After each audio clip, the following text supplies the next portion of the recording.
doing this video, I'm going to talk to you about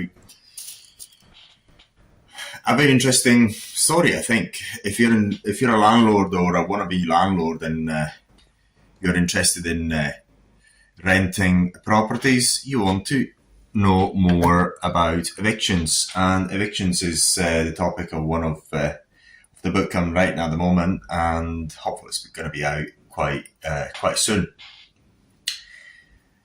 Now, I was in China, I think it was in 2019, I was in China in 2019, and I had one of my tenants to manage a property for me, and we had a room to rent out, and I said to him, look, just find somebody out, you just do the viewings, and you select the right, whoever you think is good for the house. Now,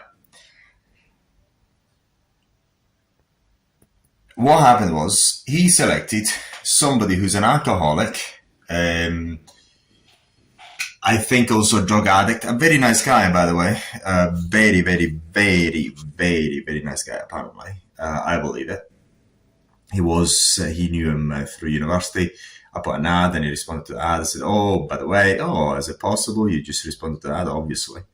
So basically he knew this guy from university, and he responded, this guy who wanted to rent a room, to the ad I made, and he just rented it to him because he just wanted to get it done. Basically, this guy only paid 2 months rent. I never checked because I was doing many other things at the time. I just was not focused on real estate at the moment. I wasn't that on the ball at the moment. I just wanted a bit time my hands off. Never paid any rent, only paid 2 months rent. When I came back to the UK, I just checked the rent. Never paid anything almost. Went to his room, tried to contact him, nothing. Went to his room, and actually he wasn't there, but the room was full of stuff. Cigarette butts, empty bottles of alcohol, loads of other stuff that indicated that the guy had some, not great life, a bit of an artist and all that. He was in his 50s apparently, or late 40s. And I went there in August 2019. I tried to get in touch with him. Nothing. The phone would ring out. No answer. No call back. Nothing. I asked anyone else, well, have you seen this guy? I would say, well, the last time was in June. I was gone for 2 months. September came. Nothing. Called him. Nothing. No replies. Left messages. Nothing. At some point, I just moved into his room. I took all the stuff out into the loft. I said, well, okay, I'll wait for him here. Never came. Nothing until, I think it was November 2019. He just sent me a message all of a sudden, said, I'm coming back. I said, coming back to what? To my room. I'll call you back. No, next day. Give me a date maybe if I remember. I don't know. Next day. I called them. He said, I didn't know what to do. I rented out his room already. I don't even remember. Maybe I had a room for him. I could have found a way to accommodate him anyway. You can always find ways. And he said to me, well, I'm coming back. I said, well, there's nothing for you to come back. You can just give up your room. I mean, you haven't been there for so long. I tried to contact you, never paid any rent. I mean, if you're saying that you've got a room here, you're there for at least £30,000 a net. So it's up to you. So what I said, I recorded, of course, the conversation. What I said is, look, okay, get back in. I'll evict you immediately, and I'll sue you for the arrears. It's up to you. You're going to be back, you'll be back. I'll evict you immediately, and I'll sue you for the arrears on top of it. Or take the money and rent somewhere else. What do you want to how about just rent somewhere else? Take the money, £3,000. Take the money and rent somewhere else. He took it. Well, basically, it didn't say anything. Pretty much, it was implied that it was the best option. And I said to him, look, tell me when you're going to be back, and I'll give you your stuff. And then I think he never said anything. He said he would let me know. Never contacted me. I sent him a message, so look, I'm going to be available on this date. You can get your stuff back. never contacted me. To this day, I still have his stuff somewhere. There you go. So that's an eviction by abandonment, so to speak. So just a very nice story about a sort of nightmare tenant. It's part of this book, by the way, because I've got this book I'm writing. You'll find the story there as well. So enjoy. With the hypopigmentation, but we'll talk about it later on. Then so what you want to do in the short term healing, you want to keep the area clean and avoid infections until the scabs are formed. That is key. Tell your client not to ever pick up the scabs themselves and let them fall off themselves. How about the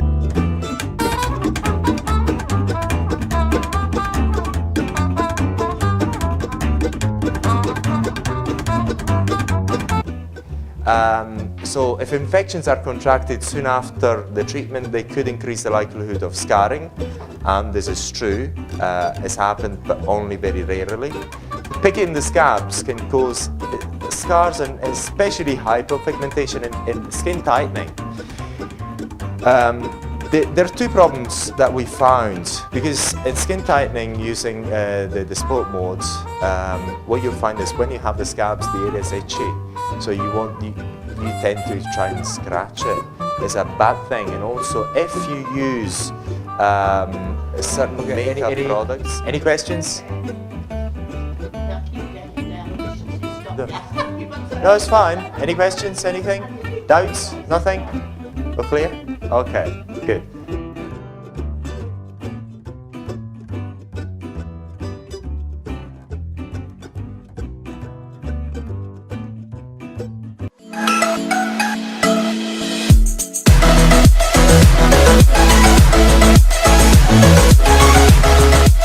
Privilege for us to be here today. This is the where we're going to talk about what we're going to be doing throughout these days. So today we're going to talk about theory, what's behind voltaic arcing, plasma, whatever you want to call it. I'm not going to go into detail about everything, because now I'll give you a bit of different background about myself and how we started doing it. This plasma thing is extremely important, especially in the aesthetic industry. To give you a slight background, I started looking at it in 2012, and this was sold in Italy to surgeons, dermatologists, cosmetic clinics of high caliber. And there's a very good reason for it. We're going to go into detail why in a presentation. It's because it can do many things. You can actually, they actually advertise this treatment as a replacement for eyelid surgery.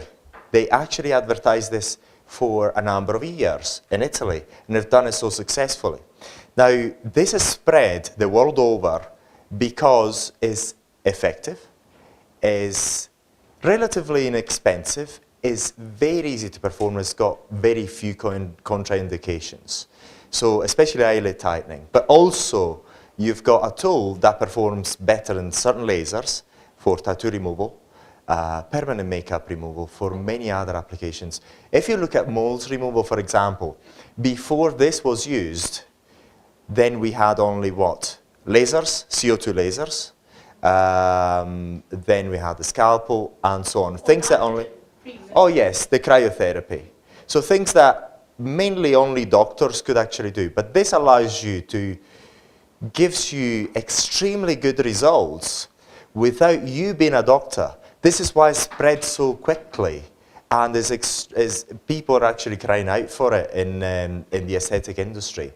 And especially in South Africa, you're very lucky because there's no regulation. As to say, you girls can actually do it, and you can compete head to head with doctors. So in the UK and Europe, we've had this fight between beauty therapists or beauty practitioners, as we'd like to call them, and doctors, because the legislation allowed us to do pretty much whatever. Now they're trying to lobby, they lobbied legislation, so they try to get the beauty therapists not to do certain things and so on. But I'm not going to touch into that. This is only European market.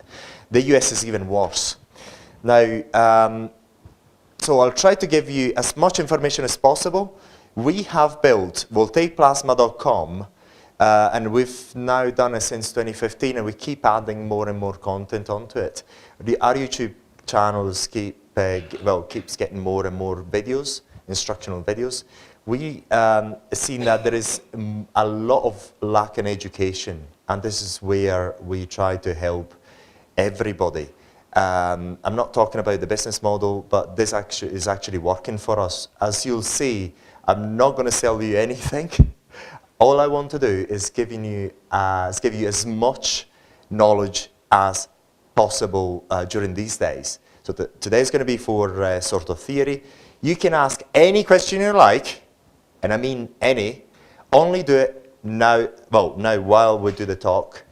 This is extremely important because whatever you have doubts about, other people may have as well. So we're going to actually help each other out by asking these questions openly here. Don't think there's any stupid questions. There's only stupid people that don't ask questions. Because asking questions is very, very important. Even if you think it's basic, it's stupid, it's very important that you ask it. There may be people that haven't actually done it before, they're very new to it, and it doesn't matter. Ask those questions. There may be people who have looked at the videos, they've done this before. Ask us questions. Any question regarding the sort of treatments, please do ask it. Write them down during the presentation. If you want to stop me, please stop anytime you like. And ask the questions. It's very, very important that it's going to be interactive, because this is the best way that we found is you get involved and you learn as much as possible. Then I think it's tomorrow after tomorrow, and hopefully Wednesday, we're going to do lots of treatments. You can participate, and I think you can also start playing with the device yourselves. And again, if you have more questions, then you can ask us those questions. On our voltaicplasma.com website, you've got loads of videos. We are the one of the very few companies that not only gives you the before and afters, gives you healing progression, and also videos every treatment that we do. So whenever we get results back, we publish them. And this is extremely useful because that gives you reference experience. All this information is free of charge. All you have to do is go on voltaicplasma.com and start browsing. You can subscribe to our YouTube channel. So our business model is very different. Nobody's doing it, so we thought about doing it, and it ought to be done. So what I'm going to do, I'm going to structure today in a very weird way. I'm only going to try and give you new information presentations I haven't actually done before, I haven't given before. And then I'm going to give a few presentations, the most successful ones, because some presentations have been very successful online, and I think are going to be, you're going to find them useful. So we're going to start with the first one, which is about one of the most important things about these treatments, which is the aftercare.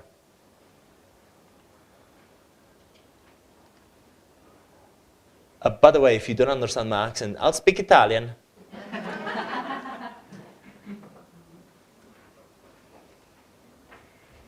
Okay. Sorry, if I can, if not understanding because of the accent, maybe of consoles and then not, please just say, let us repeat it, okay? Yeah. Just, For those watching online, it's just going to be subtitles in English, right? Okay. Now, why aftercare is very important. We've done this treatment since 2012, and pretty much the problems that we found is due to poor aftercare. This is why we know it's very, very important. Aftercare is fundamental. It's very, very important because whenever we found any worries, any side effects, sometimes even scars, was mainly due to aftercare. And I'll give you a few stories about that later on. So sorry, I haven't actually seen this presentation as much as being done for myself. I'm very lazy these days. So aftercare is more important than the way the aesthetic treatment is carried out. And this is very, very important because there could be infections happening throughout the recovery period. Remember, with voltaic plasma or plasma electrical arcing, whatever you'd like to call it, people call it plasma for marketing reasons mainly. But when you experience it, you realize that you're burning the skin. This is a quite simple burn.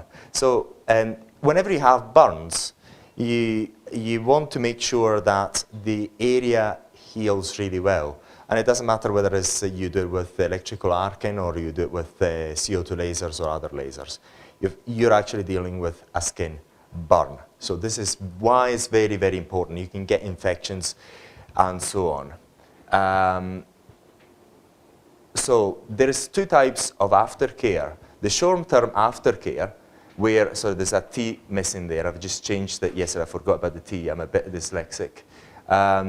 So basically, the short-term aftercare is when the area is healing up to when the scabs are formed fully. Because this is the period when you can have the client to develop infections. And this is one of the most critical part of the aftercare. We advise, we've got on our websites, especially the beautytech.com, the aftercare advice sheets published on our website, so you can use that, but we'll give you more information about that in a second.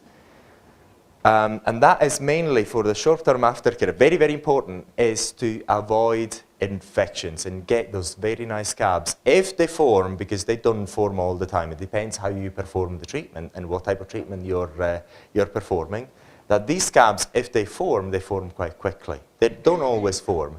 If you perform a very light treatment and skin tightening light treatment, they may even they may not even form at all, and that's fine. There's been other devices on the market, supposedly made in Europe, where they say that after their treatment, they do not, you do not have scabs. Well, you do still have scabs anyway. But they, again, remember short-term aftercare, very important. Why is that? Why is the short-term aftercare very important? Very good, very good. So, and then we've got the long-term aftercare.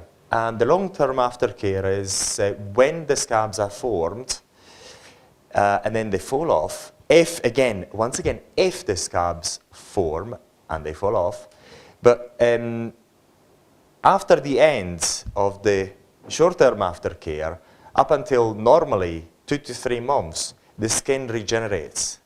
It's still subject to change. So what happens is, if there is sun exposure, even indirect UV light exposure, you can get, what do you call it, hyperpigmentation. That is something to be avoided as much as possible. There's always a likelihood of developing hyperpigmentation. The likelihood increases in countries where the sunlight is quite unforgiving. Say, for example, in the UK, we don't have much hyperpigmentation.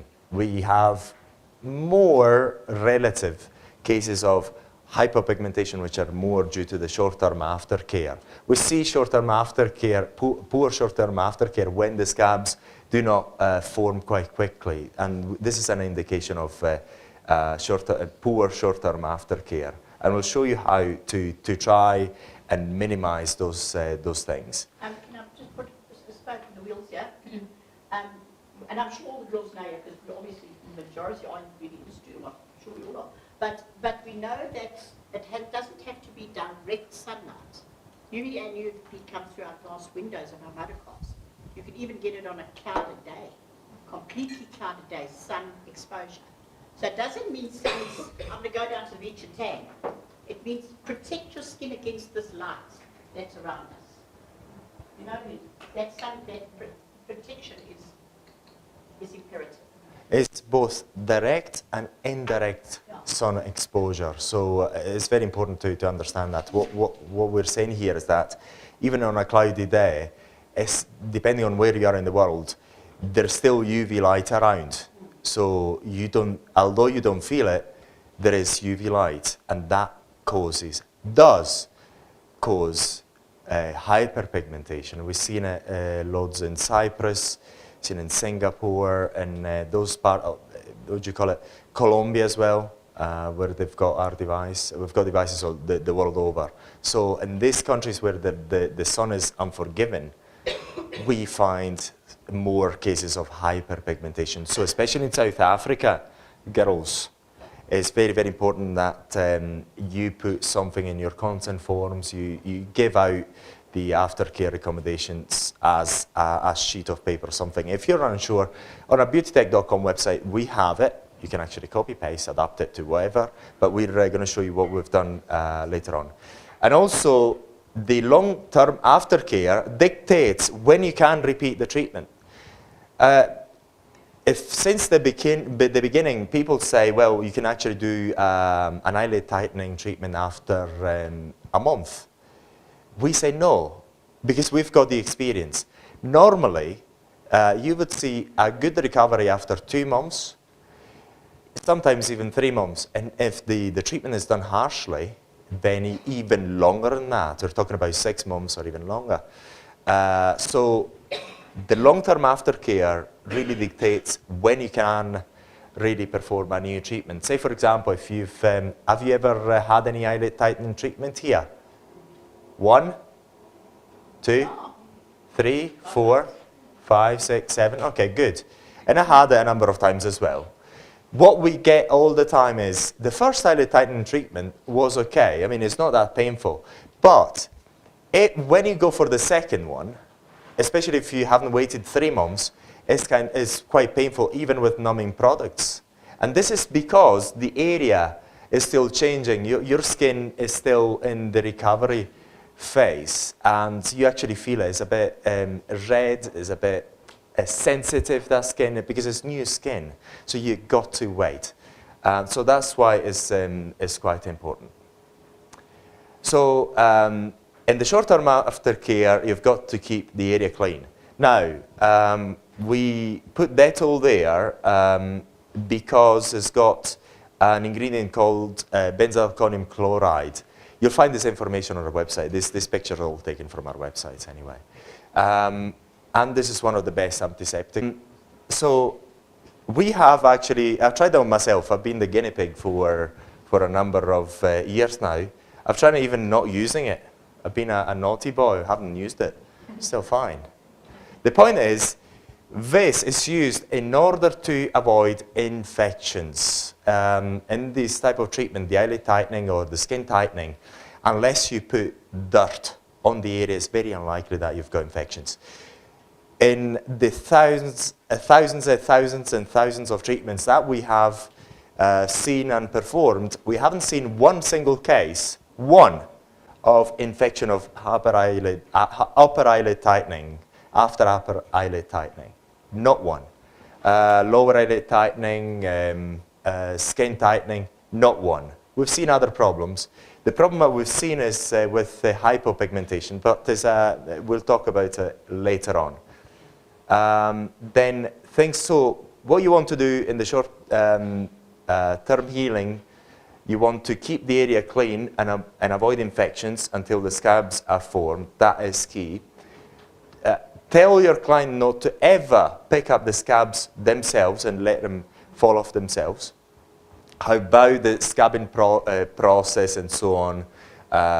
Do not worry.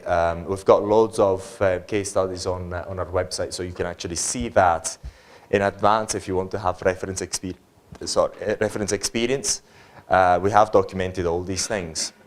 Also, another thing that we don't mention is the swelling, especially after upper eyelid tightening, is very important, because if you don't tell your customers that they're going to be swollen after upper eyelid tightening, they're going to get worried. And they're going to go run to their doctors. We even had people going to accident emergencies. They haven't even had that. There wasn't any problem. They weren't actually told what would have actually happened after eyelid tightening. There's always a degree of swelling, and that is important that you tell your customers. Why does it tie in with the aftercare? Is if they worry, they don't have direct contact or trust in yourself, then what happens is they go somewhere else. They go somewhere else and start giving them medications, products are non-sterile, then complication may arise. If they actually do nothing, even if they're worried, they do nothing, they're going to be fine. They're going to be fine. The problem that we've seen with upper eyelid tightening, lower eyelid tightening, and skin tightening using plasma is people got worried, put the wrong products on their skin, because what you do in the, I was trying to go back, okay. What you do in the short-term aftercare, you want to avoid infections. And the problem with the products that you find out there is that they're not sterile. So when you put makeup on, you put certain creams on, they're not designed, they're not made to be sterile and to be put on area of the skin that have been have got burns on, and that is subject to infections. So this is the main reason to keep your customer very well informed about what's going to happen. Especially they should have your contact quite easily. If you use WhatsApp, please use it. Communicate with your client if they've got any worries. Because if you've seen a few of them, then you can reassure them really well. The first time I've actually seen my mom, because we started the business and I bought this device from Italy. It was very expensive. And I called my mom and said, well, we've done a Skype conference call. And I saw my mom, "Mom, what happened to you?" "I'm so happy. I had eyelid tightening. I had the non-surgical blepharoplasty." And she had the big eyes. "Mom, are you okay?" But the thing is, I've seen it so many times. Now I see it, it's just nothing. I've had it done in myself. You see myself with big red eyes. Going through the airport, I've had this story, it's amazing. The harshest treatment I've had done, because I had done a number of treatments. The last one was in Poland, because there weren't enough guinea pigs. I said, okay, I'll just do it me. So I said, tell the guys, do it really harsh. I tell you, you do it harsh. Come on, put it at 8, put it at 9. No, go 12. Oh yeah. You actually see the treatment there online. And it was so painful, God. And there was this and they made so many jokes about me. I mean, after an hour, I started swelling. I said, oh, well, okay, I've had it before. And then I realized I couldn't sleep at night. Well, wow. It was really, really harsh because I had it done twice before. It wasn't that bad. I couldn't open my eyes the following morning. You can see the video. I've documented it all. It's just been published. I find it so funny. And then I was in Poland. So the second day, or the following day, because I was so smart, I said, yeah, I'm traveling tomorrow, so I don't have to meet anyone. So in the evening, I had the flight in the evening, so I couldn't open my eyes in the morning. I said, okay, I'm just lying in bed. And then I went to the airport with big swollen eyes. Because being very shy as I am, I think, I wonder what's going to happen if I start talking to people with the swollen eyes. See what the reaction is. So in the queue, I started talking to people, and I remember their eyes. Don't worry, it's just I have been in a fight. So. The funniest of the funny was me going through the passport control, and it was a lady, very nice, polished and beautiful, just looking at the passport.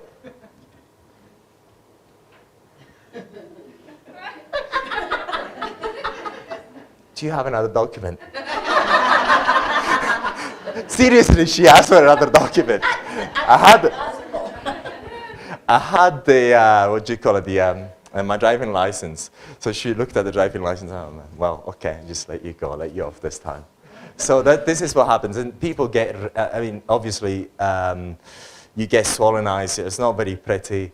It's quite painful at times. But one of the good things is the pain only lasts in the region of 24 hours. Swelling lasts longer, and so on. But there's so many stories about these things. I've seen so much. And also, when you start getting experience with these treatments, if you get any more, because then you know so much that you can actually tell your customers about that really well, so they don't get worried when they get big swollen eyes. So that you don't even get the phone call because they're very well prepared through consent form. You told them and so on, so it's not a problem. If they don't know, they get worried. Please. If us South Africans, we like to take medication, so if they are allowed to, we may not prescribe, but if they are allowed to, can we then say they may take something like an antihistamine or Antihistamines are. inflammatory or something for swelling? There's not. Antihistamines is, look, I'm not a medical doctor, but I've had this question before. It's used for against allergic reactions. We don't have any allergic reactions. We have the swelling due to the burn. Anti-inflammatory? It's not necessary, especially what we. Premier has got products ad hoc for that. We say, if you're not sure, use nothing. But we have developed a few products for that. But it's not just only, we have to make money. Premier has to make money for it, for instance. But it's not just to make money. It's because really the products have got to be sterile. That is very, very important. They've got to be made ad hoc and sterile. There's a number of products. You may not need to buy our product or Premier's, whatever. Well, please do. But what I'm saying is there's products out there made for laser treatments or these type of treatments that are made ad hoc because they are sterile. After laser treatments, which is actually compared, we can compare almost like for like, you've got to use sterile products because the area can get infections. You're dealing with a skin that has been just burnt. So there's no need for it. The problem is if the customer goes on his own or her own, they may use their own products and that can cause delays. Please. People in South Africa take Arnica. for swelling. As long as it is sterile. But they drink it. They drink it, yes, they can drink it, yes. As long as, no, don't need medication, yes, Arnica, yes. An anti-inflammatory shouldn't be do any harm. It's just for, it's a medication. If it's medication, you can, but it's not as if the person is ill. Yeah. It's a normal burn. We did a training session, for example, and Tanya's got a very, she knows, she's got a very sensitive skin and she swells very easily. Nobody else swelled, but her face was up like a balloon. You know? So my husband really used it because everybody asked me if I would beat him up. I couldn't see out of my eyes. Honestly, my eyes were swollen closed. Yes. 2 days. For 2 days. For 2 days. Only 1 day in I had that to go case. to prison. Yeah. The idea is after, like the client, for example, if the client is smoker, you know, that's what I worry about. They go out there, you've just opened up her skin and now she's having a cigarette and the nicotine's blowing in her face, or even her husband smokes, is that a problem? Her environment. Yeah, it could be. Well, I was a smoker before at the time when I had my treatments. My mom is a smoker. Many people are smokers and do have the treatment done. We haven't had any reports of that.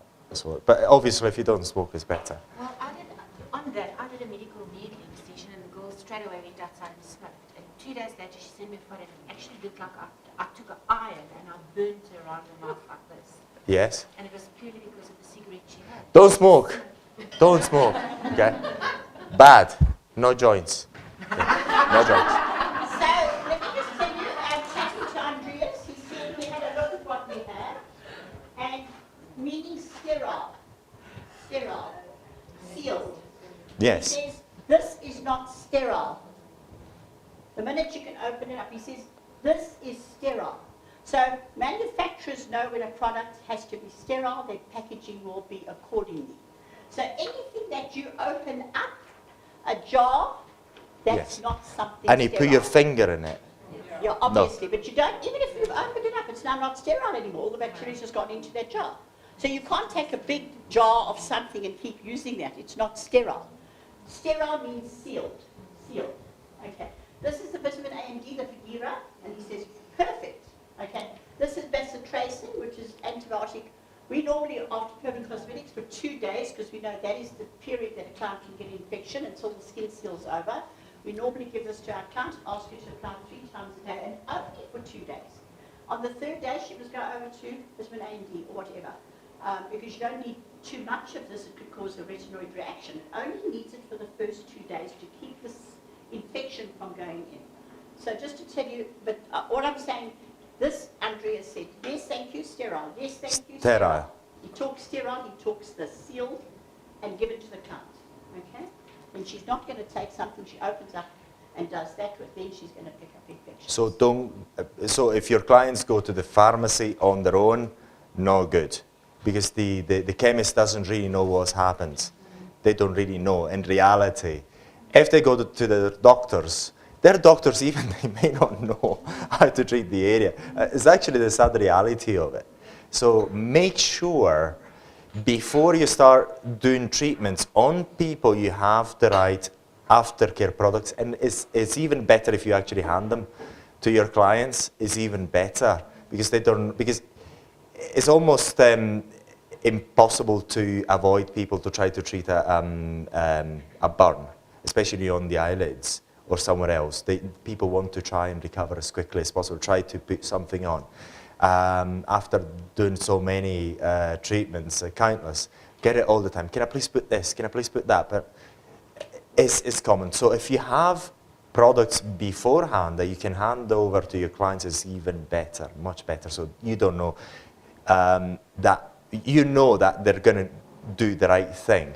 And if not, just give them an aftercare protocol. Again, we have it. There's many ways to go around it, but the best thing is just give them products yourself if you can. Otherwise, write a list of products that you've tested, you know they're sterile, you've actually spoke to the manufacturer, whatever you want to do.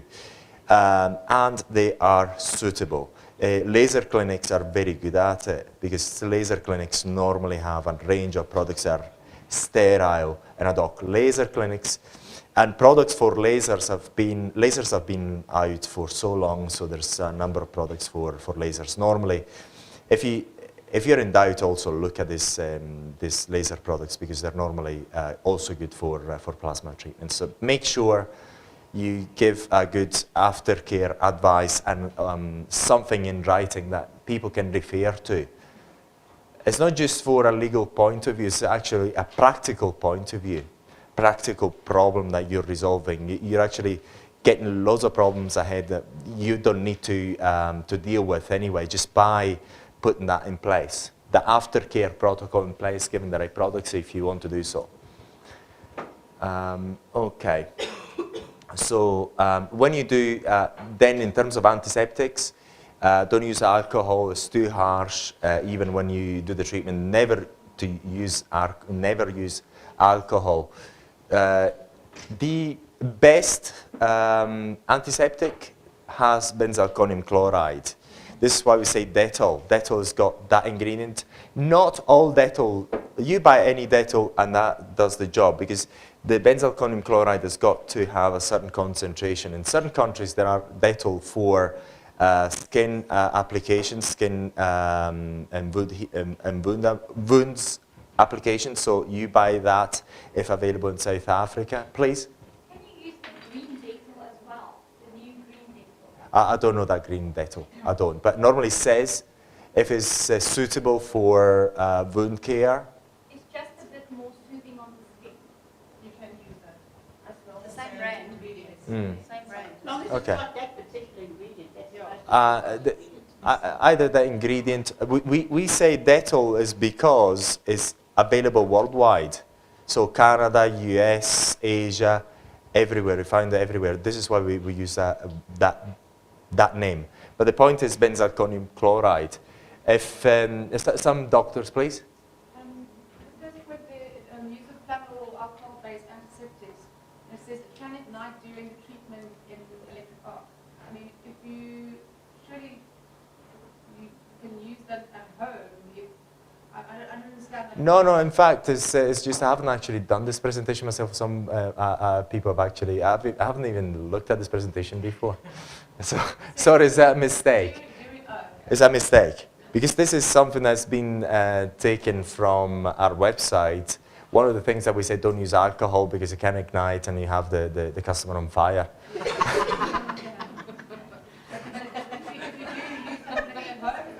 No, alcohol is not good because it's too aggressive. It's too aggressive. Beta-alkaline chloride has got good bactericidal. It kills bacteria really well, but it's not as aggressive on the skin. This is what you want. Alcohol is very aggressive. And it put on your eyes, alcohol on your eyes. Oh, yeah. It's even aggressive. It's even aggressive if you try to do it. So, going back. This is again, we just said it's very important that we have it in these products. If the manufacturer says it's sterile, you can actually have it this way. You can have a look at it later. You can have it in jars. You shouldn't have it either in this way because it can be contaminated. But normally, products that are suitable for this are made in a sterile fashion. So this is why we put that picture in there. So this, if you see it that way, avoid it. So if infections are contracted soon after the treatment, they could increase the likelihood of scarring. And this is true. It's happened, but only very rarely. Picking the scabs can cause scars and especially hypopigmentation and skin tightening. There are two problems that we found because in skin tightening using the sport modes, what you'll find is when you have the scabs, the area is itchy. So you tend to try and scratch it. It's a bad thing. And also if you use certain makeup products and also again, try to avoid makeup products during the short-term healing. You can use it as long as it is sterile. Again, ad hoc products. Some people manufacture foundations for after laser treatments, foundations and this sort of things. So make sure whatever you use is sterile. It's very, very important because if you don't, although there may not be any problems in terms of infections as such, you can get hypopigmentation. There's good news about hypopigmentation. It goes away. My first treatment, I had it, and it went away. You can actually see the dots for a few months where they had been placed. But the good thing is, they disappeared on my face. But every time we had reports of hypopigmentation, as I say, you can still see these dots a few weeks or sometimes months after. If you just leave it alone, you're protecting yourself from the sun and UV light, it goes away. So far, it's all gone away. So this is a problem that is a non-problem. Basically, it's going to go away. Can I interrupt again? That is why the group can be a negative thing, because a girl could have a treatment of either one of us, and I think it can happen, we're glad for that. Her face hyperpigmented. You know how many girls, I don't want to do case many people, thank you, I'm not going down this road. I'm not going to expose my client to hyperpigmentation. During case man, I gave her hyperpigmentation, no worries, I'm out of here. So they just want to get up, because one of our girls hyperpigmented. So it's so nice to hear, she'll come right, she's going to come right, but we all just take the immediate. We react immediately, and we just because we have knowledge. So that's fabulous. It's also very natural because we're also very new at all of this plasma thing. So it's nice to have an expert. We feel better that it's not a problem. Okay. What I would just like to add is that unfortunately, a lot of people are selling an unrealistic turnaround time. They're not telling the clients, you need 3 months to heal, minimum. Mm-hmm. And that is where the biggest problem comes.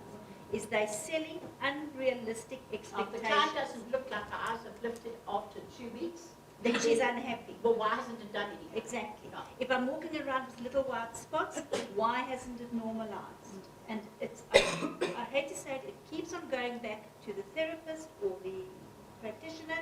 They are not informing their clients. If you're an individual, your skin might be a little bit more compromised than, well, mine could be more compromised than Heather's. I might take longer to heal than you. I might not be as good at sticking to my after skin routine or after procedure routine, whereas you would be. And that's going to affect how quickly you heal and how quickly the skin rectifies. Sure. We still want to And age. Okay, can I add something to that? It's very, very important because you'll find all across the board, people say, even writing down, treatments may be repeated after 4 weeks or a month. It's actually, after seeing so many treatments, it's not a good idea. So avoid that. And even after 3 months, ask the question, how does your skin feel? Is it a bit tender? Is it still red? Have a look at the skin. Is it red? Because you actually feel it for a lot. If you had this treatment done, you do feel it. This is why I had it done a number of times, because at least I know. I've seen so many people, well, I have done it to so many people. I've seen people come to us for advice after they have been treated with other devices by other companies. They come to us for advice as well. So we've seen many. So the reason for doing it after a month, repeating the treatments a month after is so that you can make more money. That is the reason. That's the financial motivation. So, but we're talking about a clinical point of view. It ain't a good idea. Okay, so please. My question is, if you're working with Fitzpatrick for that kind of darker complexion, is your hyperpigmentation is higher? And So far, no. Someone else can give me some help. So far, I haven't actually had any feedback about more hyperpigmentation on darker skin types, 3, 4. Nadine skin, this is dark skin. Sorry? Hyperpigmentation? Yes. When did you get the treatment done? About 2 months ago. 2 months ago. On your stuff? Yes. But I've got that kind of skin. Mm-hmm.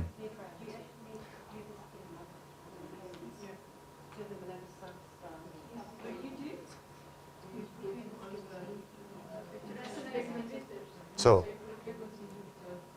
A brightening skin, yeah, we've got that. It's just been launched, so you guys must. But there must be a risk of there must be a hyperpigmentation risk. sorry, can you ask the question? If you are incurring a burn, Yes. Yes. there must be a hyperpigmentation risk of darker skin, Fitzpatrick skin. Sorry, just please go again. I'm a bit. So, if you have a darker Fitzpatrick skin Yes. and you're incurring a burn, then the skin's response naturally would be to produce more pigment. So far, we have treated up to 6, the really dark ones. Can darker than that, go darker than that. But it's from my experience, after treating so many people, even 4, type 3, 4, and 5, we haven't had hyperpigmentation. That it was statistically more predominant on darker skin type. This is what I'm trying to say. It's from experience. Someone else Burn can. is in the epidermis, epidermis. It's not any deeper than that. Right? Please. I can maybe just add my experience onto the hyperpigmentation. I had my nasolabial line done as well and my chin. So afterwards, there were a couple of spots for about a day or 2, and then it went away. Then I became sick and I actually ended up in a hospital and they were back. So I think it's got a lot to do with one's immune system as well. And now I'm better, so they're gone again. So I think one should keep that in mind as well. When your immune system is down, the hyperpigmentation can come up, but it goes away again. So that was my experience. Oh, that's good to know. I never actually, yeah, that's good to know. So Good to know. if someone, let's say you do, for argument's sake, you said you had a little bit of hyperpigmentation for a while, but in the end it fades away by itself and it heals and whatever. So in that meanwhile, let's say a client needs to walk for a few months with a little bit of hyperpigmentation. We can see that visible dots, let's say around the eye area or so. Would you advise us to use a product in the meanwhile just to actually, how can I say, lighten it a little bit or to speed the process for her to get rid of the pigmentation? You can help me here, but what we advise is to use total sunscreen. After this, total sunscreen, physical sunscreen, total sunscreen. And then if the hyperpigmentation is still there, then you can use brightening products. We have got skin whitening cream now. Yes, That's you can. recent for us. Yeah. No, Haley's going to be a test study for us because Haley's got pigmentation now. Uh-huh. So we're going to use you as a case study because we want to see now how your skin's going to Sorry, with regards to the dental, I've got a friend that's a doctor, so I asked her what her opinion is of cleaning with dental, and she replied, she said, the dental in South Africa will burn the skin, so it's a bit harsh, and she would advise something like a pH balancing spray, not on cotton, and then after that maybe we'll still be called treatment to continue that. She says the dental that we get in South Africa is, but she says it burns. It depends on the. It depends on. It may be. Sorry to interrupt you. It may be that the one for skin care for the skin wound is not made. It's not actually sold in South Africa because we saw in a number of countries where Dettol for skin and wounds disinfection is actually sold. Also, we must remember it's like because you have a burn wound, you don't have a wound that's open and cut. So now you've got a burn wound and now you add Dettol onto that, and Dettol actually burns, even if it is diluted in my skin. What was that at the back? No, on the instructions on the bottom of Dettol it says you have to dilute it. You can't use it. You can't use it. But that is for cut. Is it for burn wound that they talk about? That's what she said. It's like, remember, you've got a burn wound. And Dettol is actually for cuts and razors. You know, when you braise and it's when skin blood. So, yeah, for that. So now you sit I with feel, a burn I wound. feel very comfortable using the bacitracin. Yeah, that might be It's better. it's made for that, for an open skin when you do perfect cosmetics. So bacitracin is an antibiotic. Then infection can't set in. When you get it from Discam, it's called Vacitracin. V-A-C-I. No, sorry, it's called what? Bioscrub. Yes. What are you talking about? You mean bacitracin. The client gets given 1 or 2 sachets of bacitracin to use for 2 days. Maricky an opportunity here. She's actually come up with some very I've only just seen her hand. We haven't even seen her hand. She's a qualified nurse, so maybe she can. She's a nursing sister, yeah, She's correct. actually given a very, very good idea to the lady. I think what we can think of to use is chlorhexidine, a 1 to 10% dilution. Because that we use in the hospitals, it doesn't have a problem to prevent wound healing, and it's sterile. But you have to have it mixed by a chemist so that they can put it What in you a mean, sterile- Dettol? No, what was it? Chlorhexidine. Chlorhexidine, okay. Chlorhexidine is a perfect wound cleanser. We use it all over this country to Yes. clean wounds, but it needs to be diluted by a pharmacist so that it's in a sterile container, because you need to dilute it with sterile water. So about the Dettol again, is the benzalkonium chloride that we're looking at. There's a certain concentration. I cannot remember off the top of my head. It is on our website. Certain countries do make Dettol with benzalkonium chloride diluted to the right concentration, where they actually clearly state on the product it is okay to be used for wound cleansing and so on. And it's been used in Italy for a number of years. a good number of years. This is why I'm quite confident about that. But what is very likely, because I've seen it in many countries, this Dettol that is good for wound healing because of the concentration of benzalkonium chloride is not available. Therefore, it's not a good idea. The reason for using that brand name is because it's the only product I could find worldwide where it's got benzalkonium chloride. So I'd like to clarify. But either this or something that has been prescribed by a doctor, because this benzalkonium chloride not only is in the Dettol that is good for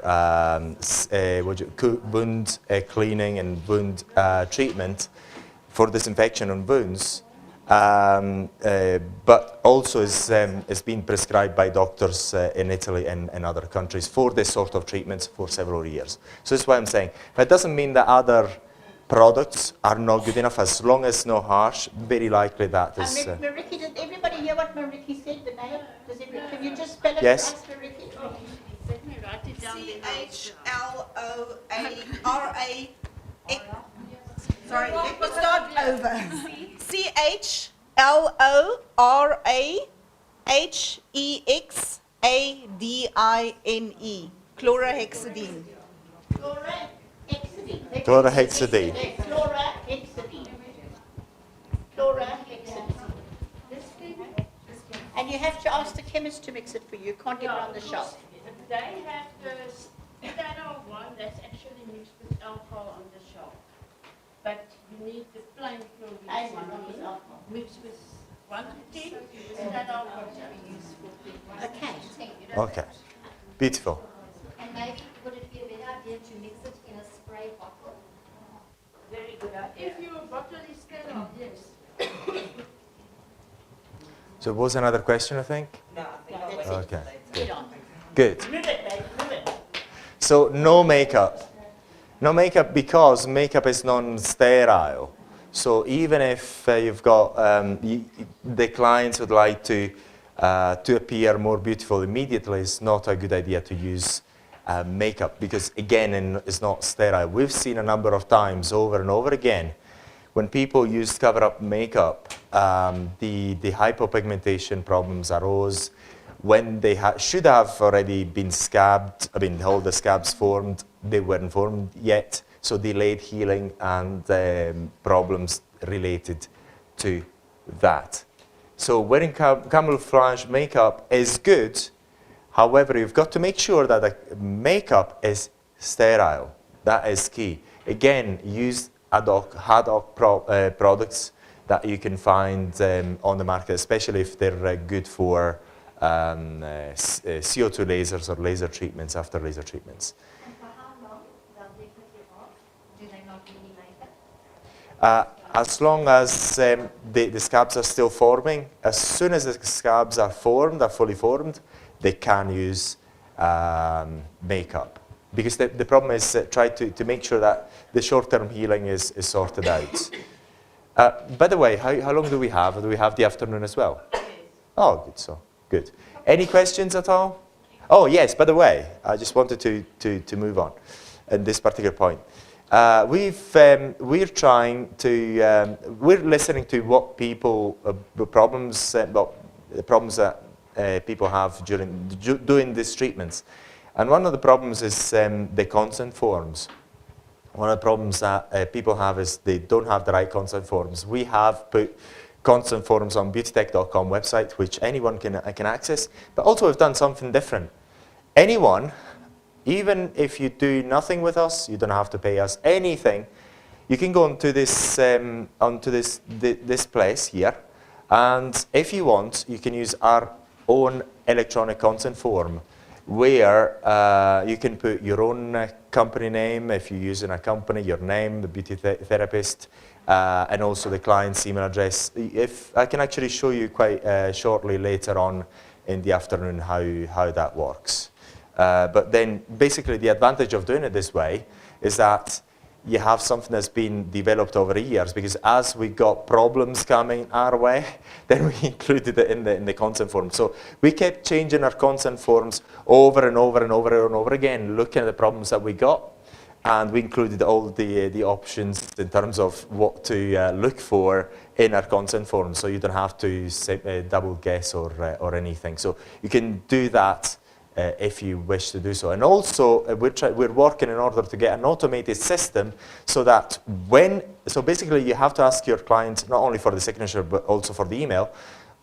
The client should receive an automated email every day asking them to send, sorry to be selfish, us their pictures, because so that we could possibly use it for our own purposes, our dirty purposes of doing the case studies, which we like, and building evidence in there. But also it gives the client peace of mind, saying that somebody's monitoring what was going on. So this actually is an automated system that asks the client to send pictures up until 10 days, then 2 weeks, after 2 weeks, then after 3 weeks, 4 weeks, then after 2 months, and after 3 months, because we've got the long-term healing. The area keeps changing up until normally 2 to 3 months, depending on how the treatment was carried out, even longer than that. Pray, please. Blood thinning medication. Sorry? Blood thinning medication. Aha. We say in the consent form that they shouldn't be on blood thinners. So is that contraindicated? That's a contraindication, but basically we have, if you look at everything in the consent form, nobody should actually do these treatments. You go read them. You go read them. And then I think somewhere it said, well, if you want, you can still do it, you do it on your own risk. Basically, we put everything and anything. And also, if we got some other feedback from other interesting reactions, then we put it there as well. And the good thing about it is that after that, we do treatments. We don't get people worried. We don't get anyone upset about anything, because everything was covered anyway. And they're very well informed.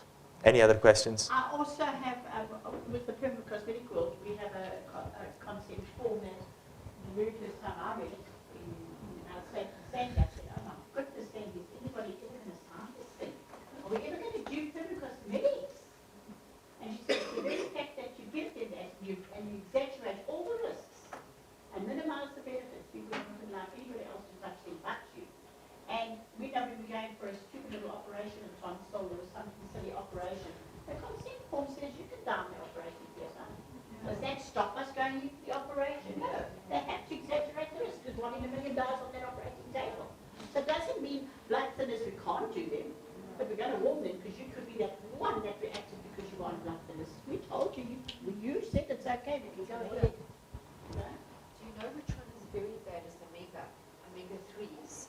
I've done clients that have been on omega-3s, and you should have seen what they look like afterwards. And what did they look like? Bruising. And the bruising went away. Yes, but I'm just saying, It's better would if you they're not show on them? omega. So tell the client, you know, That's interesting. Omega-3 I'll oil. show you some pictures. But what I'm saying is that all these things, in the end, just heal out. They do heal out. You know? And if you're not sure, rather get them to go to doctors. Better they come off completely if they... No, I'll show you a picture. Okay, any questions? They'll keep you going all down questions. Let's stop. No. You've got so No, it's fine. Any questions, anything? Doubts? Nothing? We're clear? Okay, good.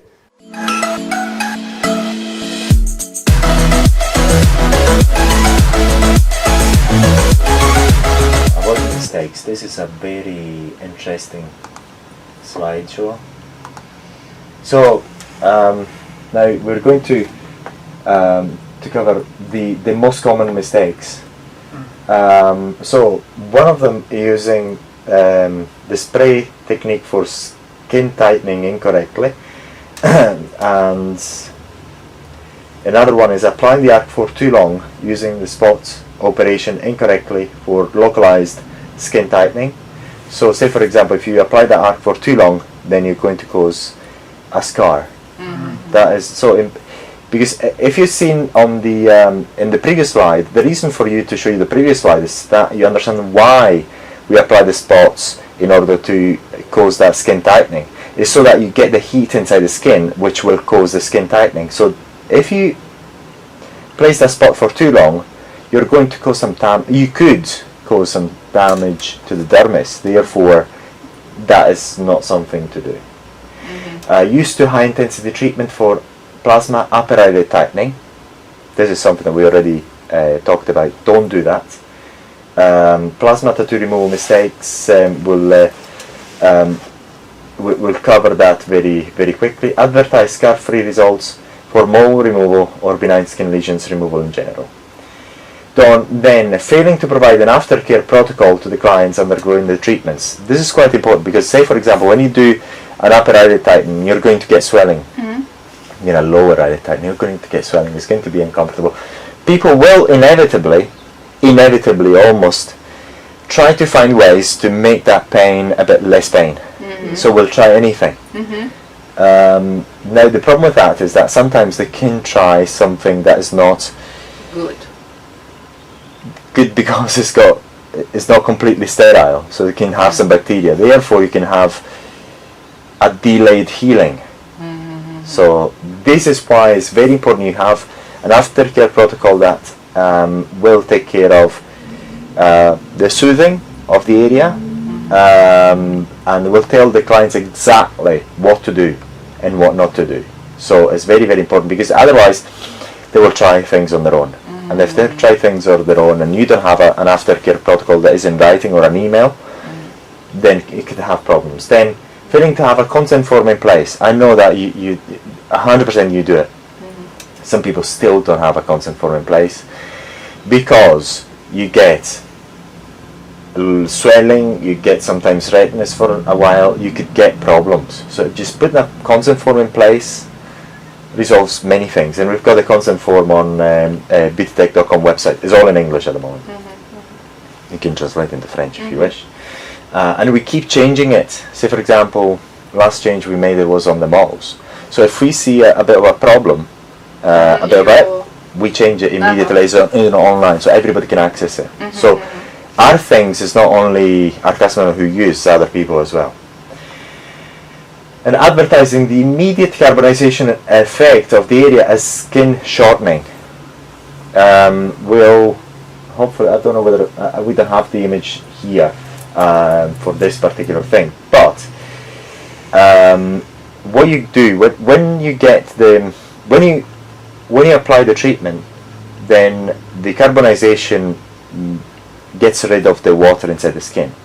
So it seems as if the skin has shrinked, so it's changed, but it's not true, because in a few days then the swelling is going to take effect. There's going to be the healing, so that hydration will be there again. So some people tend to actually show you on the upper eyelid, for example, oh look, the eyelid is shortened. It is not. It's actually an effect that is there at that time, but then when the healing will take place, things will go back not completely to normal, to where they were before, but will be rehydrated, so it will look completely different to what it was just at the time that you made the treatment. Then another common mistake is using plasma devices for skin tightening and applying the arc for too long. I think that can lead for scarring. Failing to provide the appropriate aftercare instruction, we already and then the other thing is, people must stay away from the sun for at least 3 months. No joke. No joke. Minimum. Even with total sunscreen. At least 3 months. We have had one case which we actually published as well. We were the only one who does it. Who had the hyperpigmentation not during the first month or 6 weeks. At 2 months later, when she okay, that's fair enough. She forgot all about it. She forgot all about the treatment, so she went into the sun, bang, you get the spots, and then because then after 2 months, mostly people will have no signs of it, so they'll forget. But then if you then what happens in all cases?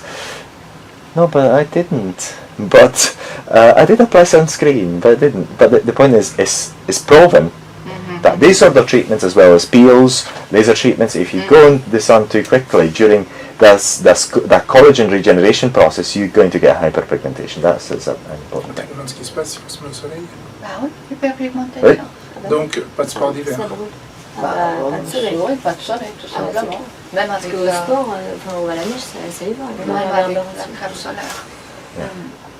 Si on fait le sport d'hiver avec masque. Non, pas de soleil, c'est tout. Yeah. You want to go to skiing after? No, I ask No. the question if it's possible. It is 100% possible. You can do it, but it is up to you to get to bear that spots. to bear that risk of getting the hyperpigmentation. Yes, I understand, but les clientes elles vont nous poser la question. Oui, Vous Donc, nous la elles ne poser. peuvent pas. Voilà. C'est interdit. c'est- There's not, even with complete sunscreen, physical, you can get a likelihood of that occurring. So it's up to you. You can do it. I mean, in my case, I'm very careless. I don't really mind. I've had it done a number of times, and I didn't get one. I mean, I'm not somebody who actually stays in the sun that long. So, and I hadn't had it. So, we actually say it because it's something as a business you have to really be Ouais, clean. Le maquillage aussi. yes clear about and. Ça, faut l'écrire en gras sur les décharges. It had to be, big But if you put it, Advice for the clients on to the sign it. yes, it's in the consent form, an informed consent. consent form. Yeah. Because if you don't get things right, then you get this. Wow. Very Yeah. nice. Yeah. Do you know Freddy? Oh yeah. Okay. Oh. So we're going to show you. We're going to show you a common mistake. Uh-huh. These wrinkles here are quite common in La Rue de Lyon. maybe not as much Italians as me, people from Eastern Europe, and this is in Poland. I mean, at the point we covered the face. At the point you see that I received that picture, yeah, and then you can see the face was smiling because she didn't know what was coming. She didn't know. She said, "Oh yes, I'm gonna look beautiful." She can actually see it. Oh my god. She's still happy. She's still happy there because she doesn't know. Ah, ils ont fait sur la ride, quoi. She's not happy. You get the face. She's not happy anymore. That has been, and we had it. I think other two people, no, 2 or 3 people using other devices, giving us the exact same thing. It's a carbon copy. What they have done, they actually worked inside the wrinkle, and these companies actually teach things in this way. They don't publish anything. That's the pictures. Something of this sort is the same thing. Why? Because they teach you to place the spots inside the wrinkle. If you imagine you have something of the sort, go and deal with that. How do you deal with that? No. It's a bit hard. As a beautician, how do you deal with that? I can tell you how you can deal with that as a surgeon. As a surgeon, what you do then, you make an incision in there, and another incision in there. So you actually cut out this part. You cut out this part. So okay, let's go back. What do? Inject lidocaine to both wrinkles. Cut this area. Cut this area. Sew it back together. And sew it really well so that the scars are not going to be as visible. I cannot see another way out. So this is actually the only way out I can see is by surgery, by doing a good incision and take off that bit and then sewing it back together as well as possible so that it heals really well and you don't get as much of that, and then deal with the scars after surgery later on with either CO2 laser, electrical arc and whatever. But that gives you an idea of what can go wrong. And this is we are the only guys who tell you what goes wrong. So this is something that you have to really bear in mind. So when you do the treatment, do always place the spots randomly in triangles as well. Other people have taught for years the triangle method, which is quite good because then you are forced to place the spots randomly. But this is what you get by doing things wrong, especially in this case, by placing the spots in between and in a double even a double formation, in a double formation, say for example, this is the wrinkle you put a bit, this is still not good. You have to still put place the spots randomly, really mildly, between the lines. And always as randomly as possible. Always.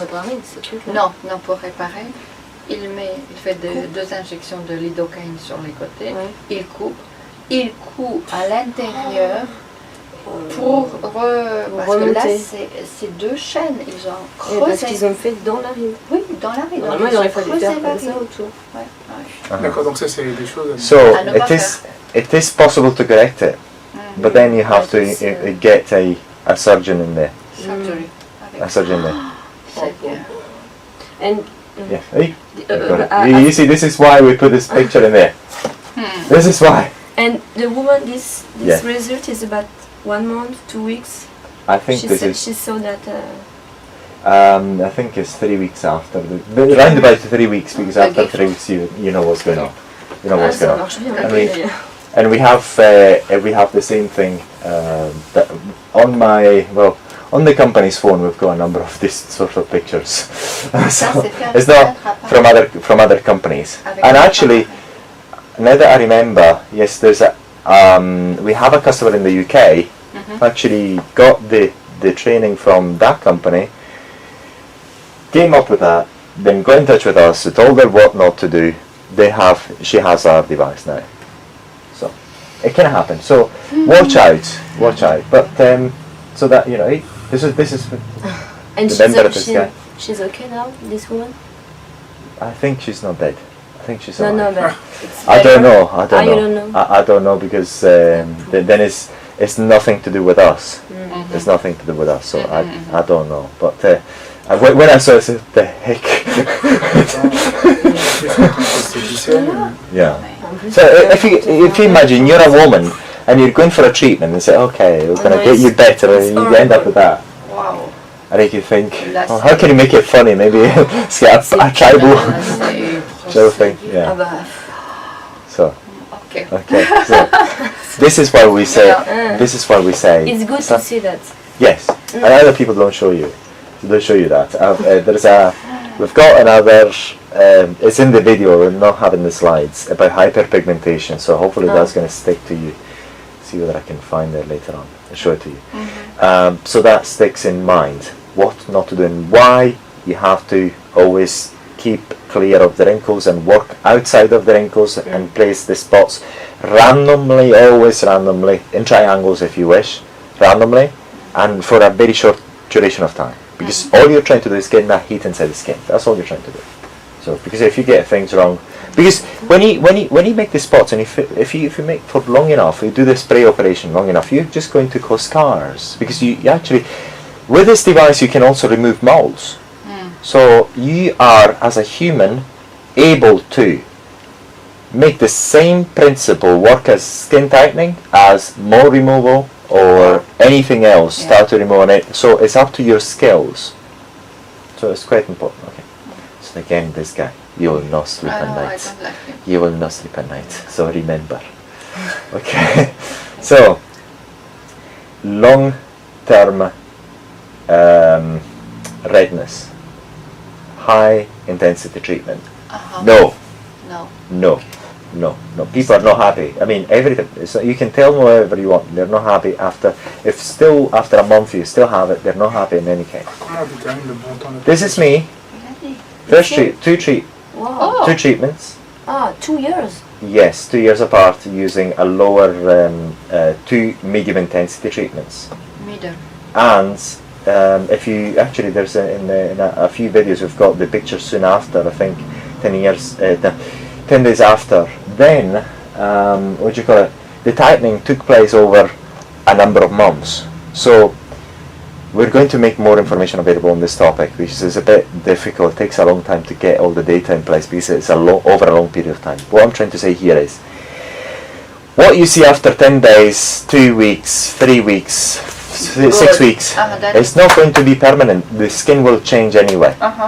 So you get still skin changes and tightening after a number of months. So if you get the redness, it's still a sign that the skin is still working to get to where he wants to go, and it can take a long time. I'm talking about a long time to get there. And at the beginning, when I took the first pictures after, say, a few weeks after, you could see much. But then after a few years, then you could see it. This is me. This is another, after the third treatment. Sorry, I think it's 6 weeks after. You go back from here, okay? Remember, November 2016, just before the treatment, before the third treatment, and that had a high intensity treatment. This is me. Again, you recognize this handsome guy? Oh. Yes. I mean, would you agree he's handsome? Great looking guy. Oh, thank you. So you're going from there to there, but now it's much better. So you've got really 2 years between the first. Okay. Okay, in here we had 2 treatments, medium treatments, eyelid tightening, upper eyelid tightening. 2014. One in July 2014. That picture is just before the first treatment in July 2014. Another one was, I'm trying to remember, I think it was beginning of 2015. Beginning of 2015. 6 months later? Yes, sort of. So you receive one And session then, here. Sorry?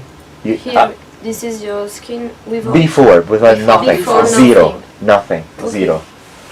And this is... after 3. After, so you see the time after 2. 2 medium. 2 medium. 2 medium. And the long-term results are absolutely beautiful. But just to show you why you should not do the high-intensity treatment is because of this. Remember, I was there, happy. Then I think that was in December. In November I had the treatment again. November, I can't remember exactly, the end of November. I think this December or January, I can't remember exactly. That was me. So it got worse. And I could actually feel that the skin was still itchy, it wasn't there, and I felt that heavier, yes, inflammation, a bit of heavier eyelid. But then over time, that actually corrected itself again. So it's going and it's tightening and tightening and tightening. So this is just to warn you not to do high intensity treatment, because medium intensity treatment, things will go fine. Medium and low intensity treatment. High intensity treatment, no. So avoid this, to avoid that guy over there, this guy, he will not make you sleep, I promise you. Take your time to learn. So we're talking about one device that can do many things, and it does well, all these things. So take your time to learn all these things. And we have made the voltaicplasma.com website, so you can learn all this information. You cannot learn it just today, been with us and seen a few treatment of me talking and you asking questions. It takes a bit of time to learn everything. And we guide you on how to learn about, say for example, tattoo removal, permanent makeup, eyelid tightening, crossfit attenuation, all these treatments using videos and everything, because it takes a long time really to learn and digest. Say for example, eyelid tightening, you take your time to do eyelid tightening and then you learn it. But then tattoo removal is a completely different thing. So you've got to learn that as well. And it takes time. So take your time, step by step. One device can do many things and does them well, but you have to take your time. Ça c'est très important. Avec le même appareil, on peut faire plein de différentes choses, mais en fonction de comment on l'utilise. C'est là toute la science de la chose. Yes. So the most important thing in the treatment is not the device, is the person who performs the treatment. And second, many times even better than the person who performed the treatment, is the client and thus the aftercare properly. There's 2 factors. So bear in mind how you perform the treatment and the aftercare, these two things. So take your time to learn everything. We guide you through our websites, videos and everything. This is why we record this as well. So yeah, I want to know, we do 3 sessions, for example. How long, combien de temps ça reste? How long it rests on my skin? How long before the result? The result, 1 year, 2 years, 3 years, 4 years. I am okay when it's. I mean, in your case, for example. yes. I think we should make a slide on that. Let's see whether I can answer the question. Right. We have a feeling about the upper eyelid tightening as a treatment where the results we know are good in the medium, short, medium and long term are extremely good. So we know that because people are happy with it over a long period of time. So we've got people using these devices for a long time, our devices as well, now for a number of years. They're extremely happy with it. So we are sure of that. What we start to realize is that for the upper eyelid tightening, the recovery period in that tightening occurs after over many months, over several months. It's not actually weeks, it's not after 10 days, it's not after a month, it's after several months. So you can say that your skin is settled, especially after high intensity treatments. You're going to take a year or more. After a high intensity treatment, a year or more. A medium intensity treatment, I would say your skin gets to settle after 2 to 3 months. So we say minimum to wait between at least 2 months between treatments for upper eyelid tightening. And if you see that the customer still got redness, or they feel a bit itchy, or feel as if the skin is not there because you feel it, then just don't do another treatment until the area is completely settled. No, ça j'ai compris. That's not the my results, question. okay. The results of the treatments, the final treatments, how long will stay in? All permanent. It's pretty much permanent. All the life? No, Permanent? not all the life. No, but your skin will continue to age anyway. Yes. So it's not as if you've got Botox or fillers. The Botox stops the effect, and then you start having your movements, or the fillers. 6 months later, they go 6 months. 9 You have to months. re-inject. No, it's actually permanent to the extent that your skin will continue to age anyway. Yeah, but for example, if I do this today, maybe in 6 years, it will be okay. You will have to do another one, because in 6 years you're going to be 40. So maybe your skin will have aged a bit, so maybe you want to have a revision. Okay. But they're long lasting. Actually, it's been advertised for a long time, permanent, but your skin will age anyway. Yeah. It's not. Some people actually, I remember actually hearing them permanent. Are you assuming that? Because if you take it to the extreme, you're thinking, well, your skin is never going to age again. No. It's not possible. So it's a long-lasting effect, but your skin will continue to age. And do you think if we do that quand on fait ça plus jeune, it's better to do that when you are younger to preserve? To prevent. No. I would say absolutely not. No. Okay. I would say you do it when the time comes. Faut qu'il y ait la rythme pour Because préparer. why? The reason is very simple. With this any laser treatments, plasma, say Hifu, any treatments that actually are effective in one way, there's always a risk of something going wrong. Always. So do it when it's necessary. That is our point. Do it when it's necessary. We've also treated some people who are very young, early 30s and so on. I mean, not smoking, everything was beautiful.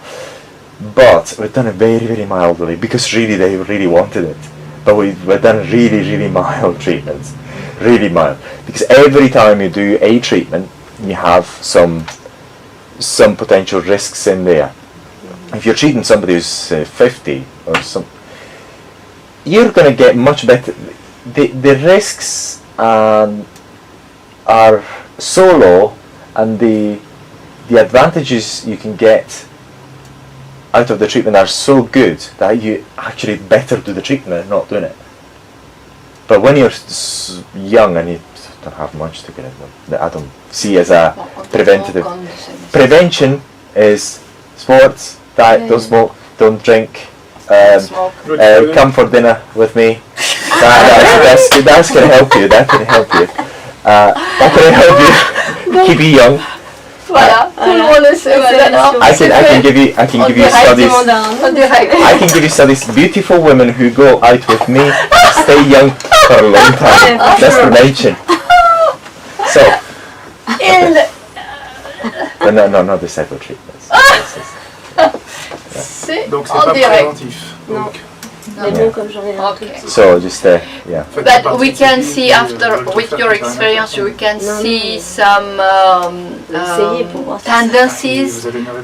For example, if we worked on upper layer, after 2 years, after 3 years, average. It depends of the subject, it's clear. But for example, for somebody who's, for example, for 50, or somebody who's Yes. of 50, on the 50 years, which is on 2 years, 3 years. I would say after, once the results are there, I'd say after 4 years or so. Yeah, 4 years. A revision. But they normally come to you anyway. And They will come to you anyway because you've treated them. So if you, hang on a second, I want a bit more. They will come to you anyway. They will come to you anyway later on. It's like with the bottoms and they comes just a little bit addict. Yeah, so they'll come to you anyway. So you'll know.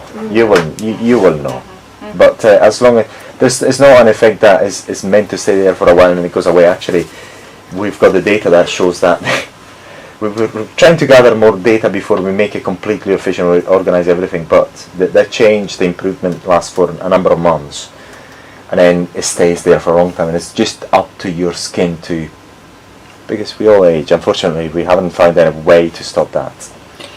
Which which are the illnesses of area of eyes which we cannot work on with this procedure? No illness. The person must be completely clean. Yes, I mean the eye must be Clean. Completely But not with if they have diabetes or high hypertension or after chemio. Can't remember them all. In order to, you'll find all these in the. Les gens qui sont épileptiques, ce genre de ceux qui utilisent non, je sais pas si ça joue. You'll find this here. Ah, ça c'est par contre il faut qu'on. Because I can't remember them all. I do apologize. Actually, I wrote this. Just a second, the internet connection here is not very good because the signal is not particularly good. But you find this on the beautytech.com website. If I can load the page. .com website, yes. You'll find it there. It's on the medical history, on the consent form. You find everything. So all you have to do, just printing. Copy and paste, translate into your language, and off you go. Because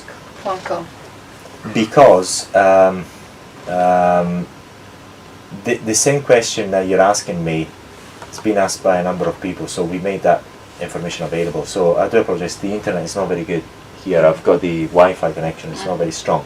It's beautytech.com website, and you'll find the consent form, which covers everything that we can possibly have thought of and we've seen over the years. The medical history questionnaire, the aftercare leaflet that you give. So basically you've got everything. All you have to do is just get it, translate it into your language. Okay. Off you go. Basically, we've actually thought of. I do apologize. The internet here is a bit slow, so avoid mistakes. Going back to there.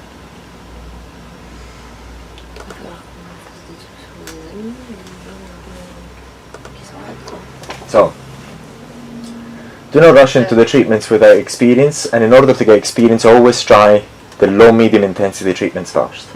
Take your time. It's very. Use all the material we have online on balticplasma.com.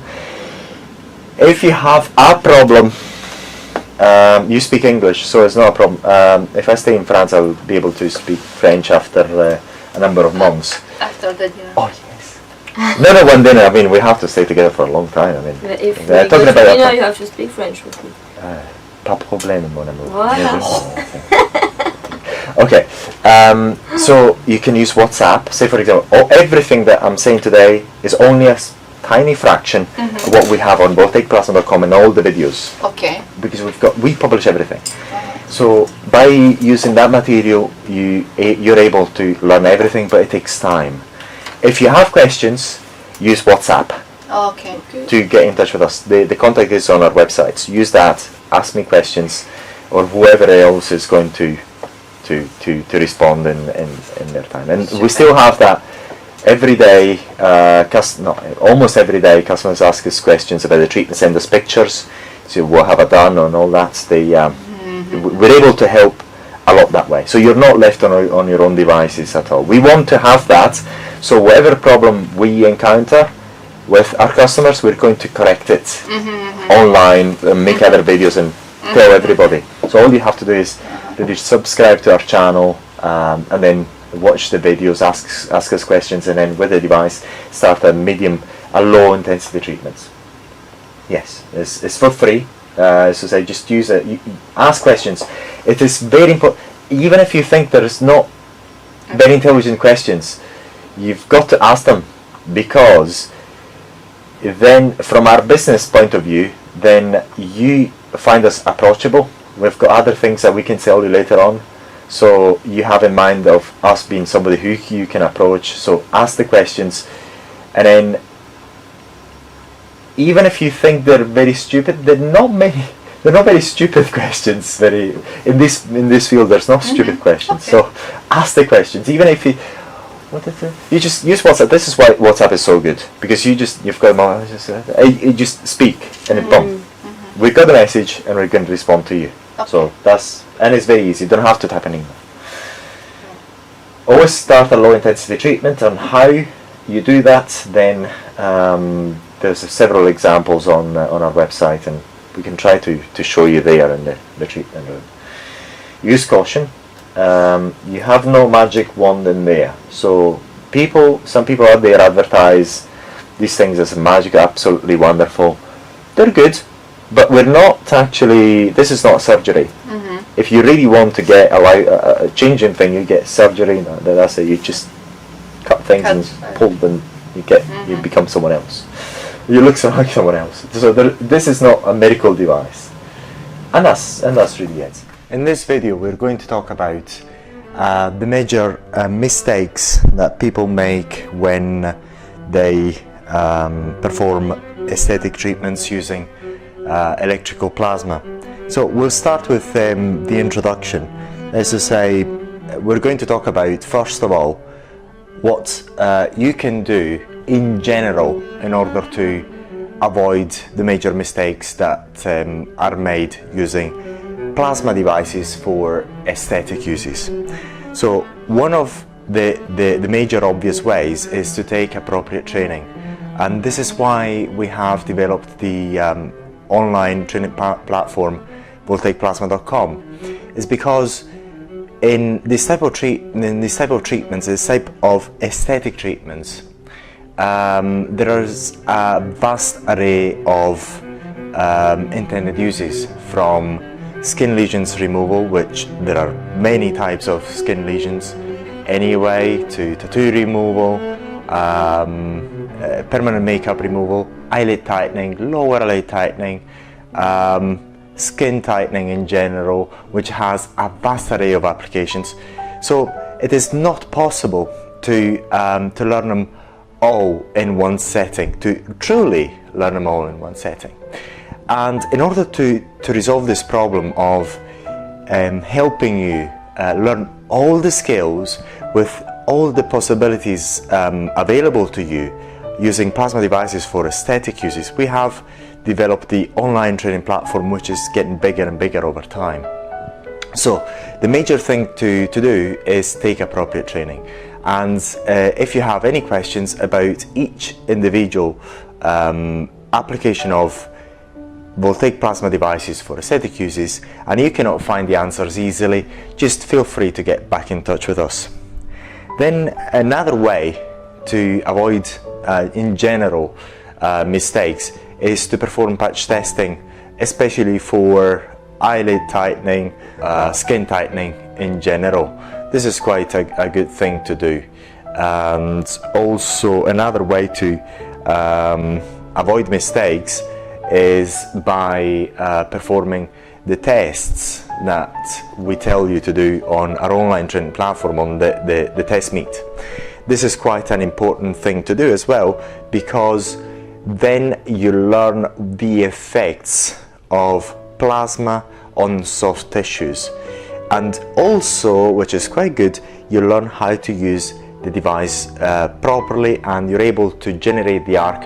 If you're using one of our devices, for example the Beauty Tech, you're able to use the Beauty Tech at very low power level, as to say level 1 with 3 batteries, which is actually the lowest that we know of, the lowest power level that we know of in the market so far. And also another thing to do is always start, if you're using these devices for eyelid tightening and skin tightening in general, at low intensity treatments. This alone is going to help you avoid the major mistakes. But we're going to talk about the major mistakes so that you know them, and by knowing them, then you'll understand why we tell you to do things in certain ways, and you'll be able to avoid them altogether. Another important point is to know that these mistakes that we're going to mention are not very common anyway. They're quite rare, but it's always good to know them, and because you know them, then you understand the reasons why we teach you to perform these treatments in certain ways, and you'll be able to carry a lot of knowledge forward as well.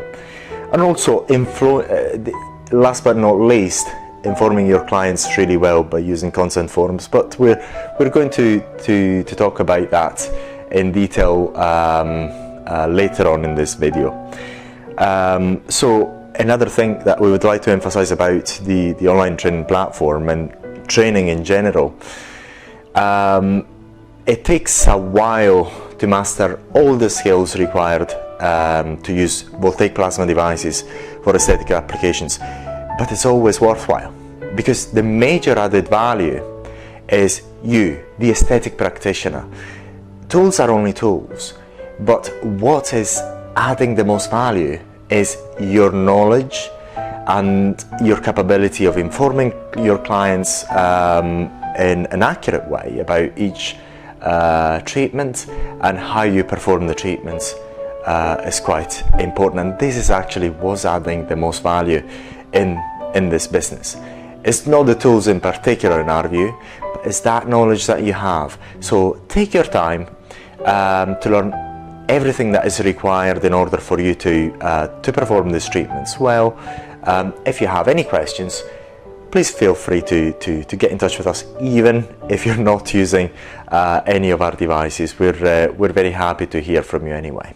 So, but we'll start talking about the individual mistakes one by one, and the most important ones first, and then we're going to go and talk about the least important ones as we go along. So the first one is using the spray technique for skin tightening incorrectly. This is not a major mistake. We haven't found loads of them, because people normally use the spot operation. You may find that with certain devices, certain manufacturers ask you to perform the spray operation. In our view, the spray operation, it is good. I've had one myself, one done on my eyelids myself, and I had very good results out of it. So there's nothing bad to talk about the spray operation for skin tightening or eyelid tightening in general, but the difficulty of the spray operation in eyelid tightening and skin tightening is that there's no clear cut. It's more difficult to learn than the spot operation. So you may get things wrong, but you cannot really point your finger to what you've done wrong if something goes wrong, but it's very unlikely that something will go wrong using the spray operation for skin tightening. But just to go on the safe side, all you have to do in order to avoid mistakes in the spray operation is just don't use it. Don't use it. If you really, and we haven't identified any clear advantage in using the spray operation either. So it is a bit more difficult to learn, and it is not it's not bringing forward so great advantages in using it either. So if you really want to use it, just use it after you have your a lot of experience with voltaic plasma devices for aesthetic applications. And then if you just want to give it a go, then you can give it a go after a long time you've had reference experience with voltaic plasma devices. Then another one is applying the arc for too long using the spot operation incorrectly for localized skin tightening. Once again, this is a very rare mistake, extremely rare, and we have found it in very rare occasions, and there's a common theme to that mistake. Going and jumping to high intensity treatments too soon, and this is why we teach you to use the devices at low intensity treatments first, then move to medium intensity treatments, and then once you acquire enough, I would say, reference experience, then you slowly transition to a bit higher intensity treatments. Also remember, we'll talk about eyelid tightening in a second. So in order to avoid mistakes, what you have to do is, once again, low intensity treatments, see the results, move to medium intensity treatments, and then as you gain reference experience, then you increase the intensity slowly. And there's a chapter on and videos on our online training platform explaining you what we mean by intensity treatments, because the intensity treatment, the intensity of the treatment is not dictated only by the power level of the device that you're using, but it's dictated by a number of factors: the duration of the spots, the distance between the spots, the area that you're covering. And if you want to know more about that, there's dedicated web pages and videos on this particular topic. And if you're not sure, please get in touch with us. So we've just talked about that. And then another mistake is using high intensity treatments for plasma upper eyelid tightening. Using high intensity treatments is not a mistake per se. The problem with high intensity treatments is that you get all that swelling that you get is very severe at times. The discomfort becomes more pain than discomfort, and that can lead to customer dissatisfaction. Therefore, if you can avoid them, especially we actually encourage you to avoid them altogether, especially because of these things. But also what we found is that the actual results, the actual improvements are not proportional to the intensity of the treatments that you're performing. So you might as well just avoid them altogether. And also, if there's one of the adverse reactions that people don't talk about is the laxity, and this is only for upper eyelid tightening. It hasn't been observed in many instances, but it has been observed in those instances where a high intensity treatment was performed. Again, it's very rare and it's been observed with all devices that we know of. So you cannot actually point it to a particular device. It's just the way it works. What happens in reality is the way this mechanism of skin tightening works is just like with CO2 lasers.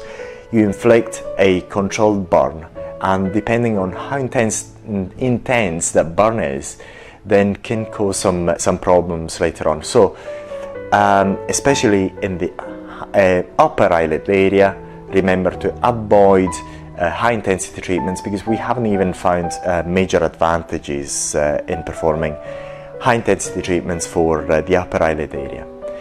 And then we're going to move now into an area that is not discussed as much with plasma devices, but is extremely good, is tattoo removal, plasma tattoo removal. This is one of the best applications of plasma devices, and we know that is going to be up and coming in the future because of the very good results you have with plasma devices.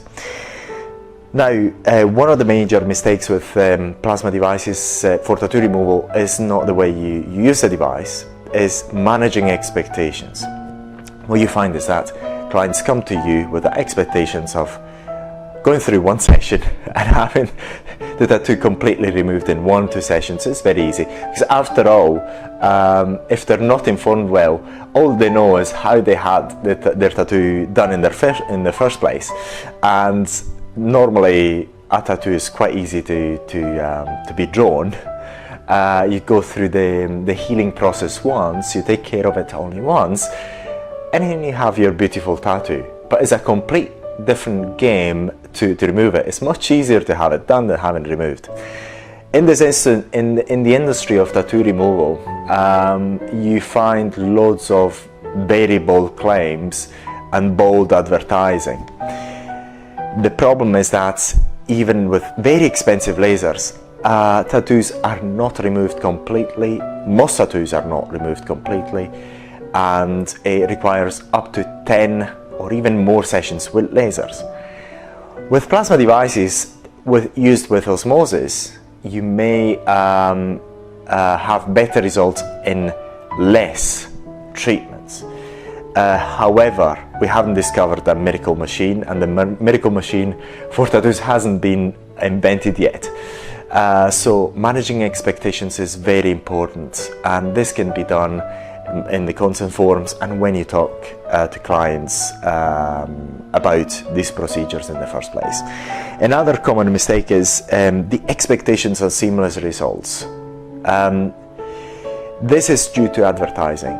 All advertisers like to give us put out there as many bold images as possible of seamless removal of tattoos. Bear in mind, sometimes they're possible. As I say, sometimes the ink is such that 1 or 2 treatments, even using lasers, can have very good results. However, in the vast majority of the cases, the ink is quite of a good quality and has been put quite deeply into the dermal layer. So, no way, unfortunately, for most tattoos to be removed seamlessly. We've seen loads of tattoos, tattoo removal results, and all with lasers, most of them with lasers, if not all, and they all have a common theme. You can tell something was there. There is a skin texture change of some sort. The area is very common. A very common thing about laser tattoo removal is that the area then becomes hypopigmented, and we haven't seen one instance so far of a seamless tattoo removal with lasers.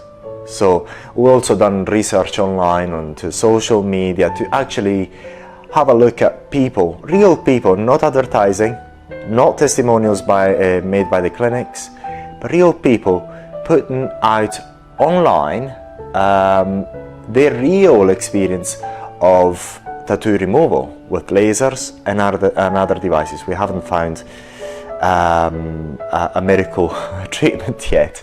So the reality of tattoo removal is that it's very unlikely that most tattoos are going to be removed completely, seamlessly, without leaving a trace. It is possible in some occasions, but it's not normally the case anyway. And that's quite important to emphasize it, because you have people coming to have their tattoo removed, and they have these expectations which are not realistic. And despite what device you're using, unfortunately, tattoos are made to stay, and they're there in the dermal layer.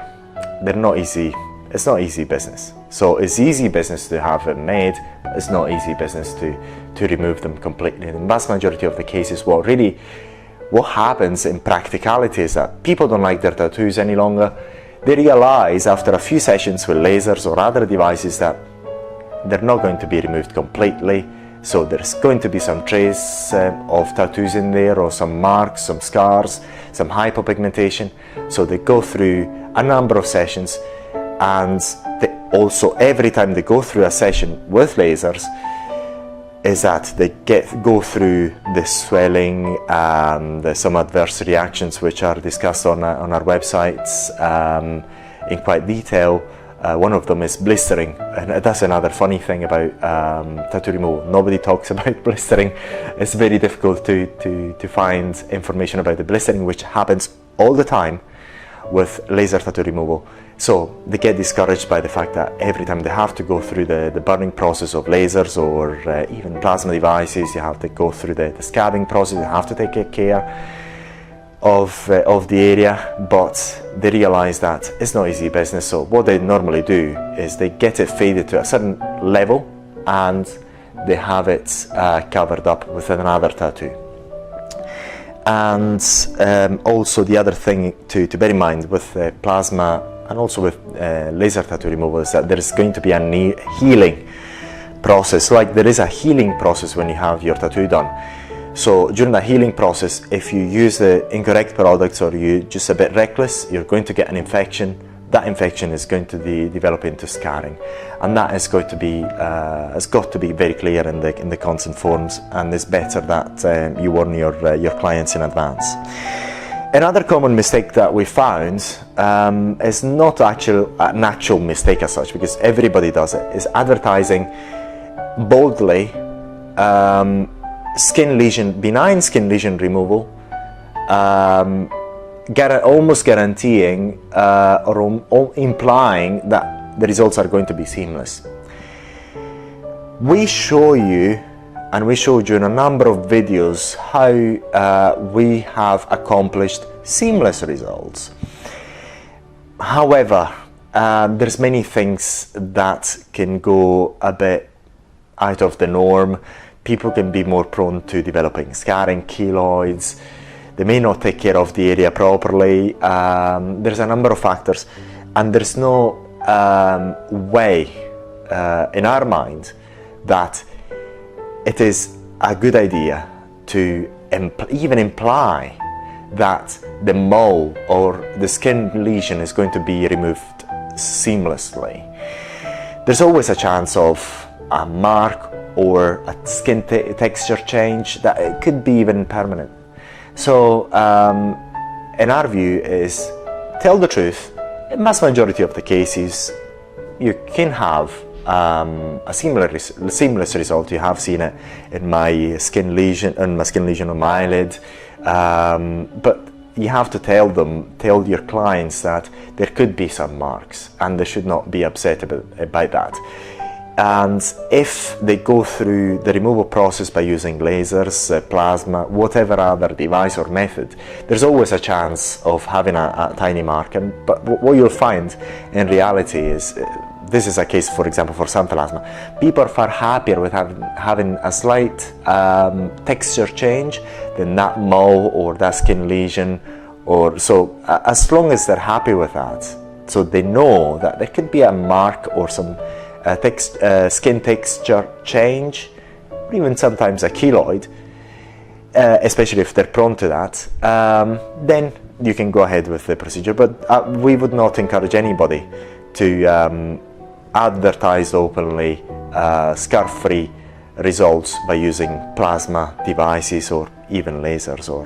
We haven't found one way that can guarantee 100% there's not going to be any marks left after the treatment. Also, failing, this is quite a good one, failing to provide an aftercare protocol to the client undergoing the treatments. It is quite important, I actually would say is very important, that of course you discuss about the aftercare with your clients, but you have something in writing. You can either email that information over to your clients, or you can hand over a leaflet, but give them something in writing, something practical to follow. Because we found that the cases of something going slightly astray, or sometimes infections that led to scarring, was due to that clear knowledge of the clients about the aftercare to follow. And in a commercial environment, it's always a very good idea to have something in writing that you hand over to your clients. Because if you've done it, it's there in writing, and if they're not clear about it, then they have the opportunity to ask you, but it's there in writing and it's quite clear for most people to understand. This is very important. So don't limit yourself to talk about it. Have it in writing, and leave something with your clients, either an email with a PDF or a leaflet. Leave them something that's quite clear and tangible. This is quite, not many people make this mistake, but it's very important. Sometimes we're very busy, we're on the run, we're doing promotions, and we forget about consent forms. They're very important. They're extremely important in this business, because this is the aesthetic industry, and these treatments are very effective. And with effective treatments, there's always, unfortunately, although people don't like talking about them, the possibility of something going slightly wrong. And it is quite important, I would say very important, to have a consent form in one way or another. An electronic consent form, paper consent form. Have it. Don't forget it. Don't think it's not important, even if you're busy. Have it in your business as a habit. Put it in your way to operate your business. Is extremely important. Something else, which could be a bit controversial, is the advertising, especially for upper eyelid tightening using plasma. We don't feel that it should be advertised as blepharoplasty. We have carried out many of these procedures, and there's many people having our devices using plasma for upper eyelid tightening, and I had it done myself. I had the procedure done myself, and the results are good but not dramatic. And we're going to make a dedicated web page and information, which is going to be quite clear later on. So if you're watching it when this video has been released, as I say in February 2017, the page is not going to be there, but we think that we're going to make it at a later point. We're making this video first because we think it's more important, so you're able to have the information that you require in order to avoid the major mistakes. In reality, what happens with upper eyelid tightening is a minor change, a minor improvement in the appearance of that saggy skin, and it's quite minor. And it should not be, in our view, advertised as a blepharoplasty for a number of reasons. It's just it doesn't shorten the skin. It tightens it to a certain degree, and it doesn't really shorten it. We understand why it's been advertised that way, because medical doctors love it, love the idea of being able to say, well, no problem, we're going to use sublimation, the fourth state of the matter, and using these very magical words, then they're going to say, oh, this is a blepharoplasty. So you just use these words, then people love it, especially medical doctors which are not going to perform a blepharoplasty, so they have something that they can advertise as such, and we understand exactly why that is working to sell the tool. However, when you see the results, then it's something different. So the results are appreciable improvement in the appearance of saggy eyelids. But when you have a lot of skin to be removed, having this as a replacement to a blepharoplasty is not a very good idea. And we're going to touch that topic later on over the coming months. And there's a number of reasons for it. So in our view, if you want to advertise it, medical devices as blepharoplasty, please go ahead. But mind you, there's no miracle machine. Although some people make incredible claims, the physics are the physics of things. There's no miracle machines, and you'll find yourself that these very bold results sometimes are very dubious. In our case, what you find is that we show you the real results, not only the before and after, but we also show you how the treatment was carried out, and when we have the opportunity, of course, also the healing process. So you're actually seeing how things develop, and that is quite important. So if you want to have some help about advertising this type of treatments, we've got lots of videos available, so you can use them on your websites if you have one of our devices, even if you don't. Of course, if you use one of our videos, you're gonna help us with free advertising. So feel free to copy and paste any of our YouTube videos that you like on your websites to help you advertise. So that's one thing that we would suggest nobody to advertise. As I say, blepharoplasty, eyelid tightening as a bleph. Another thing that which we found and we know is a bit misleading, as I say, because the actual results are not as good as a bleph. I do apologize for saying it. That's the reality of things, especially when the skin to be tightened is a lot and there's no miracle machines. What many people do, even those people who are who claim to be the top surgeons and whatnot, is they perform the treatments and they take pictures immediately, while the carbonized area or the sublimed area, I don't know exactly what they call it, using the fourth state of the matter. So what happens, and we're going to make a webpage on that and a number of videos on that in order to explain the process, the physics of it.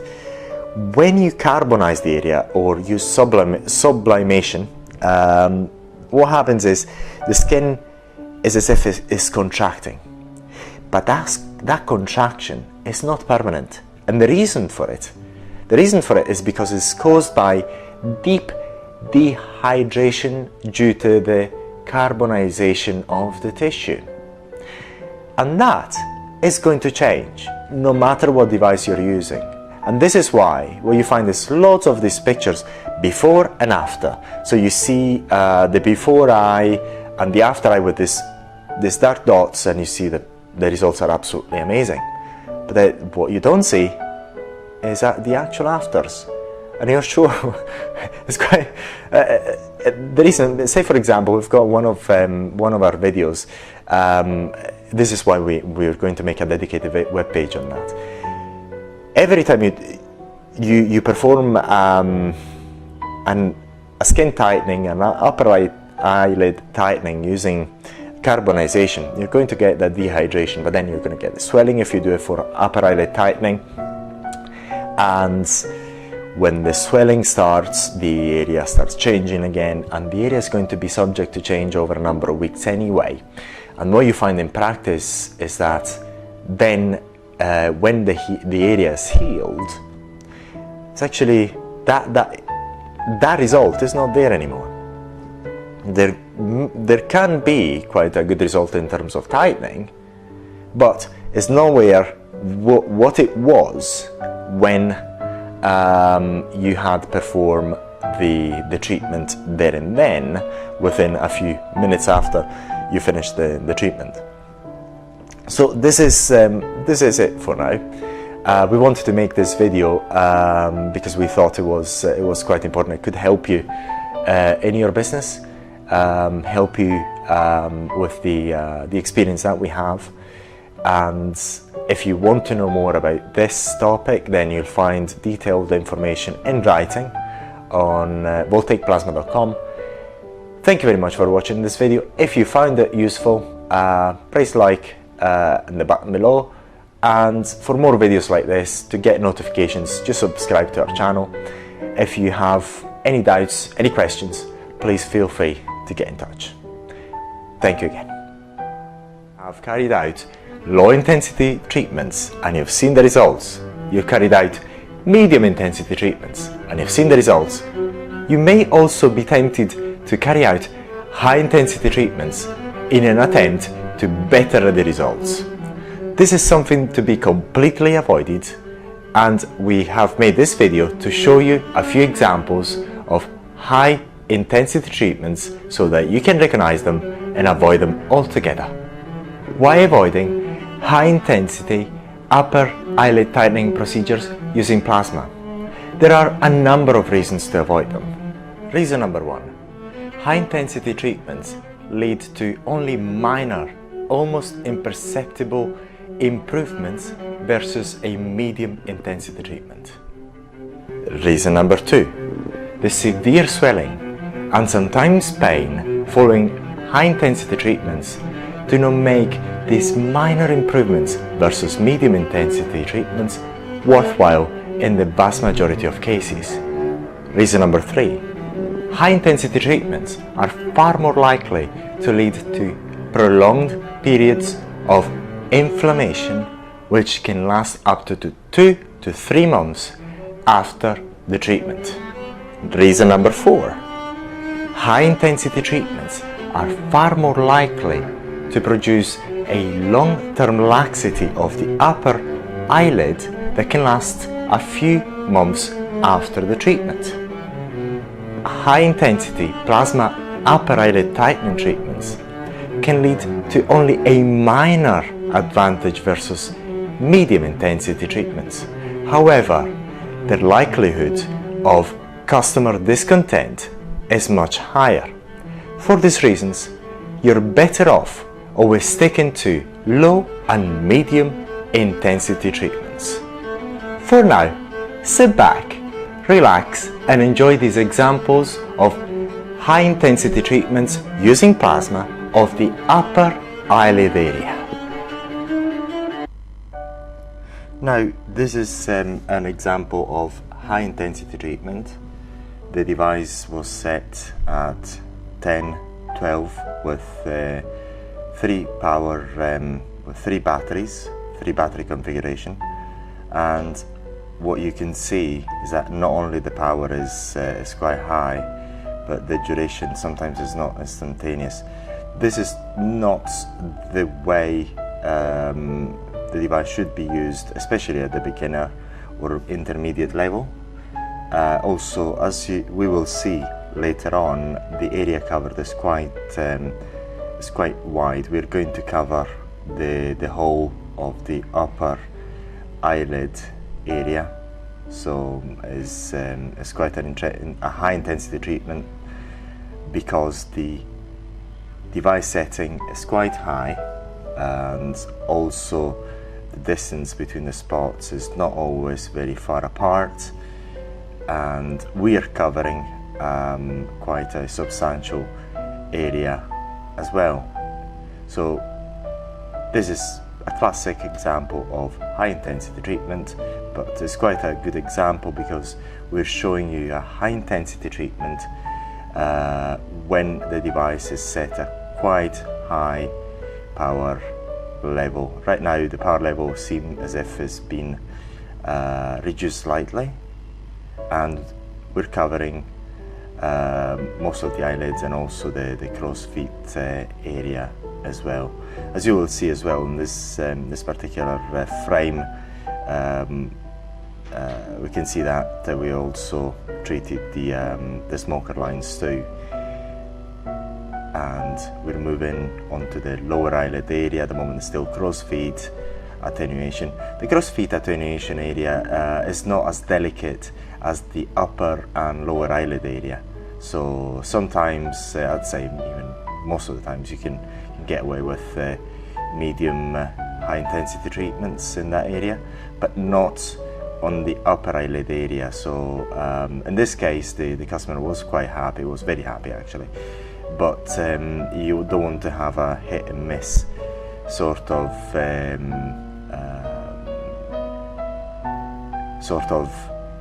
treatment results. You want to have your customers to be happy all the time if possible. So always stick to medium low intensity treatment.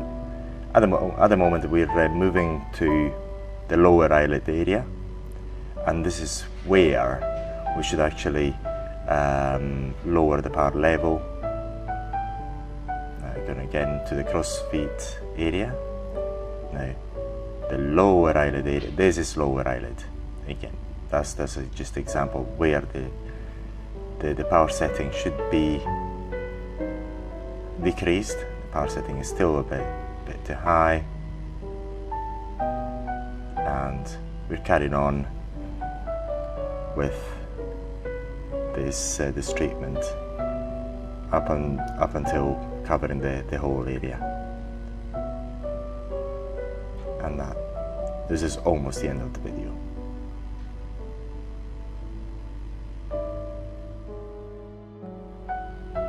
This is a very good example because this is exactly the same person that we've shown you for a low intensity treatment.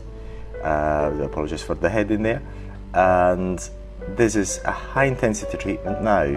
The device setting has been increased slightly, but as you can see, the distance between the spots is almost none. They're almost side by side, so there's almost no distance between the spots. So this alone makes it potentially a high intensity treatment. And also, as mentioned before, the high intensity treatment is also the intensity of the treatment is also due to the area that you treat. The wider the area, the higher the intensity of the overall intensity of the treatment.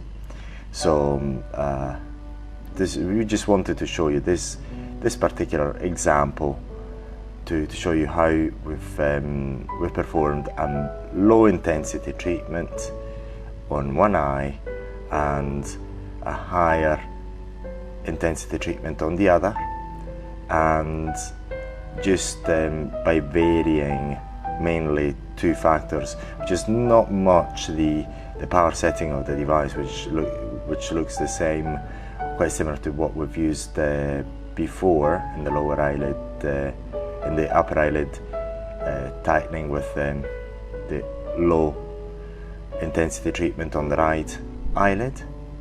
But this time we're covering an area that is wider. The spots are quite close together, and we're covering a larger area.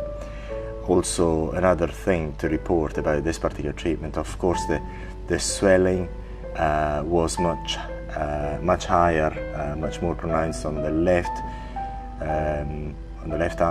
eyelid than it was on the right, of course, because of the intensity of the treatment. So also another factor that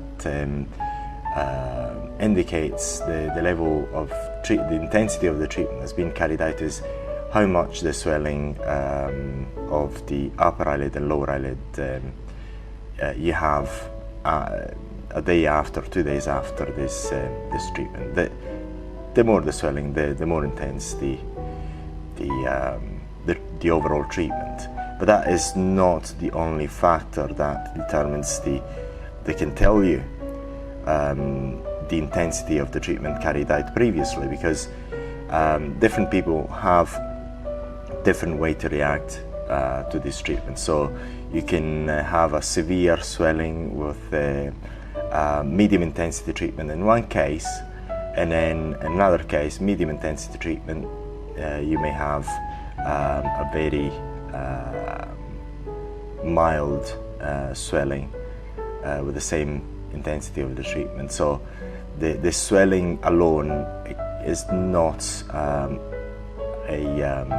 an indicator, reliable indicator of how intense the treatment was on the area.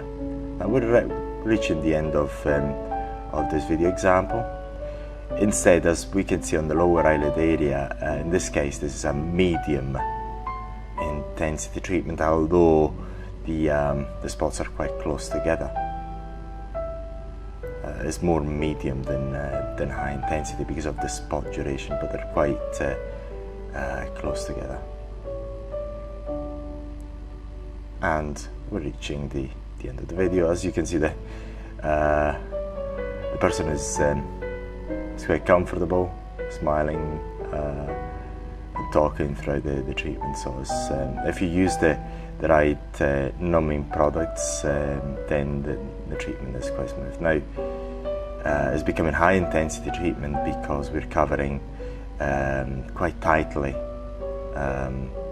the lower eyelid area, but we're moving on to the crow's feet. The crow's feet are not as a delicate area as the lower and upper eyelids, so you may get away with a higher intensity treatment there. And that's the end of the video.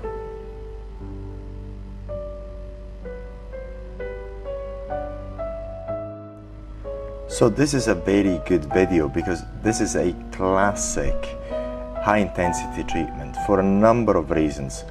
The device itself was set at quite high power level, and also the duration of the spots was quite long as well.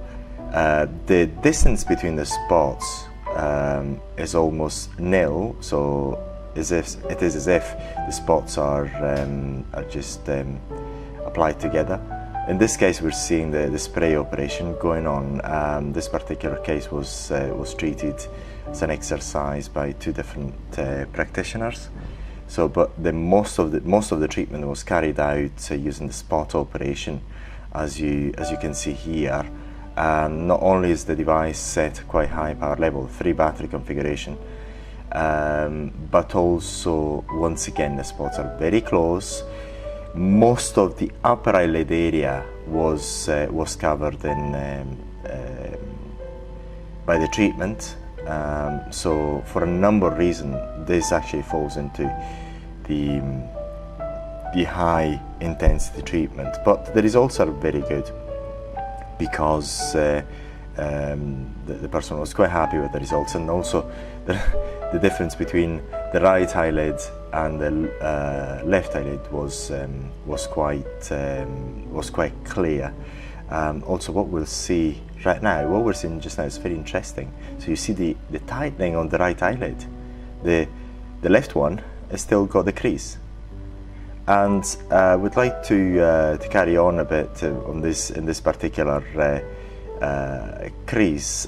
Later on, we're going to show you a few videos, and we're going to discuss in detail why there is this instant tightening of the skin soon after the treatment. But the instant tightening of the skin is not the permanent result, because the area will swell, will change, and so it's going to be subject to change over a number of weeks anyway. So that immediate result is not representative. So we're going to show you another example of high intensity treatment, and this is another example. Although it could sometimes be classed as a medium intensity treatment because of the lower power setting of the device, the spots are really close together, and also the area treated is quite large in terms of the upper eyelid area, so this is something to avoid. So always remember to watch the medium intensity treatment videos that we showed you. This is how it's best to treat them, and this is just an example. You can see right now the power level is actually level 1 with 3 batteries configuration, because the arc is very small and it's quite difficult to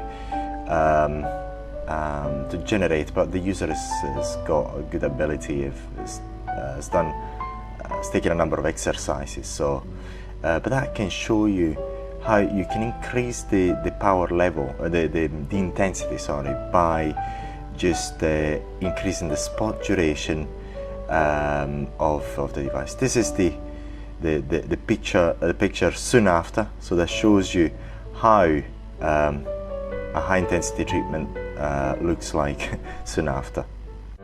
Thank you very much for watching these examples. On our channel you'll find far more examples of low, medium and high intensity upper eyelid tightening procedures using plasma. If you found this video useful, please press like on the button below and subscribe to our channel for more videos like this one. Thank you for watching. How skin tightening works by using electrofulguration. Young elastic skin depends on the amount of structural proteins such as collagen and elastin. These proteins help our skin resist temporary changes such as stretching, folding or wrinkling. As we age, our bodies produce less of these structural proteins, making our skin more prone to showing signs of aging such as fine lines and wrinkles. A mild superficial control burn by using AC voltaic arcs, DC voltaic arcs or lasers induces a skin tightening effect which helps the skin restore more of its natural elasticity. This occurs because a localized excitation stimulates your skin regeneration response, resulting in firmer, tighter skin and hence the reduction in the appearance of wrinkles and fine lines. Similar results are also possible by using other skin rejuvenation methods like AHAs, alpha hydroxy acid, base cosmetic peels. However, the use of voltaic arc or cosmetic lasers is generally more selective because it can be applied exactly where required, therefore inducing the skin tightening effect exactly where your client needs it, with a higher degree of precision. With voltaic arc, the techniques used for skin tightening are both spot mode and spray mode. The method we prefer is the spot mode because it is the easiest to learn and accomplishes consistent results. Spray mode operation is also used by experienced users. It is important to emphasize that voltaic arc in aesthetics do not produce dramatic results, which are currently mainly possible by the use of cosmetic surgery. However, voltaic arc produces mild, appreciable improvements in the appearance of fine lines and also reduces the appearance of sagging skin very effectively. Once again, for more dramatic and fast results, the best advisable option is cosmetic surgery. Some of the most common applications of voltaic arc for skin tightening are eyelid tightening, or also referred to as eyelid rejuvenation, reduction of the appearance of fine wrinkles including the appearance of perioral lines, the improvement in the appearance of mildly sagging and loose skin, atrophic scars attenuation by using skin tightening at the borders. Example of common atrophic scars are acne scars or chickenpox scars. The skin tightening applications of AC voltaic arcing are several. So, how to perform spot operation for cosmetic purposes? In this part of the video, we will provide the basic principles in order for you to start to get familiarized with the basic techniques used to perform aesthetic treatments by using AC voltaic arcing. When you first start, it is advisable to start any aesthetic procedure very conservatively, so that you can get used to the basic skin tightening effects produced by AC voltaic arc. This will provide you the foundations on which you can slowly build upon and, if you wish, later develop your unique techniques once you have gained experience and confidence in the results of these types of treatments. The more experience you gain about the effects produced by AC voltaic arc for cosmetic treatments, the more confidence you will have, and you will slowly become aware of the versatility of voltaic arc in aesthetic applications. The more experience you have, the better equipped you will be to effectively take advantage of the huge potential of voltaic arc in aesthetic applications. With plenty of practice and a hint of creativity, anyone will be able to master the use of AC voltaic arc in aesthetic applications. First of all, you should have gained enough confidence in the use of the device so that you're easily able to generate the voltaic arc when the equipment is set a minimum power level. As we have seen before, the best way to practice is on a piece of meat or chicken leg. Normally, enough confidence in the use of the equipment at low power is gained after a number of attempts. The time required to achieve the initial level of proficiency to be able to generate the arc at low power vary from person to person. However, in any case, it is only a matter of practice. As seen in our previous video, the easiest way to achieve the right level of manual skills is by practicing generating the arc with the device set at high power, and then carrying on practicing generating the arc while progressively lowering the power level step by step down to the minimum setting. Right now, you are watching the equipment being used while set at minimum power, and you should be able to confidently generate the arc while the device is set at minimum power, as shown in this video, before you move on to carrying out cosmetic treatments. Once you feel that you have gained enough confidence in your ability to generate the arc with the device set at minimum power level, then you can start your basic training for cosmetic procedures. So keep practicing until you're proficient in handling the equipment at minimum power level. As you have seen in our previous video, the carbonization effects of electric arcing are dependent on the way you apply the arc regardless of the power setting of the equipment. The minimum power level is designed to allow the user to perform the cosmetic treatment while also ensuring the carbonization effects are minimal, and hence even a slightly erroneously prolonged exposure to the arc would not cause significant unwanted damage to the dermis. Please be aware that despite any low power setting, excessively prolonged exposure to voltaic arc will eventually lead to irreversible damage to the dermis or even injuries. Before you carry out any cosmetic procedure for skin tightening, remember to explain the content of the consent form to your client. Then allow your client to read the consent form and ask if she or he have any questions or doubt.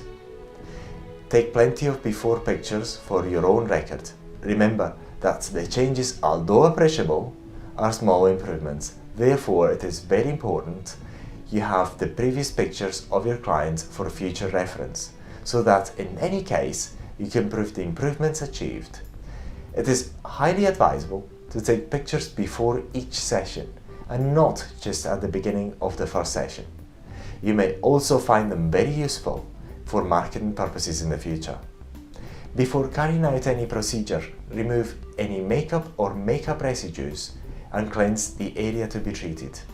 Apply numbing cream on the area to be patch tested or treated.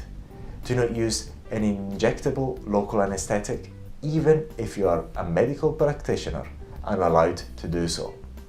Ask the client to remove any metal objects, i.e. watches, bracelets, earrings, etc.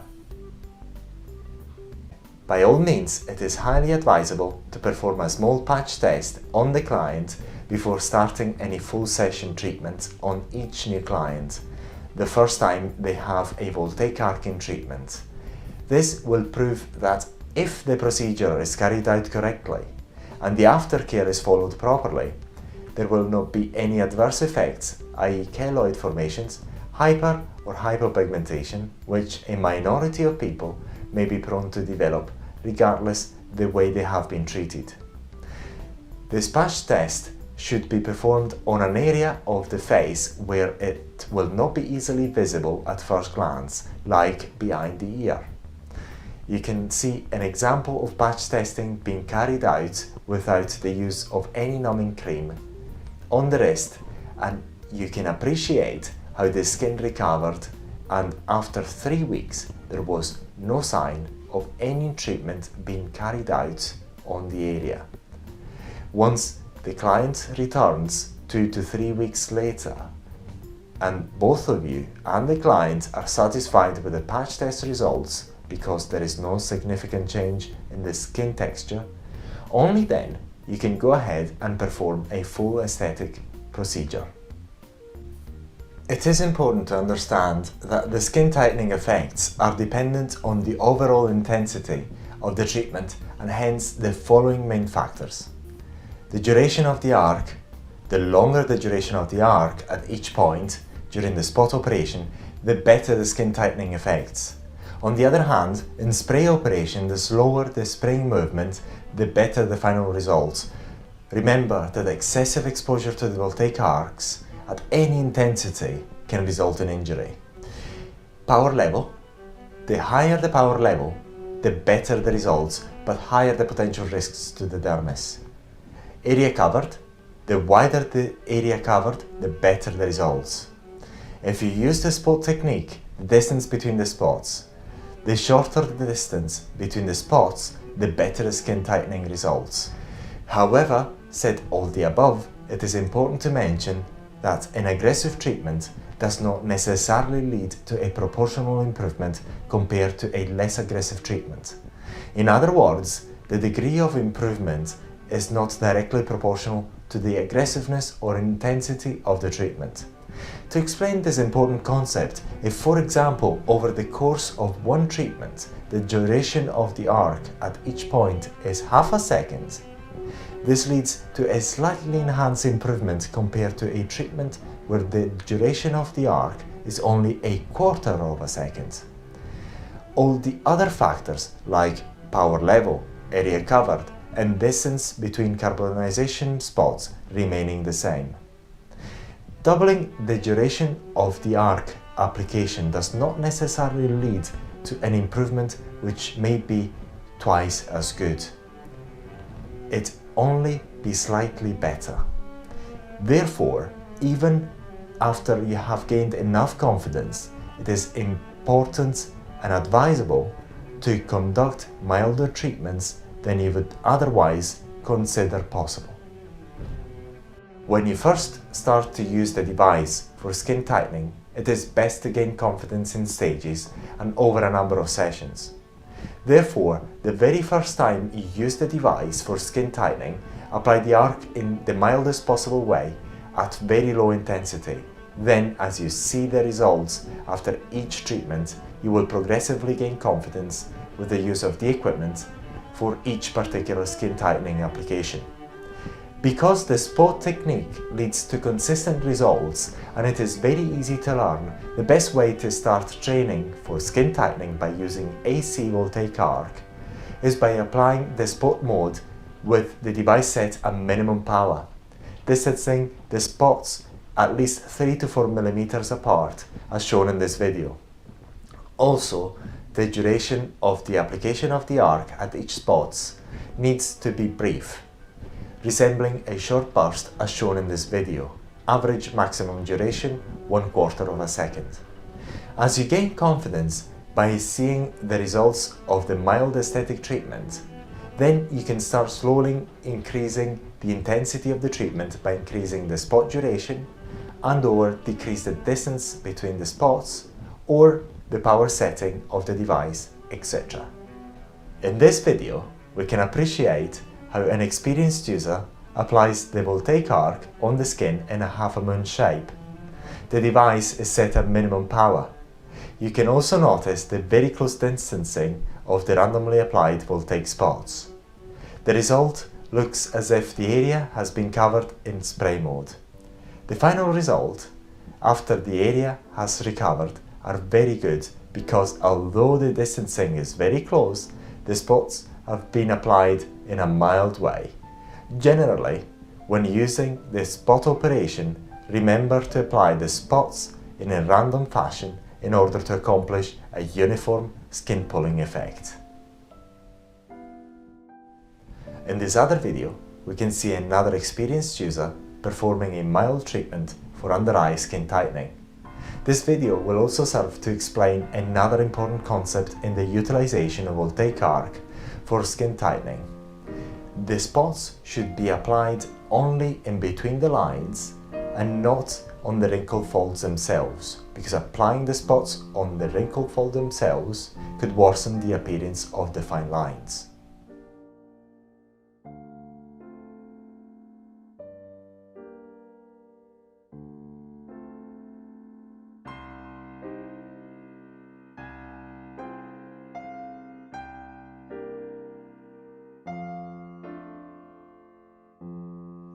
In this other video, you can see how a mild spray mode can be used instead of the spot technique for fine lines attenuation. Here we can see how the voltaic bursts are applied for skin tightening for acne scar attenuation. For acne scar attenuation and any other atrophic scar attenuation, the spot mode is applied on the border of the depressed area of the scar and never on the depressed area itself. Here we can see the skin tightening applied for perioral line attenuation. As you can see, the mild spots are applied always in between the wrinkles and never on the wrinkles folds themselves.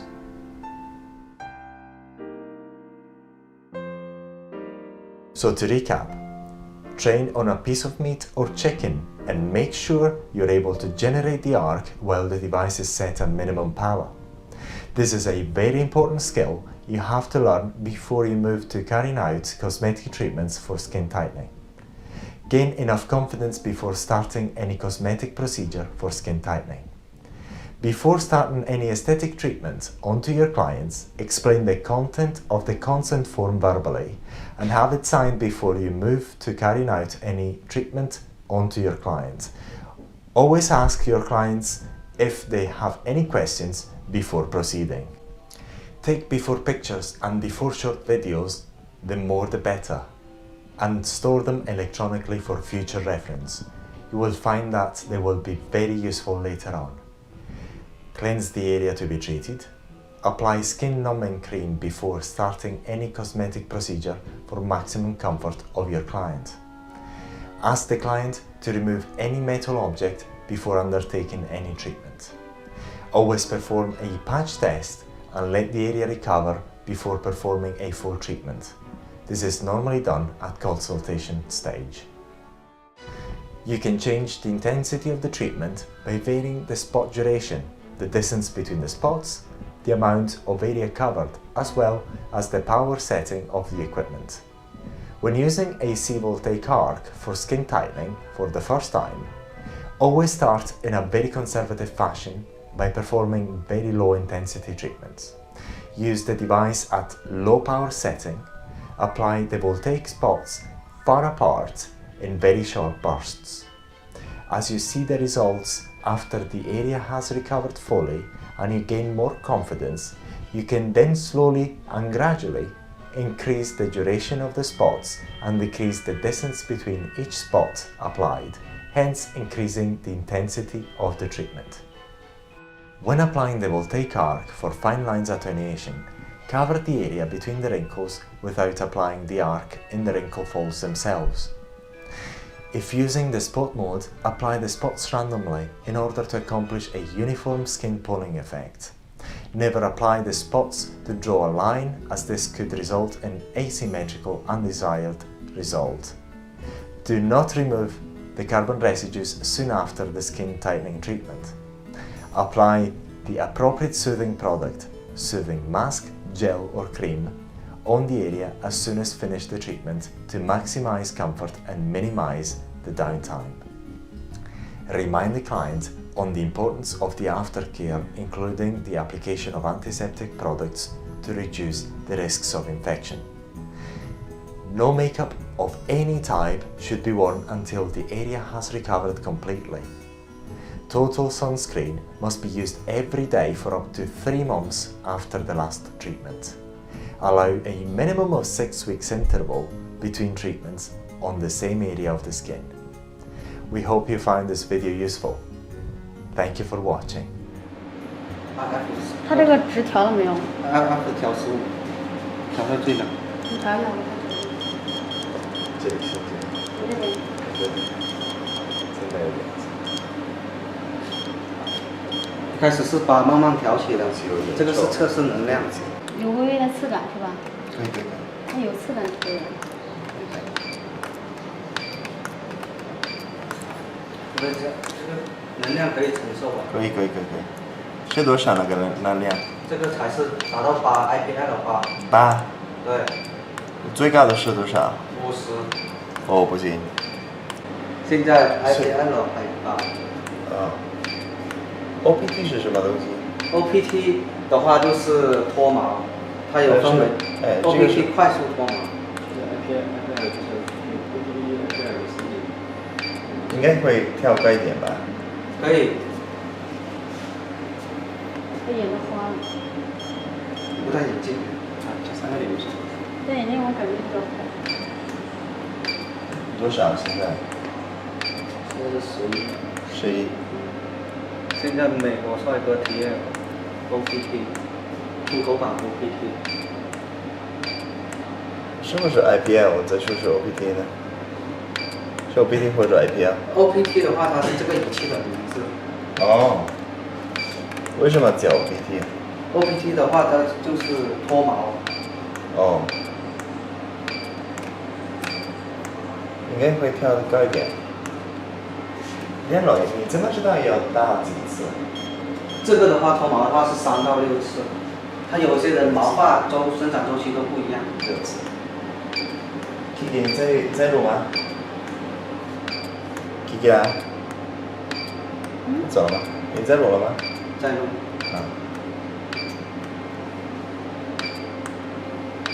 因为有些人他的毛囊的话，它是有可能分为6小节那种毛。所以这个会打几次？这个IPL 会打几次？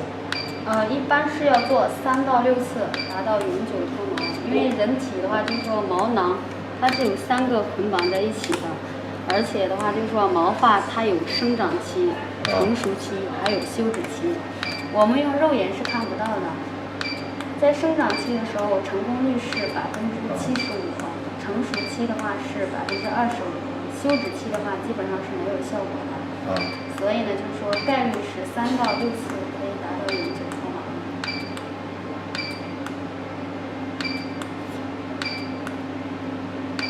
现在这个模式的话是定点脱，像定点脱的话，它就是第一枪按下来的时候，第2枪是压在第1枪的1/3。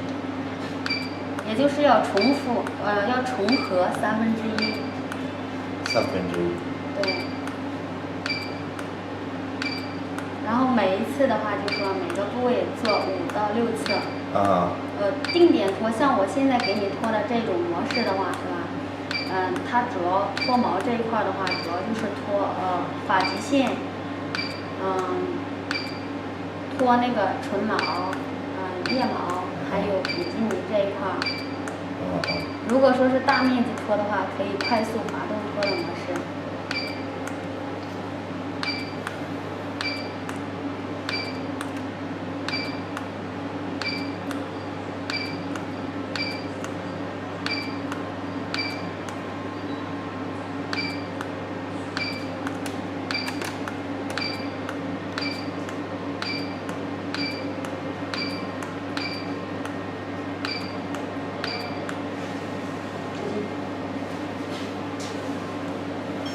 你有没有闻到毛发烧焦的味道？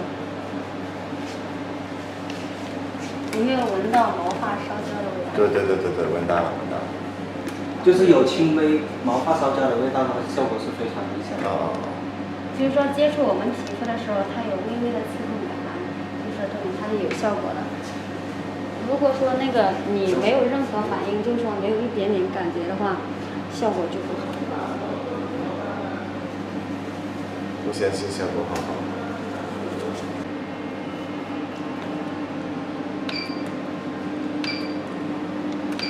应该可以调高一点。现在是多少？哦，现在是14。14。再调到20吧。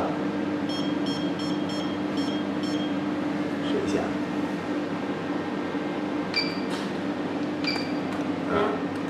对，调15。25。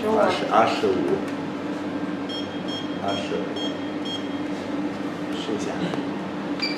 可以了。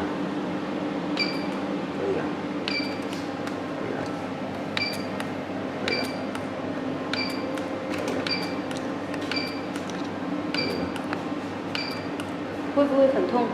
有点点，可以了，可以。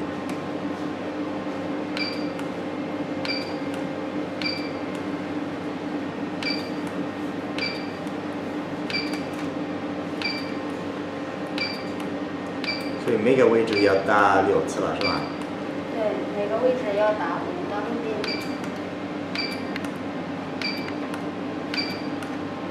你怎么知道你不会伤害别人呢？仪器。不会伤害眼。调小一点吧。对对对，20。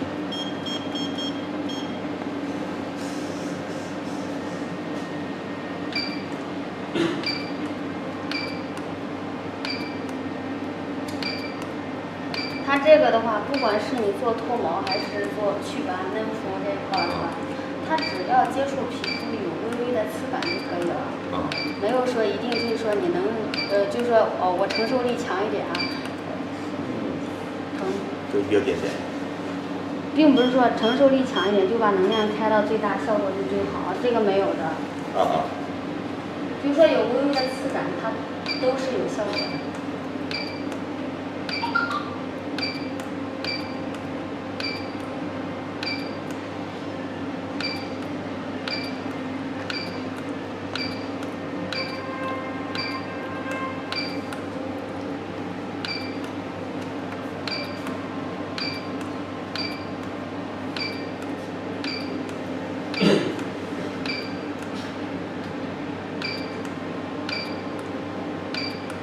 如果是做的时候，最好是同一方向。如果说是从上到下的话啊，就是全部是从上到下的。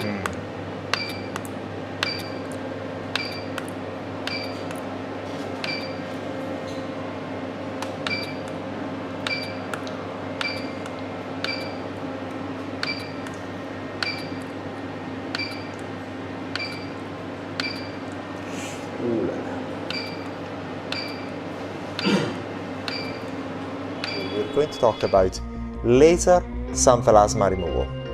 The reason for making a video about laser sunplasma removal is that there are so many misconceptions about laser sunplasma removal.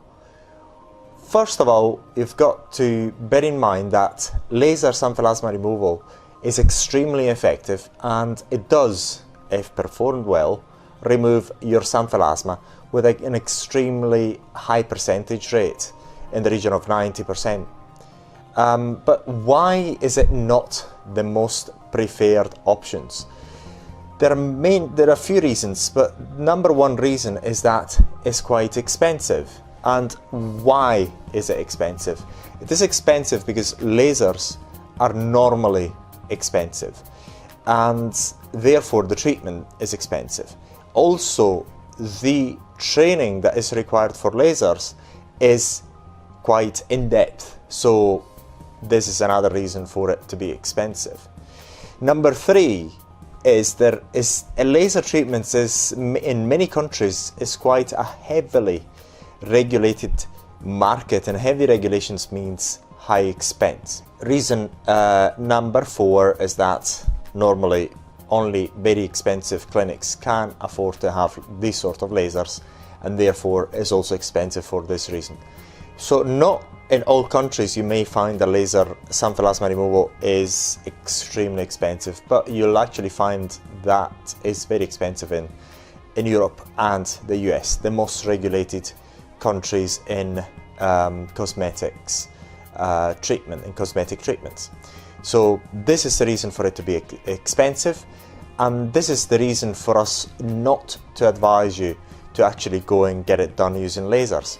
Also, there's something else about lasers that makes it expensive, is that sometimes the safety measures that have to be taken are quite in depth.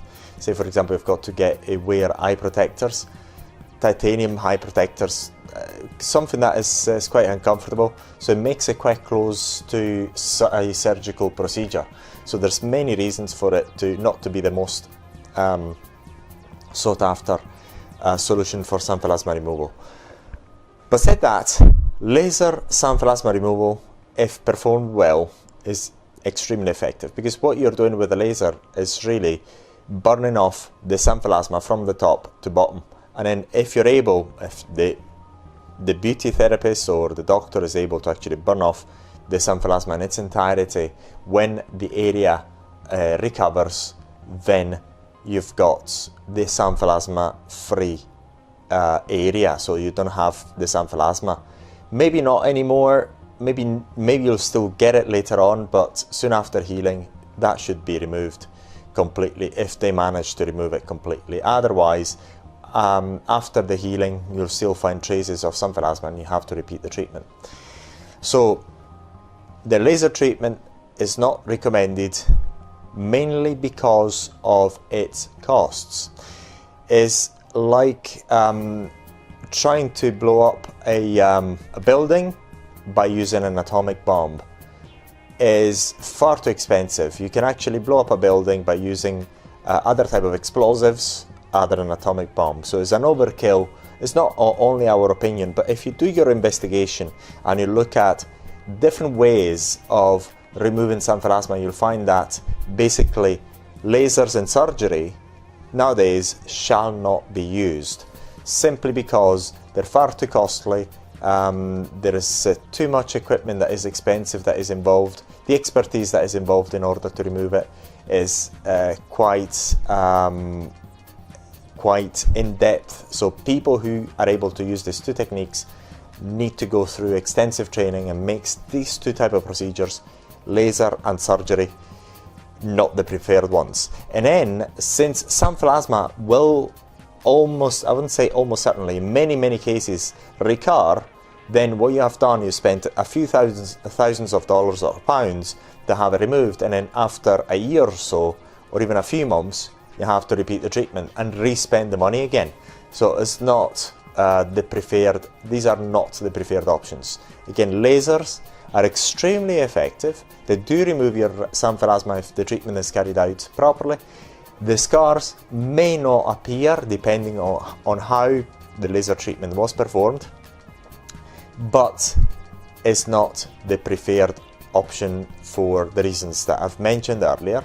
So mainly the cost and the fact that the sanphalasma will very likely appear again, and then when it appears again, if you spend, say for example, $2,000, $3,000 for the treatment, you don't want to spend another $2,000 to $3,000 to remove a tiny bit of sanphalasma again. Given the fact there's much better ways to remove your sanphalasma, much more effective, cost-effective and safe ways to remove your sanphalasma, as you'll see on our website, sanphalasmaremoval.com. But for now, we're going to leave you with a few footage of laser sanphalasma removal.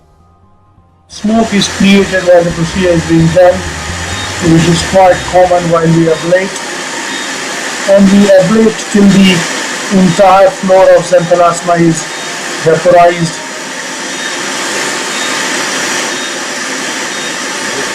We're going to talk about atrophic scar attenuation by using AC electrical arcing. So what we're doing is using skin tightening at the borders of the atrophic scars in order to improve their appearance. And we're never going to work inside the scars themselves. So the type of scars that we're able to improve the appearance of are acne scars, chickenpox scars, and any type of shallow atrophic scar. It is quite important to emphasize that we have very good results by using this technique with shallow atrophic scars, but never dramatic. And the reason for it is because we're not using any fillers or any way of reconstructing the missing part of the skin. All we're doing really is pulling the skin slightly by using skin tightening at the borders of the scars. Normally more than 1 sessions are required in order to achieve good results, 3 or more depending on the type of scars that you're dealing with. So in here we have made a cross section of the skin just to remind you what an atrophic scar looks like in cross section. Atrophic scar is any type of scar that has part of the skin missing, so to speak. So what we're able to treat, well, to improve the appearance of, are shallow atrophic scars by using skin tightening at the borders of the scars and never inside the scars, because if we used skin tightening inside the scars we would have the pulling effect in there, which would make the scar look like a hole in a number of treatments. So we're using always skin tightening at the borders of the scars, and we're not able to do much for very deep scars because, as we said, we're not reconstructing the missing part of the skin, we're only using skin tightening at the border. So for this type of scars, so very deep atrophic scars, other techniques may be more suitable. And this is finally a cross-section of hypertrophic scar, but this is something quite different. But right now we would like to show you a practical example of how AC electrical arcing is applied for acne scar attenuation.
So in here we have made shapes and circles to represent atrophic scars, acne or chickenpox atrophic scars.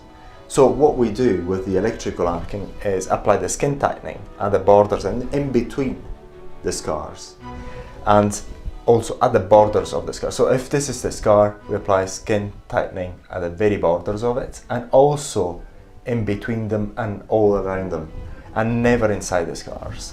So what we do, we apply the voltaic arc, like so, in between the scars and also at the borders of the scars, and never inside them, because if you apply the skin tightening inside the scars themselves, well, over time the scar is going to shrink and they're going to look like more of a hole, and the appearance is going to worsen rather than improve. Right now we'd like to show you a very interesting video of a single atrophic scar attenuation.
So as shown in the previous clip, what we do in order to improve the appearance of a single atrophic scar is to apply skin tightening at the border and all around the atrophic scar itself in order to have the skin pulling, which will improve the appearance of the scar itself after a number of treatments.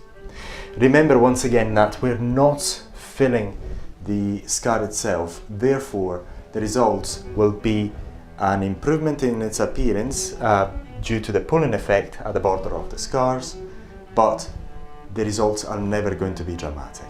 So we hope that you find this video useful, and thank you very much. We're going to examine a few pictures of past mistakes made by using electrical arcing or plasma for aesthetic purposes. We have already showed you some of these pictures, but we'd like to comment a bit more in detail about them because we feel that that is going to be quite useful. So we're going to jump directly onto this topic immediately by showing you the relevant web page. So we're here on the voltaicplasma.com website, on the main page. As you can see, the main page is open. And what we're going to do, we're going to hover over the familiarize with EA, with electrical arcing, and the first link at the bottom is the most common mistakes using plasma. So we're going to click on that, but this layout can change later on, but we'll try to keep the permalink being this this right in here on the on your browser, the same, so you can refer to this later on. And we have already made a video in there, but we'd like to talk about a few pictures in particular. This one, which we haven't mentioned in detail before, this is a picture of a tattoo removal infection, and which developed into scarring. We class it as a mistake because the person who performed the treatment failed to provide an aftercare instruction leaflet. So we're talking about this, so you have an idea what can happen if you just don't provide that. It's not as if you don't provide that, then people are going to get infection. Of course, it's not the case. But if you just provide a clear aftercare leaflet or something in writing that you can send over an email, is going to be very good, because in this particular case, it seems as if the person who undergone the treatment wasn't quite clear. So it went to the chemist. The chemist suggested certain products which were not suitable, so there was a shift of blames and so on. We're talking, when you look at this picture, we're talking about the tattoo treated after 3 or more weeks. So this tattoo at this point should have had the scabbing already developed and fallen off, but the infection is quite clear. And then it developed into a fully fledged scar.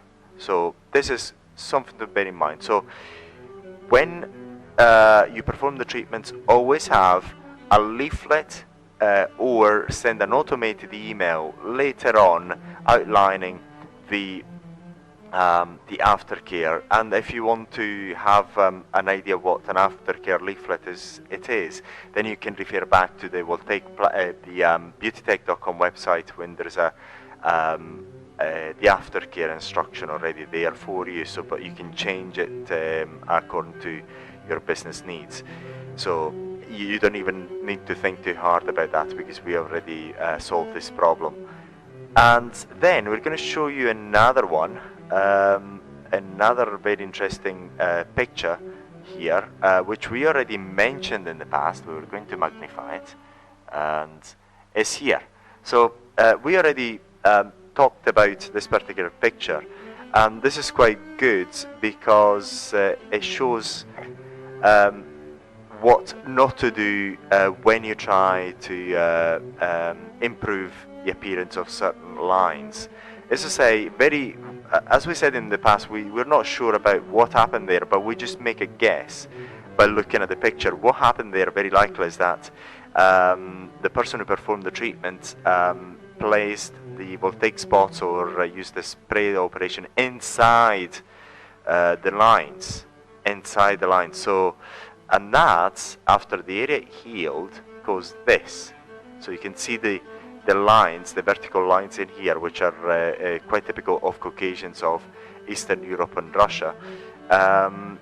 Very, very deep, actually deeper than they would usually be, which are fully fledged atrophic scars. So what is being done very likely, as I just mentioned before, the spray operation has been applied inside the wrinkles, whereas as we taught in the voltaicplasma.com website and loads of videos, what you have to do is just apply the spot operation between the line in order to pull that wrinkle or to pull that atrophic scar, whatever you're treating. So remember, once again, in order, say for example, in order to avoid this mistake, what should have been done, you should have applied the spot operation between the line. So in this case here, some spots in there on the right side and on the left side, and then again on the right side here and on the left side there. So that would have improved the appearance of those lines instead of causing scars, instead of causing two atrophic scars, which made the situation worse. And as we've mentioned before, it's quite funny to see how the person was smiling before because she didn't know what would have happened, because the treatment very likely wasn't carried out properly. So she was expecting a good result, and then once the area was healed, then that was the end result at that point. So we just wanted to touch base on these two particular pictures because we realized that we didn't touch. We didn't actually discuss these two particular pictures before, and we think they were quite important, so you can avoid these mistakes in the future. Then this particular picture here, we just end up this video just showing you this particular picture. This is not a huge mistake. It's just something that we encourage people not to do, is advertise the immediate shrinkage caused by the voltaic spots, the dehydration by the voltaic spots, as skin shrinkage as the after effect. And we see this done by many manufacturers, but what you'll find is that after one day the area will swell and the area is going to be much different to what it was. It's not going to be as tightened as it is immediately after you apply the spots, because the dehydration effect has taken place, and this is what is causing this apparent shrinkage. So this is all about this particular video. We wanted to show you a few pictures, so we hope you find it useful. Once again, if you have any particular questions, feel free to let us know, and thank you very much for watching. We're going to talk about permanent makeup removal. The overall intensity of the tattoo removal treatment by using AC electrical arcing can be quite low. In fact, you can use the device at level 1, 3 batteries, and we talked about the level 1 and 2 in tattoo removal before. So basically you can use level 1 by removing just the epidermis and then applying osmosis. But it's better to apply osmosis just using the paste made up of salt and sterile saline solution. And in terms of timing, we suggest to leave that paste for 10 to 15 minutes. So this time the client doesn't need to go away and wash away that paste. it can be done at your office. And therefore use low overall intensity. So why using low overall intensity? This is because in permanent makeup only high quality pigmentation is used and also high quality equipment. And the result is that this makes the removal treatment far easier, and sometimes permanent makeup is removed in one session only. Therefore, always use low overall intensity. Remember that despite everything, the aftercare is done by your client, and this time you've got to emphasize not to use makeup during the recovery period of the area. Right now, we're going to watch a very interesting video where we're going to show you how permanent makeup removal is performed on the eyebrows. As you will see, the treatment is very mild, and also the paste is applied at the end of the treatment.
As you have seen, permanent makeup removal is quite straightforward by using AC electrical arcing and applying osmosis after.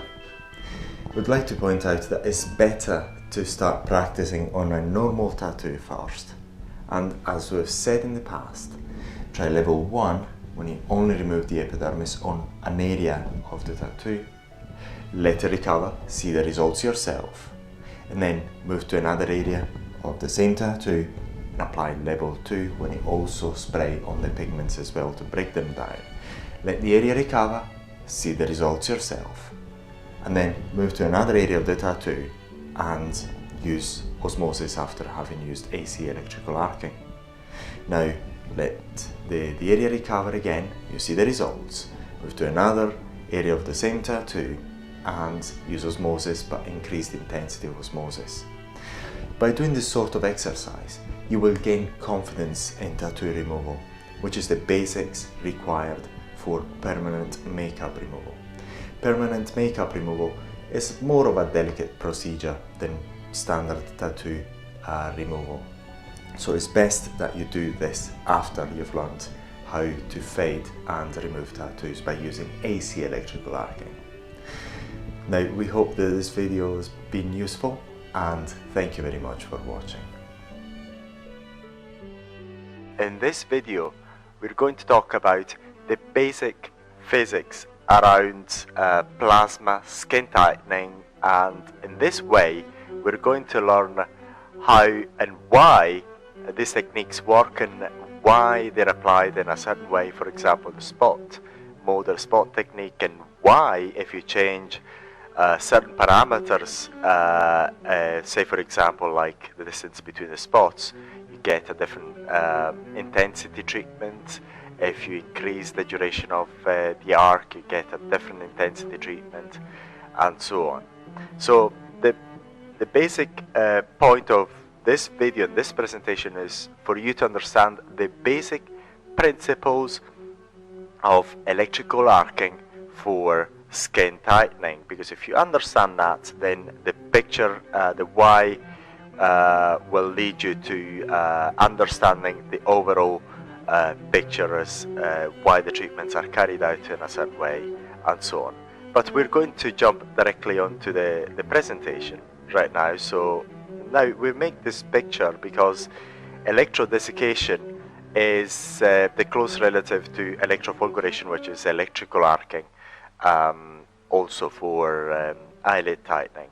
And as you can see, when we apply the electrode onto the skin, we get a certain amount of heat propagation in there. And this is the same applies to plasma skin tightening.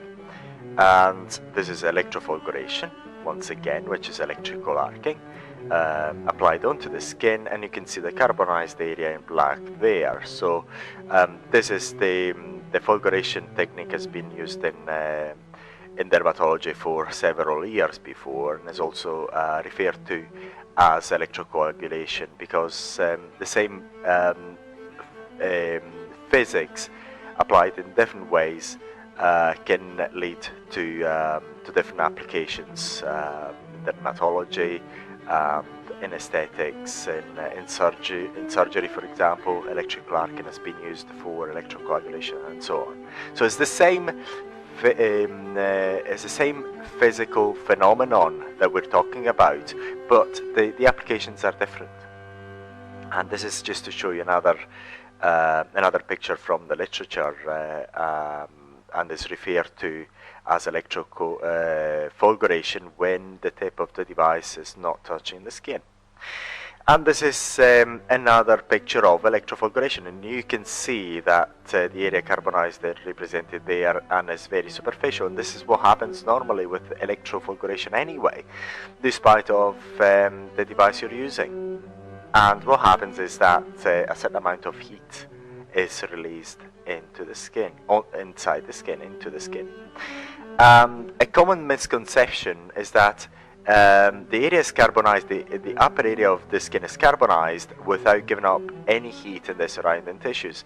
And this has been done for a number of years for marketing purposes only, in order to try and differentiate electrical arcing of certain devices which were marketed at a high price with other electrofulguration units for medical applications. This is just the main reason that we found around this claim. But it's not true, because no matter what device you're using for aesthetic application that uses electrical arcing or plasma, after a while the area becomes red. After a while, normally after a few minutes, and after 30 minutes to an hour, the area becomes red anyway, which is a sign of the skin burn, because the basic principle is that we're applying a certain controlled skin burn in order to have that skin tightening to take place.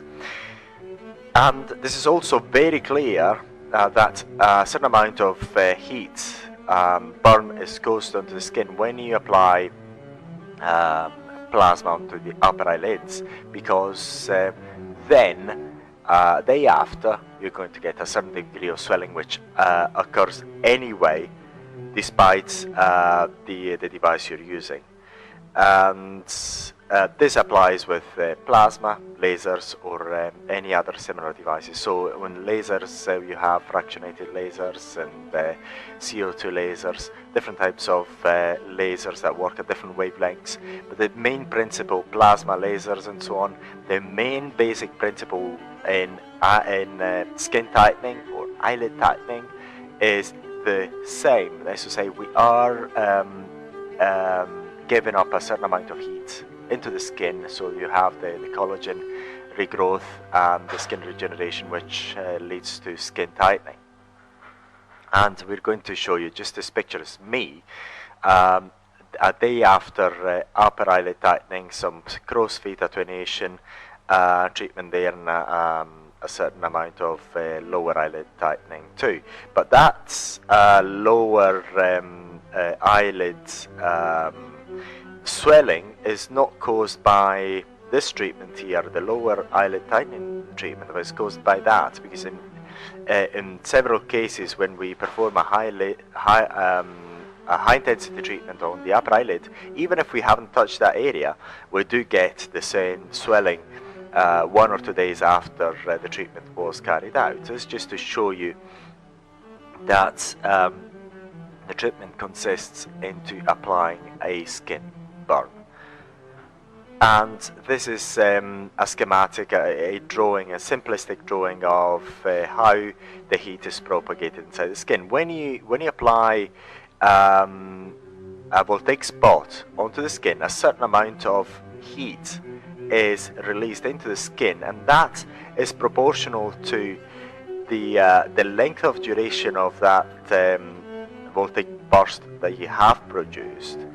The intensity of the power intensity of that arc, and that's depending on the power setting of that arc, and also the distance between the spots. But that particular one is proportional to 2 factors. Once again, is the duration of that arc. The longer the duration, the more the heat is, the more heat is propagated inside the skin. The higher the power level, the more the heat is propagated inside the skin. So, say for example, if you have a certain, say for example, level 1 or 3 battery configuration, you have and you apply it for half a second, or you apply for 1 second, then obviously if you apply for 1 second, the amount of heat released is much higher than if you apply it for half a second. It's just because that heat is propagated for that length of time that you have applied the arc.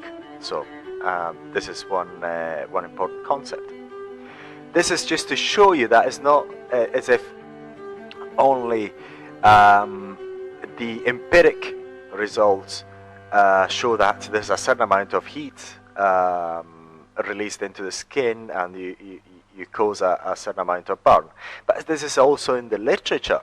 This is a common knowledge in the literature and in science, that when you apply electrofolguration onto the skin, you get a certain amount of heat released into the skin, and you cannot avoid that by design. So it's not as if a manufacturer can come up with an amazing design which releases heat into the skin without having the consequences of the heat being released as a burn.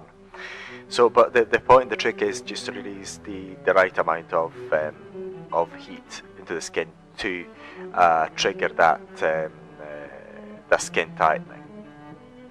And this is another picture that we show you, just to show you that, say for example, say on the left picture, let's say we have a 1.1 millimeter ablation, and this is very likely due to not only the power setting of the device, or the duration of that ablation. Say for example, if you use it for half a second and then you ablate the area for 1 second, then the area ablated is much larger, and that heat propagated is also higher, and so on. So this is just to make that point. And this is another picture that illustrates the same point. As I say, it's not only due the heat propagated, the amount of tissue that is ablated, it's not only due to the power level and frequency of that particular system, is mainly due as well to the duration of the arc, how long you're keeping the arc for. And this is not particularly clear in other parts of marketing literature or other devices, but this is another picture to show you how the spots are applied for cross-feet attenuation in there. So there's a certain distance between the spots. And now what we know, and we explain, we said a number of times on our online training platform, is that the intensity of the treatment using the spot operation is proportional to the duration of the arc, to the intensity of the arc, and the distance between the spots that you applied, those spots here. So the closer the distance, the more the intensity locally of that treatment is going to be. The wider the distance, the less the intensity of the treatment that is going to be, the less intense the treatment is going to be. So many people tend to focus on this particular one, this particular intensity of the arc. And they mention to forget these two important parameters, as to say the intensity of the arc and the distance between the spots, because we have a number of videos online, and in particular we have one where we show you how you can perform the exercising using the Beauty Tech on a piece of meat, and we show you that by using the same power level but a different timings. So if you use it, for example, for 1 second, you're going to get a different degree of ablation than if you use it for 2 seconds, 3 seconds, and so on. So, and this is quite important. And then we're going to talk about the distance between the spots in the next slide. So we've seen that when we apply these voltaic spots, we're going to have a certain amount of carbonization and also heat propagation in all directions. So let's apply 2 spots into different areas of the skin, but close enough. Say, for example, in this part of the skin, if we only apply that spot, then that particular part of the skin is only going to feel the heat propagated from that spot in there. But if you apply another one, it's going to feel the heat from that spot. But if we make that spot a bit closer, then the same area of the skin of the dermal layer is going to feel more heat because the spot, say for example, if it's applied there, it's just closer. So this is why we're saying that the intensity of the treatment is also proportional to the distance between the spots. So the closer the distance, the more the intense the treatment. The wider the distance, the less intense the treatment. And this is just to make it clearer. As I say, here we've got, in that point, we've got the heat felt by that particular spot X is the sum of the heat as felt from 2 and the heat is felt from 1. So the closer they are, the more in that point, the more the heat is felt in that point. So therefore, this should actually give you a clear idea of why the intensity of the treatment is proportional to the spot duration, so how long you keep the arc for, the intensity of the arc, how powerful the arc is, the distance between the spots, and the area covered. Because the wider the area covered, the overall intensity is going to increase. And this is the end of the presentation. We hope that you found this video useful. Once again, we thank you for your attention. If you have any particular question, any idea as what you'd find useful, in the next videos and in our online content, please let us know.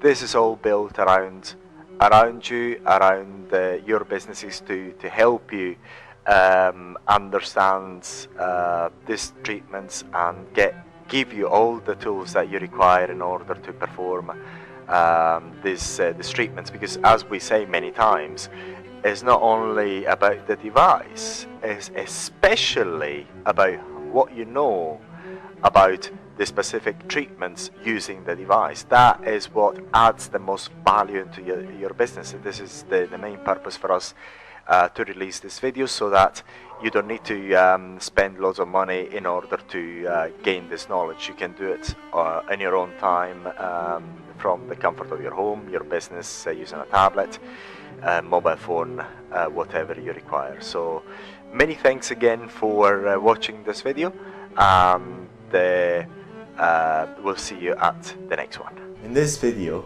we're going to talk about brown spot removal first and age spot removal by using AC electrical arcing. In here we have made a representation of the skin, a cross section of the skin, and the brown spot is normally residing inside the epidermis. So all the pigmented area is inside the epidermis. Therefore, a mild, gentle peel of the epidermis will suffice in order to remove the brown spot in one session only. And it is done setting the device at level 1 with 3 batteries and using a gentle spray mode operation. So what you do, you just spray once or twice on the area and wipe it off every time you spray, and you'll find that the brown spot will remove very easily, as shown in the video that's following.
As we've just seen, brown spot removal is quite straightforward and it can be carried out in one session only.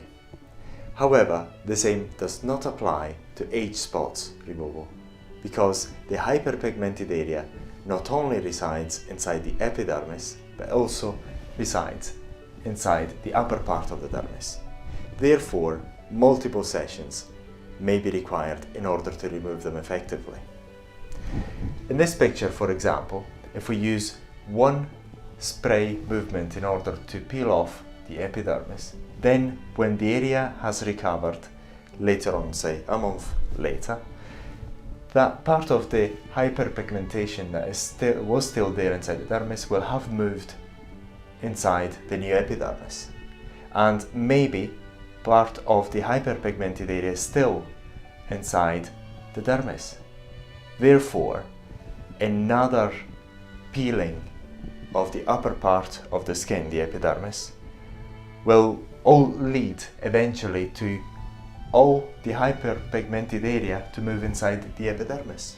And therefore, during the third treatment, with a peeling movement, it will be possible to remove the age spot completely. In the next video, we're going to watch how age spots are removed by using AC electrical arcing. Please note that it is also possible to remove age spots by using one single session. However, this is not advisable because since in the case of age spots, the hyperpigmented area also resides inside the dermis. In order to remove it in one session only, you may require to go down and work on the upper part of the dermis, which is not always advisable because when you do so, you could also increase the risks of scarring later on. So, thank you very much for watching this video and enjoy the next clip.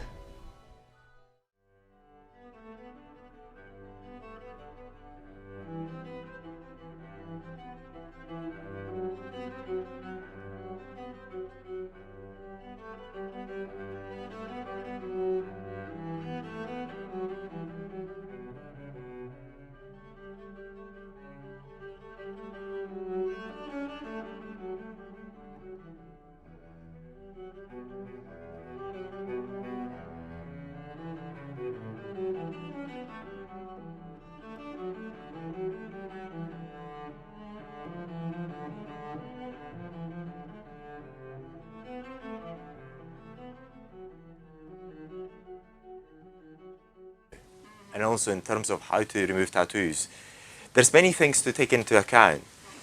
Whether it's a single or double layer tattoo, what type of ink was used, what device was used in order to make it, because sometimes they're made very deep inside the skin, and the hypodermis as well. So there's a number of factors to take into consideration. The good thing about permanent makeup is that the equipment is very good. That is normally used in the equipment is good, and also the type of inks are quite good as well. So you can get a good removal, good results, I would say, by using mild treatments, and there is less likelihood of causing a scar or a mark after that. So there's never the 100% likelihood of removing it without leaving a mark. So when you try to remove permanent makeup, always try to do it as mildly as possible. I don't know whether I've answered your question. I've answered it using a lot more information. Thank you. Avec le laser, c'est toujours il y a des traces. Et c'est pas des traces de laser, c'est ça? Cicatrices. Et de toute façon, c'est jamais à fond. Et par-dessus, on fait un sorte de camouflage pour couvrir les restants. C'est comme ça que ça pratique. Any other question? No, thank you. Okay, so we're going to talk about a very interesting topic. We've got lots of views on this particular type of video, so we're going to replicate it again. Please feel free to ask any questions. This is going to cover what the physics of plasma is to a certain extent, and why it works really well for skin tightening, localized skin tightening. When we're doing skin tightening, what we're trying to do is get a certain amount of heat transmitted to the skin, into the dermis. So the more heat you get into the skin, the more the skin tightening you get. But you have to be careful, because if you cause too much damage into the dermis, then you can get scarring. So you have to always, this is why lasers are sometimes controversial, because if you do too much, you get problems in terms of scarring. If you do too little, you get no results. So you have to be always in the middle. And the same applies with arcing. So what we're doing is, this is not arcing, by the way, this is called electrodesiccation. Electrodesiccation is also used, has been used for many years in order to coagulate red veins for aesthetic purposes and other purposes as well. But the physics of electrodesiccation and electrofulguration, which is electrical arcing or plasma and so on, is the same. People market it in different ways, but the physics are the same. So what happens in electrodesiccation is that in the design of the device, you've got a return plate, like you may have in the RF device that you use, the tripod, no, maybe the monopolar mainly. And instead of using a big head, you use a small tip, and you've got the return pad. That heat is quite well transmitted inside the skin.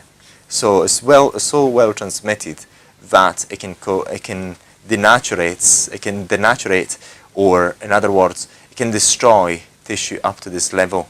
So at this level, sometimes you get some red veins and so on, so you can coagulate them.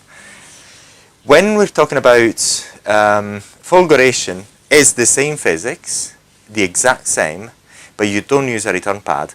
You use the same sort of frequencies that you used before in electrodesiccation. So normally, the frequencies used are between 100 kilohertz, or sometimes even 50 kilohertz, and then you go up to 500, 600 kilohertz, normally in most devices. In electrofulguration, you keep that sort of frequency and you increase the voltage. As you increase the voltage, when the tip of the device goes close to the skin, you get an arc, which is the same as lightning. And you get an arc that has high frequency, therefore you cannot feel the electric current. Even there you cannot feel it because the frequency is high. If the frequency is low, you get a phenomenon called electromuscular stimulation, which is the same thing that you feel when you touch the mains. So many times if you touch the mains, maybe nothing is going to happen to you, hopefully. And especially now with the protection devices that we have. But many years ago, if you touch the mains, you wouldn't actually die because of the heat of the current. You would die because of cardiac arrest. Because of that, the frequency in the mains is actually interfering with your heart frequency, so to speak. So it could actually take it to cardiac arrest. So that's one of the reasons for dying of electric shock. Now it's very difficult, especially in households, because of so the main difference is the frequency, but the main physics are the same. You change a few parameters in the design, and you've got the two different type of devices.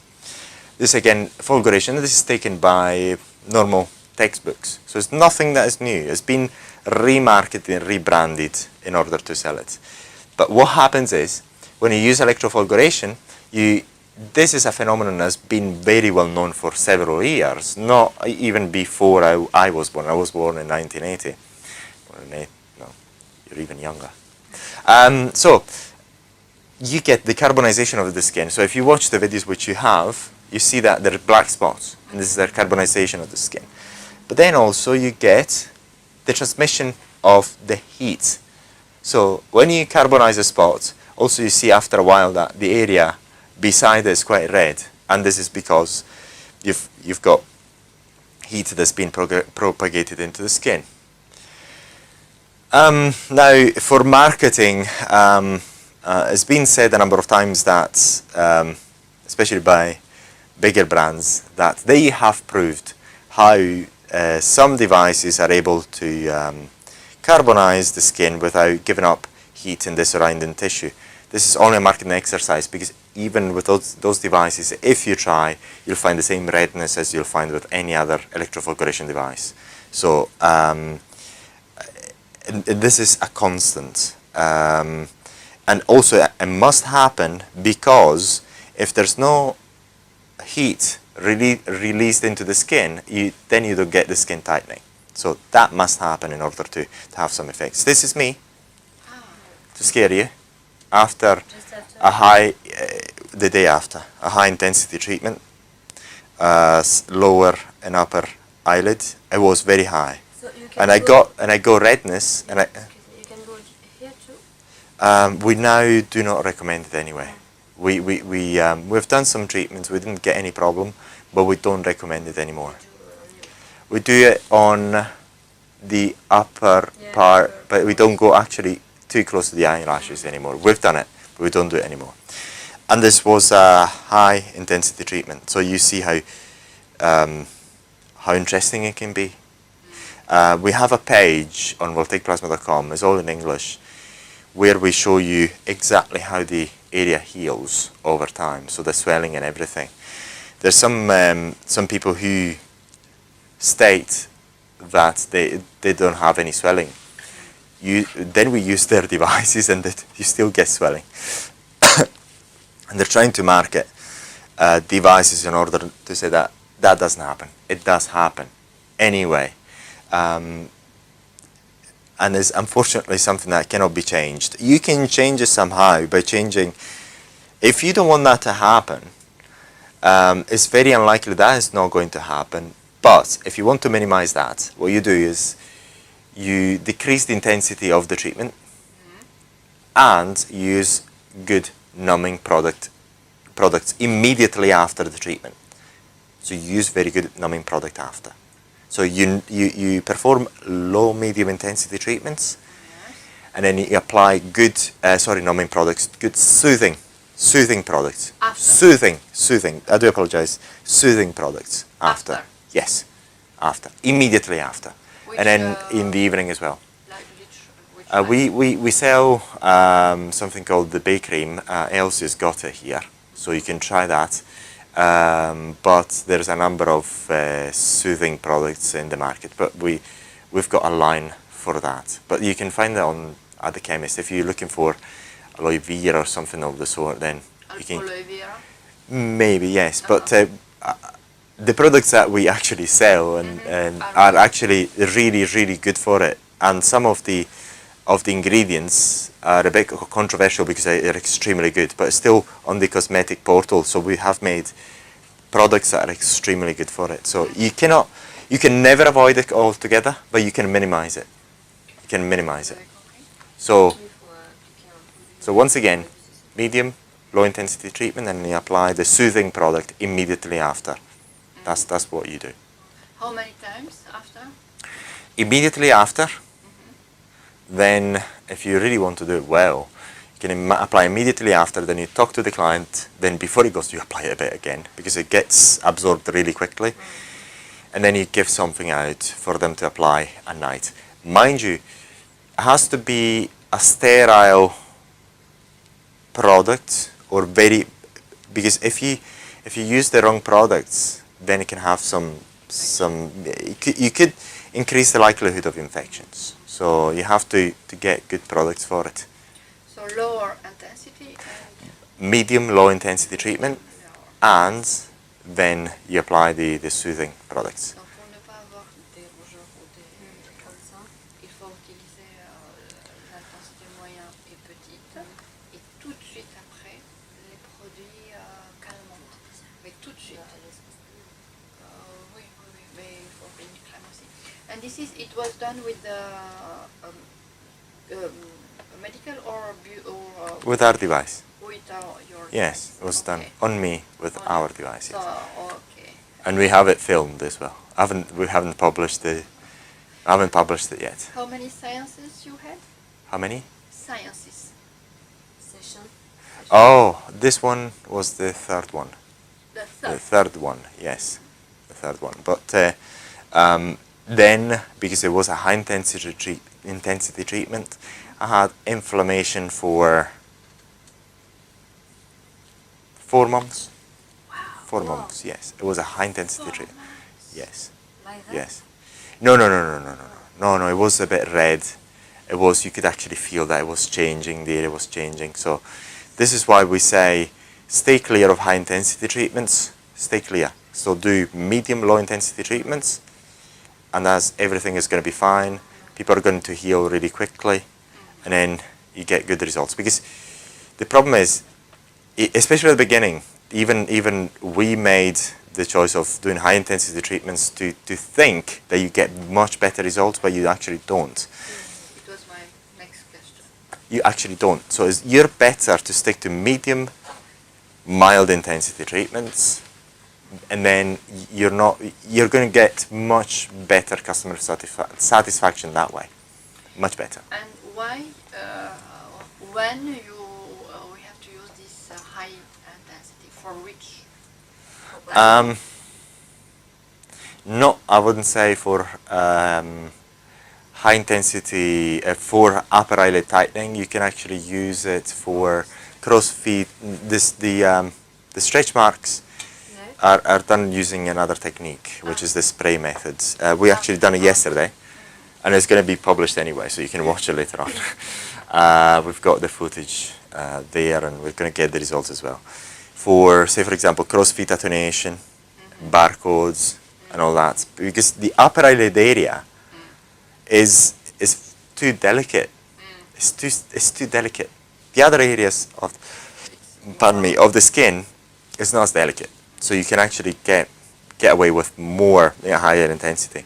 But the aftercare is much more important than the way you perform the treatment. However, we also made a video, and we instruct on the voltaicplasma.com to actually avoid on the upper eyelid area any high intensity treatments. Avoid them altogether. And we give you also example on what high intensity treatments are like on that video on the voltaicplasma.com. So everything I'm saying today is already covered in detail in videos and other videos on voltaicplasma.com. So you can actually, in your own time, if you ever wanted to study it, yeah. But we don't actually publish books. We publish on the internet. So everything is for public scrutiny. So here very, very medium or low. And here where the skin is just a little bit more strong, we can use it high. At the beginning, you always use low, medium, everywhere.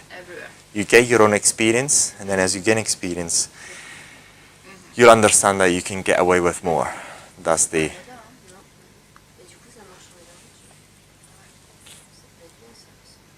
This particular thing of the upper eyelid tightening, of the high intensity treatments, we find it with other devices as well, but we are the only ones who actually wants people not to avoid high intensity treatments, and does so publicly. And you can actually, if you go into our voltaicplasma.com website, we actually state it very clearly not to do it. So I mean, I haven't died yet. I'm still here. I still look at you, so I'm still okay. It's not the bad thing. That redness, even if you did it, because so many people have been treated with high intensity treatments, but over time it will eventually subside anyway. So it's not a big issue. But if you think about as a business point of view, plasma and localized skin tightening. So that's what happens. So you get that black area on the surface of the skin, but then you get some heat propagated. And this happens, and this is in the literature. It's not as if we say it. It's in the literature already. And if you try yourself, actually when you try yourself, you'll see that the area will become a bit red around that spot. So it's something that happens all the time. You cannot actually change it. There's no way to change it. So in this area, say for example, the heat propagates up to there, and it depends how you propagate. This is, say for example, the electrofulguration. Sorry, the electrodesiccation when there's no spark. This is the electrofulguration example. So, and that heat is not propagated as much as the electrodesiccation which I've seen before. So, and this is something that always happens. You cannot change it by design. So this is why you have this heating effect, which then leads to the skin. Some people skin contraction, but we call it skin tightening.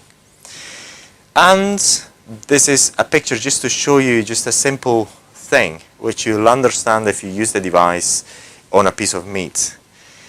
This is, say for example, 1 millimeter in 1.1 millimeter in depth. This is 1.6 and 2.4. So let's assume we've got the same electrode at three different types of three different power settings. This is the result. So by changing the power setting and applying the arc for a certain amount, say for example a second, for example, then you can get something of the sort at three different power levels.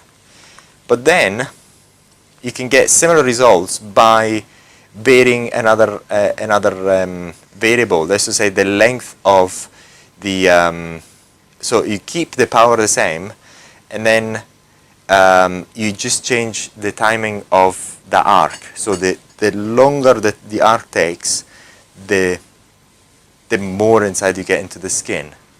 And this is an example. You can actually see yourself on a piece of meat. We've got the meat and we've got the device, so you can try it yourself later on. But here the intensity is the same. So you can try to think. We make these slides to try to make a point. As to say, you can work at very low intensity. Yes. The very low intensity, you can hardly see the spark. But if you keep the spark on the same spot, you're going to go inside the skin up to the bone. And it does not matter. It does not matter how low the power level is. As long as there is an arc, a spark, that will continue if you continue with the arcing. So say for example, you have a small arc and you put it on the skin and you keep it there going for several seconds. You're going to cause a hole inside the skin. So, but if you just make an instantaneous spot, that's not going to be a problem. Discontinue. If it's only a very short, yes, it's not going to be a problem. But If And we say yes, that you can go inside the skin. It goes inside. It goes inside. So, you potentially you will get to the bone. So, but it's something that people don't actually tell you. But if you try the device on a piece of meat, you'll understand. And we also made videos on that. It's public on our websites and everything. So you can try, and this is repeatable.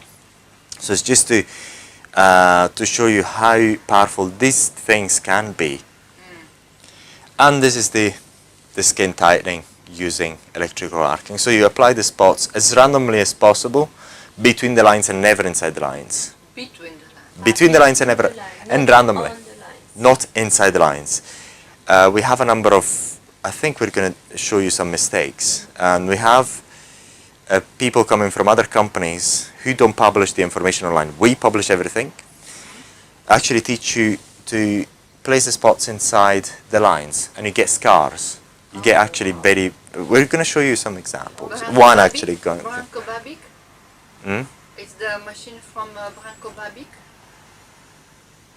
I'll say the name, but I'll edit it out. We'll edit it out. It's called the Fiberblast. We've got a number of complaints. People who bought the Fiberblast, have you heard of it? Maybe.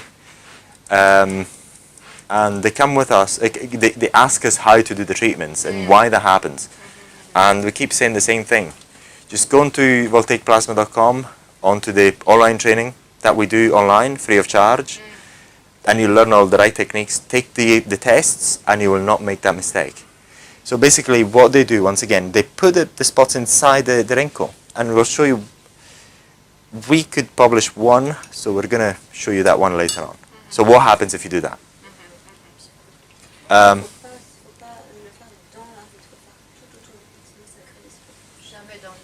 We'll show you what not to do in another presentation. So the spot operation, the intensity of the treatment of the spot operation is proportional to the duration of the arc. So the longer the arc is, the higher the heat propagated inside the skin. The intensity of the arc, and this is a variable that you can change on the device, the power of the arc. The distance between the spots. The wider the distance, the less the intensity. The shorter the distance, the higher the intensity. So you can change the intensity of the treatment in various ways. So say, for example, you can change it by simply changing the duration of the arc and keeping these two parameters the same, or change the intensity of the arc by changing the power level of the arc and keeping these two parameters the same. For example, 2 millimeters, half a second in duration, or changing only this, so you can decrease the distance between the spots and keep these two parameters the same, almost you like, but you'll get a feel as you'll start doing the treatments yourself. And on our website, voltaicplasma.com, there's a section where we actually teach you how to start on your own just by watching the videos and everything, because we've got loads of examples. So you watch the videos, you just do the same, and then you gain confidence as you go along. So you may ask yourself, what should I do at the beginning? So that's very simple, because we have made that information available, what to do at the beginning. So that's what we. So why is the intensity of the treatment proportional to the distance between the spots? And this slide explains that. Say for example, this spot, we've got the sum in here. We've got the sum of the heat propagated from this spot and that spot. So that this is, you've got a bit of the heatness going at this point. You've got a bit from this spot 1, which we call x1, and a bit from the spot 2. So if you so if you make them closer together, the heat at that point is higher. But if you make them if you place the spots a bit further apart, at that point it's going to be lower. So the closer they are, the more the heat you get into the skin, the more heat density you get into the skin. So that's the point. Okay. Plus on rapproche les points, plus c'est profond et c'est fort. Donc pour les profondes, plus elles sont distancées, plus c'est en surface. D'accord. Ok, c'est logique parce que elles ont un point commun. Les radiations, elles viennent en diagonale et à un moment donné, elles ont un point X. Oui. C'est quoi le point X? C'est l'intensité de la puissance. Le point X, c'est là où ça va s'estimuler en fait. Oui. Parce que ça va remonter le creux. Et plus les shots. Mais là, il est sur le point, il n'est pas sur les rides là. Mais oui, mais parce que c'est en. On va t'expliquer après. Ok. So do you understand why? Yes. Yes. Ah, on était de chaque côté de la ride. Voilà, en fait, de chaque côté de la ride. We are on the sides of the wrinkle here. Yes, let's assume this as an example. It's just an example. In this example, we're only trying to make you understand why that happens. Okay. Because if you understand why, then that concept sticks in. You'll remember. If you understand why, you'll remember. How to do it. You remember that concept much better if you understand the why. This is why we made this particular slide. So, say for example, I'll try again so everybody will hopefully understand a bit better. Let's take this point here, x1, okay? And let's assume we're moving this way, and we're keeping so at this point, this is going to be here, okay? Here, because the distance is shorter, you're going to, at the same point, you're going to get more heat propagated from that point in there than you would get if it were there. Do you understand why? So the closer together they are, at the same point, the more heat you're going to have. Because at that one point, you're going to get two sorts of heat. One from that point and another from there. So if that is there, for instance, then you're going to get nothing from this other spot. Let's assume that it's not there anymore, and you place it here. At this point, you're going to mainly feel the heat from that spot, but not as much from this spot. Okay. C'est proportionnel, la distance avec la puissance. Okay. So yes, we've got the same concept. Any question about this particular one? No. Okay, beautiful. So we're going to go into.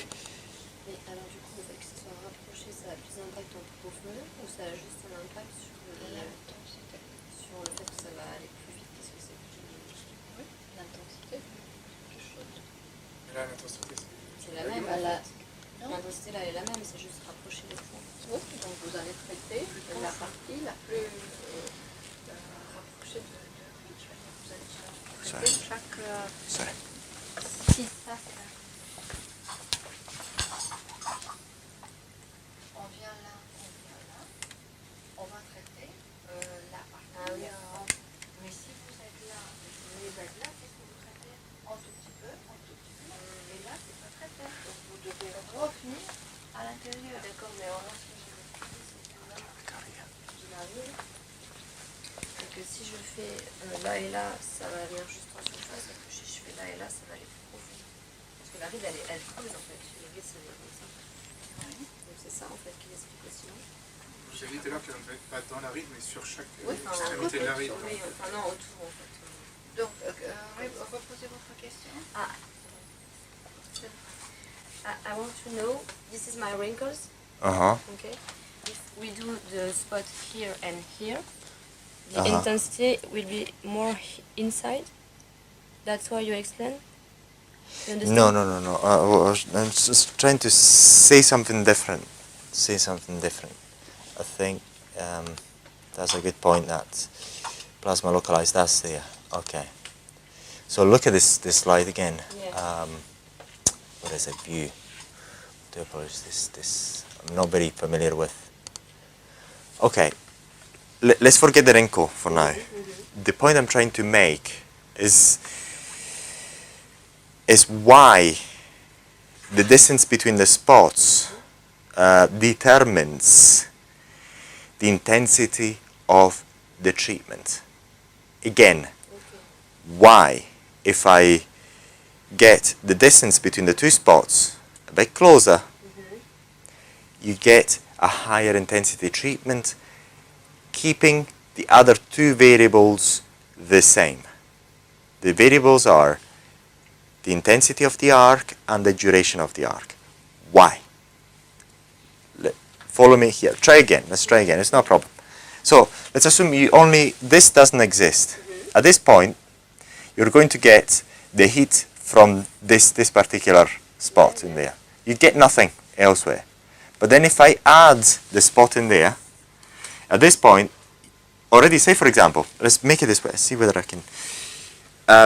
Let's say we're going to make a spot in here. At this point, then you're going to feel, the skin is going to feel the heat from this point only. So nothing, and then we do nothing else. So that's it. So at this point, we only have the heating from this. Yes, I understand. Okay. Then, a few seconds later, I'm going to add another spot in there. So this particular point in the skin, then again, is going to feel the heat. The heat from this point, from this spot in there. This is all I'm trying to explain. Is that clear? Yes. So this particular point, when you add an extra spot, it's going to feel a bit more heat. So you get, at this point, the intensity is higher because you've got the extra. Yes. You had two heats. Okay. For the Yes. To make it simple. Now, do you understand the logic? Yeah. Do you understand that? Yeah. Okay. Now let's go a bit further. Let's assume we place a spot, so you get the heat from that spot. Let's assume this spot is actually closer. Yeah. Here, you're actually going to get a lot of heat from this particular spot, but even more from that spot. So at this particular spot, you're going to get a higher temperature because you've got more heating because this spot was closer. So if you put loads of spots closer together, is actually a higher intensity treatment altogether. Better results. Better results. And more quickly. Yeah? Yes, I'd say so. I would say so. Logical? Yes, I'd say so, yes. But every time you increase the intensity of the treatment, you get more potential problems, like the redness that lasts longer. And yes. Plus ça intense, Yeah. plus on a les effets secondaires de l'érougeur. Mais oui. Mais oui. Oui, mais ça va plus vite. It's more quickly. Mais c'est moins bien. But it's for In the term- client, it's not good for the pen and for the redness. That's You get a slightly better result. A slightly better result compared to the medium and lower intensity, but it's not, from a business point of view, I don't think it's a good idea. okay. So Okay, for example, I have a client who understands all the procedure and she's okay with the post-procedure effects, redness, swelling, Yes. because she wants to be okay for, I don't know, 1 month she has on to finish with her wrinkles. Yes. In this case, I can use it this intensity to A high intensity? high intensity, so I will have results, bad with redness and the other second effects. But I am on the right procedure. I don't hurt the skin. Okay. You don't need to take notes. You can if you wish, but everything is going to be public, so you can watch it again. You can, but we're going to publish everything we say. Okay. The higher the intensity, the better the results you get, the much faster. But you get more redness, you get more swelling, you get more pain. You get so it's up to you to make that decision as long as the customer knows it. But that's not going to be a problem because you will know that information really well and really quickly, because once you start using this sort of devices and you have done a low intensity treatment or a medium intensity treatment, then you'll see the results, and then you will automatically, you will not even think, and you will actually, oh, okay, let's make it a bit stronger. Okay, so we're going to get better results. Don't do an upper eyelid. Upper eyelid, no, because it's not worth it. Just try to do many times. It's not worth it. Or other areas, then you will understand yourself, because you will try to get better results for certain people quicker. But in my view, is it worth it? Maybe not. But as long as you know the effects, you know the potential added risks that you're incurring, the customer knows it, then if everybody, yes, you can do it indeed. I mean, to give you a bit in context, we have done so many high intensity treatments, is incredible. Several, I can't even count them all. We've got so many videos, because everything we do, we always keep on record. We haven't published them all, only a small fraction of it. Nothing has happened. The only thing is, for the upper eyelid area, it's not worth it, because you get too many people complaining about the redness that goes in the upper eyelid area only for too long, and they don't like it. Even I didn't like it. So if I thought, no, I don't like it, so I can't do it. So in my case, we started a medium intensity treatment. We've done another. We've got 2 treatments, a medium intensity, beautiful, nice. The third one was high intensity. No, I didn't like it. I did not like it. And I've seen other feedback from other devices that says the same thing. So we made the decision this year of actually forbidding it altogether, actually advising not to do them anymore. And then you'll find this on the upper, a high intensity treatment on the upper eyelid. No way. No, just don't do it. It's not worthwhile. But on the other areas, if you want to do it, well, means you just once you know the results of the medium and low intensity treatments, then you will automatically try it, and then you'll see. But Moi j'ai 2 petites questions, vous avez peut-être la réponse sur ça. Les points, on les fait de chaque côté de la ride ou à chaque extrémité de la ride? De chaque côté. Donc c'est sur toute la longueur de la ride? Ouais.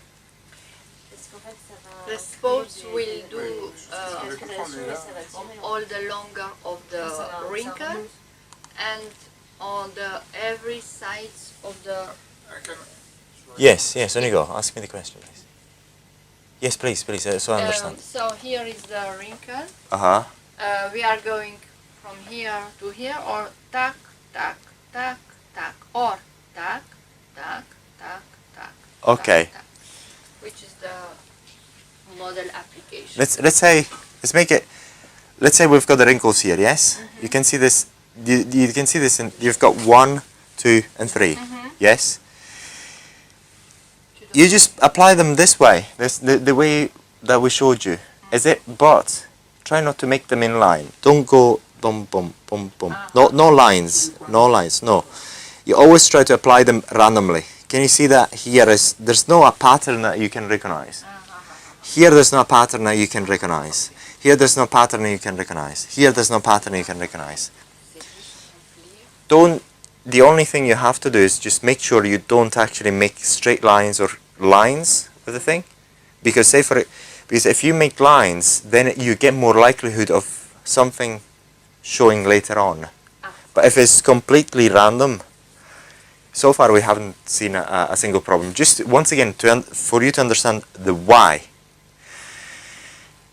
For Asian eyelid tightening, double eyelid tightening, what some people do in order to create that fold is they make on the eyelid, I don't have an eyelid here. On the eyelid, let's say this is the eyelid, the Asian, they make actually a line. So then you've got a higher likelihood when you open your eyes to have that line forming. So you could bum bum bum bum. They actually cause a line bum bum bum bum bum.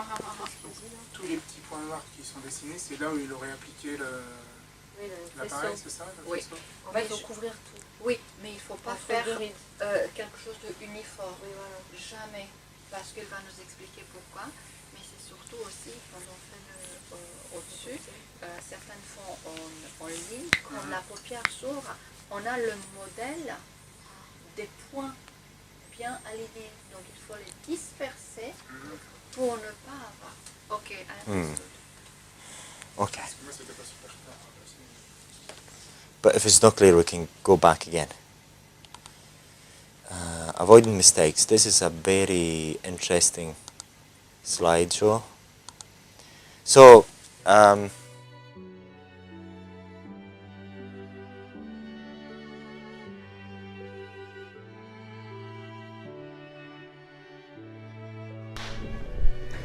in this video, we're going to talk about sun plasma removal by using electrical AC arcing. Sun plasma are benign lesions and therefore removed for aesthetic reasons only. Because of this, the procedure can be carried out by non-medical personnel. Also, please bear in mind there are many ways of removing sun plasma, and the use of electrical arcing is one of them. Also, I would like to remind not to promise a scar-free result, because as we've seen in the past, in the removal of benign lesions, there's many factors that contribute to the end result. Also, bear in mind as well that whenever you've got the new skin that grows in place of the sun plasma, its texture will be slightly different anyway. In here, we have made 3 representations of how sun plasma grow inside the skin. And this part here, between the black and the blue, is the epidermis, and the part here, underneath the blue, is the dermis. So the interesting thing about sun plasma is that even when they grow deep into the skin, they push down the dermis, but they don't make integral part of the dermis. Therefore, you can remove them completely, even without causing any scarring, because you're not touching the dermis at the end of the day. Also, in some other cases, sun plasma are quite superficial, so you can remove them quite effectively even without digging deep into the skin. So, if you used, for instance, the technique of leveling off the mole with the surrounding skin area, what you'll find is that the yellow part is still going to be visible when you have already leveled it off with the surrounding skin area, but then later on, once the area recover, say for example if you remove part of sun plasma part B, say for example you don't just level it off and you just go a bit deeper inside the skin, then later on that deep part that was pushing down into the dermis, if the sun plasma hasn't grown even further, will have surfaced again onto the skin, so it's still going to be visible, but in reality, if the sun plasma hasn't grown, also is quite smaller. So in some cases, what you find is that you think you have removed a good chunk of it, but then it reappears, and it does it because you haven't removed it completely, and it tends to not grow back but be pushed upwards and have this sort of result, and the overall area, provided that the sun plasma hasn't grown in size, will be quite comparable. Another interesting thing about sun plasma is that generally, if removed completely, they do not grow back in the same area. That doesn't mean that there's not going to be any recurrence issues, because Say for example, if you manage to remove a xanthelasma and it has this sort of shape, later on, after a few months or some years, if the xanthelasma will recur, what you'll find is that it is almost as if it is trying to avoid the area where you removed it before. And this happens not only with AC electrical arcing, but also if you removed it with lasers or a TCA or other methods. So once again, remember that xanthelasma can recur, and there's no guarantee that they will not recur, but if you remove it properly, they don't tend to recur in the same area where they reside previously. So thank you very much for watching, and right now we're going to show you this very interesting video on removing xanthelasma by using AC electrical arcing.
We hope you enjoyed the previous clip, and right now we would like to draw your attention to how xanthelasma, as well as some other benign skin lesions, grow inside the skin.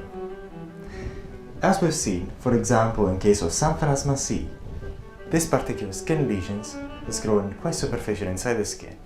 Therefore, just leveling it off with the surrounding skin area and also going slightly down to remove it completely but still remaining within the epidermis region, we'll have it to remove it completely within one session.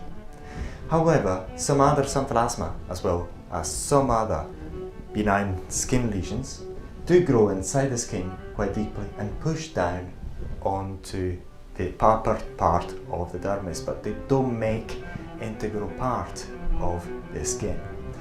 So what you see really is like the top of the iceberg, because most of it is inside the skin. So because it's not integral part of the skin, you can go down and remove it completely within one session without damaging the dermis and therefore minimizing the risk of scarring. And only in this way you will be able to remove a deeply rooted benign skin lesions. Because if you just level it off with the surrounding skin area, what you'll find is that it will seem as if it has grown back onto the surface and you haven't done much in the previous session. However, you have done something, because the overall size of the skin lesion is going to reduce after you have used voltaic electrical arcing. So if you just level them off with the surrounding skin area, you will require a number of sessions to remove them completely. So once again, having the knowledge of the type of benign skin lesion you're dealing with will help you in removing them successfully within one session. Once again, we hope you found this video quite useful, and thank you very much for watching. In this video, we're going to talk about skin tightening using plasma on the jowl area. We're making this video because we've been requested by one of the users of the voltaicplasma.com. So a few of these videos are going to form part of our case studies because we have the after pictures. So, but for now, we want to make these videos to show you the technique that you can use using plasma for skin tightening on the jowl area. And we're going to show you in particular 2 examples of treatments that we have performed in Amsterdam a few weeks ago. So this is the first one. We're going to jump ahead on and that's it. That is where we're performing the treatment. So we have done it. We're just going to go back a bit to show you that we're treating also the chin area.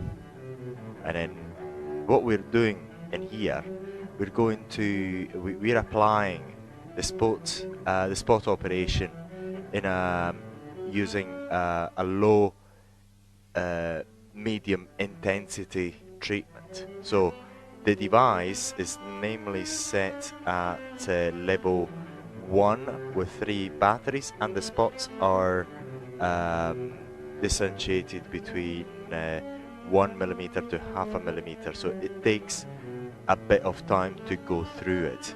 So we're going to go and show you a bit of the treatment there. So this is still the chin, but we're going to move on to the jowl area quickly. So we're going to jump ahead. What we're doing, as you can see, we are removing the topical anesthetic just little by little to make sure that the area that we're going to treat is still numb. We're just going to jump ahead. So as you can see, the film is very, very small. So we're applying a medium low intensity treatment. So we're going to jump ahead. And there we are, that area. And there we're going to move up as well as we go on with the treatment. And there we are. So we're moving on to that jowl area in there. And as we mentioned, this is very likely to be part of our case studies later on, because we're getting the pictures from these customers. And we're going to jump on to the next example.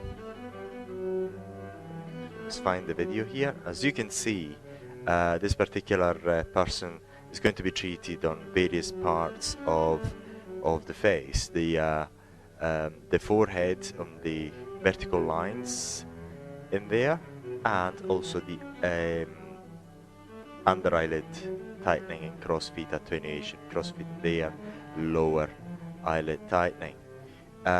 This particular person went through a blepharoplasty last year, so shouldn't need to have any treatment in that area. So we're going to jump ahead immediately onto the part that we're interested in this type of treatment. So let's see whether we can get it here. Okay, then we're starting from the top. So let's have a look. We're going to go back. I'm going to show you how we just remove immediately a little bit of that, just a little bit. We remove a little bit to make sure that we can work in comfort when we finish with that area. So we're removing a little bit only, and then we're going to start working in this area. We're going to jump ahead a bit. This is why the video editing is so good, so you don't have to do that, so you see the whole thing. So that is the treatment. Once again, what we're doing is we're applying the the low medium intensity treatment. Remember, in skin tightening using plasma, the intensity of the treatment is determined by the intensity of the arc, the duration of the arc, this distance between the spots, and also the area that you treat. So the longer the duration of the arc, the more the intensity. The more the power, the higher the power of the arc, the higher the intensity. The shorter the distance between the spots, the higher the intensity. Conversely, the larger the distance between the spots, the lower the intensity. And the wider the area that you treat, the overall intensity is going to increase as well.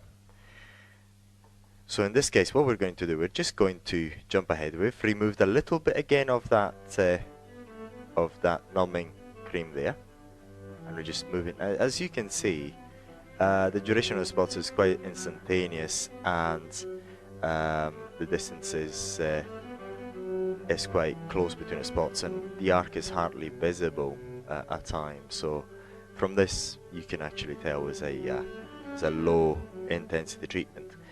Just a comment, we can get away with a higher intensity treatment in order to see what setting you can use using the BeautyTech. Then you can go on the beautytech.com website, and then when we're using, when we have other devices on the market, then you can refer to the setting on the respective websites. So, but for now, because we're using the BeautyTech, then you can use the particular web page as a reference. We'll try to show you which one it is, see whether we can show you immediately. Right now we're going to stop this, I'm going to launch a browser, just going to wait for the page to load, and when you are looking for the settings, you go into FAQ, and you have quick start guide, technical specifications, BeautyTech protocols in there, and you see the power settings that are recommended and the duration of the spot and so on. But this is not everything. You have to go through the online training platform to have more knowledge. Just that is not usually enough to operate the device. You have to go through the online training platform. So but we're going to go back onto where we were in there.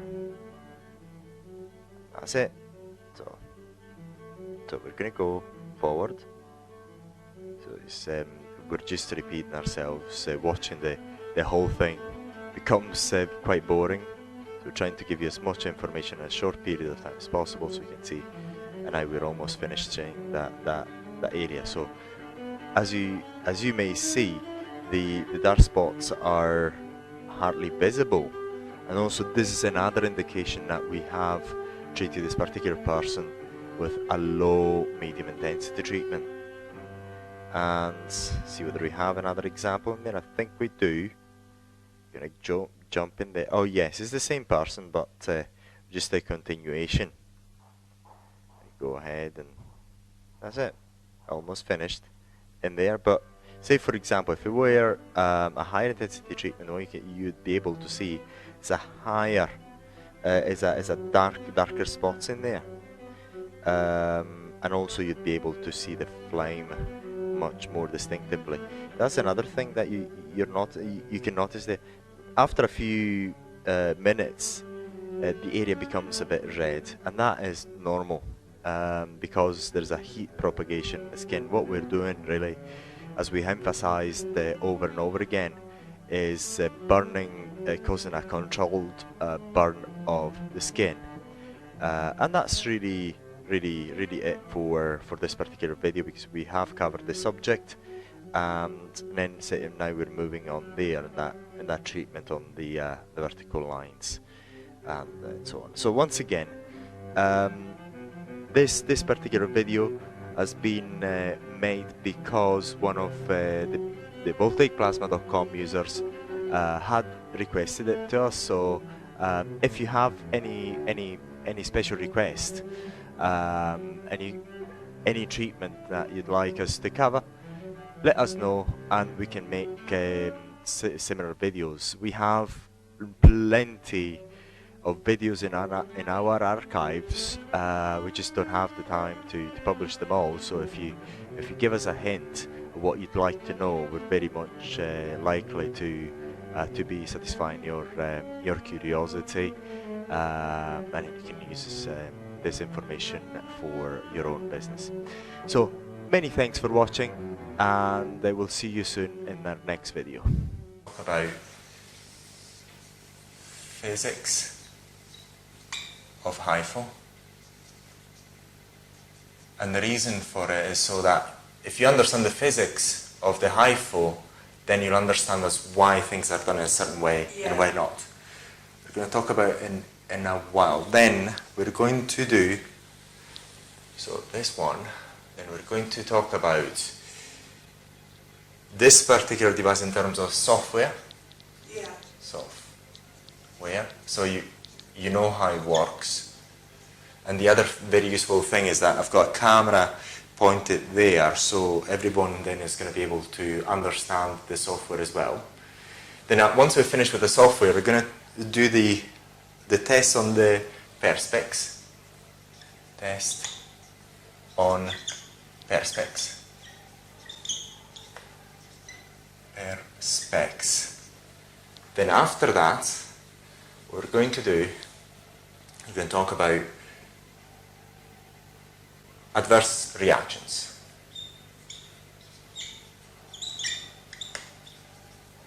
Reactions. What are there any contraindications apart from the usual, medical conditions?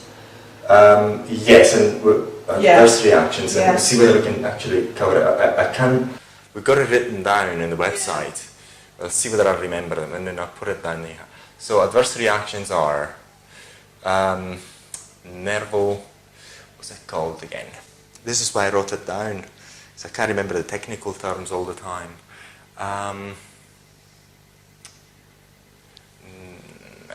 Mandibular, okay, yes, I remember. Marginal mandibular, okay, marginal, which is called marginal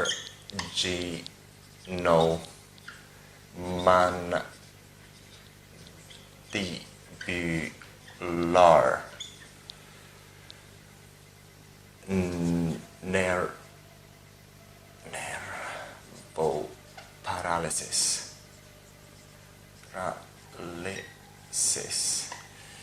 The other adverse reaction is bruising. It's not really, but we're going to talk about that very briefly. It's very, very easy, bruising.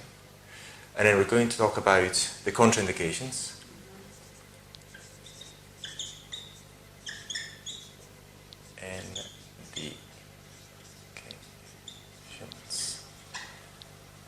And I think that's really it. As far as I remember, this is why I write things down in advance, because I've got the reference, then I don't forget. Hopefully I'm not forgetting anything else.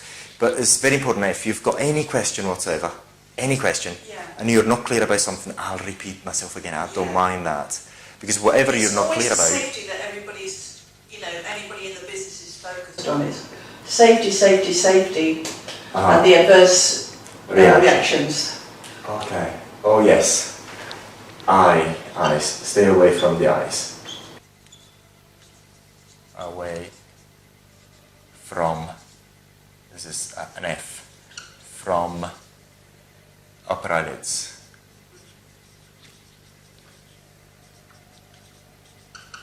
Lids. Okay. So is that from the eyebrow above you can go, or is it a bit higher than the eyebrow? You just got to make sure that device is not going to get on the eyelids, on the upper eyelids. Yeah. And you'll understand in a second why. So, where the skin is thinnest. Exactly. So let's have a look. That camera is there. Linda, if it's easier for you, you can move that chair here. I can move. So Hifu stands for. Do you remember what it stands for? High. Okay. God, I do know, and it's gone out of my head. High. Focus. Ultrasound. Something ultrasound, isn't it? Focused Ultrasound. ultrasound. So what we've got ultrasound in many applications. We've got ultrasound to watch the babies in the belly and imaging, medical imaging. The high intensity focused ultrasound was used. One of the first uses was to destroy prostate cancer, non-invasively prostate cancer. The reason is, if you use high intensity focused ultrasound, you can destroy tissue a quite relatively large distance. Yes. And that was used and is still used to destroy prostate cancer. Is that the SMAS level that it's gone down? Is even Yeah. you can actually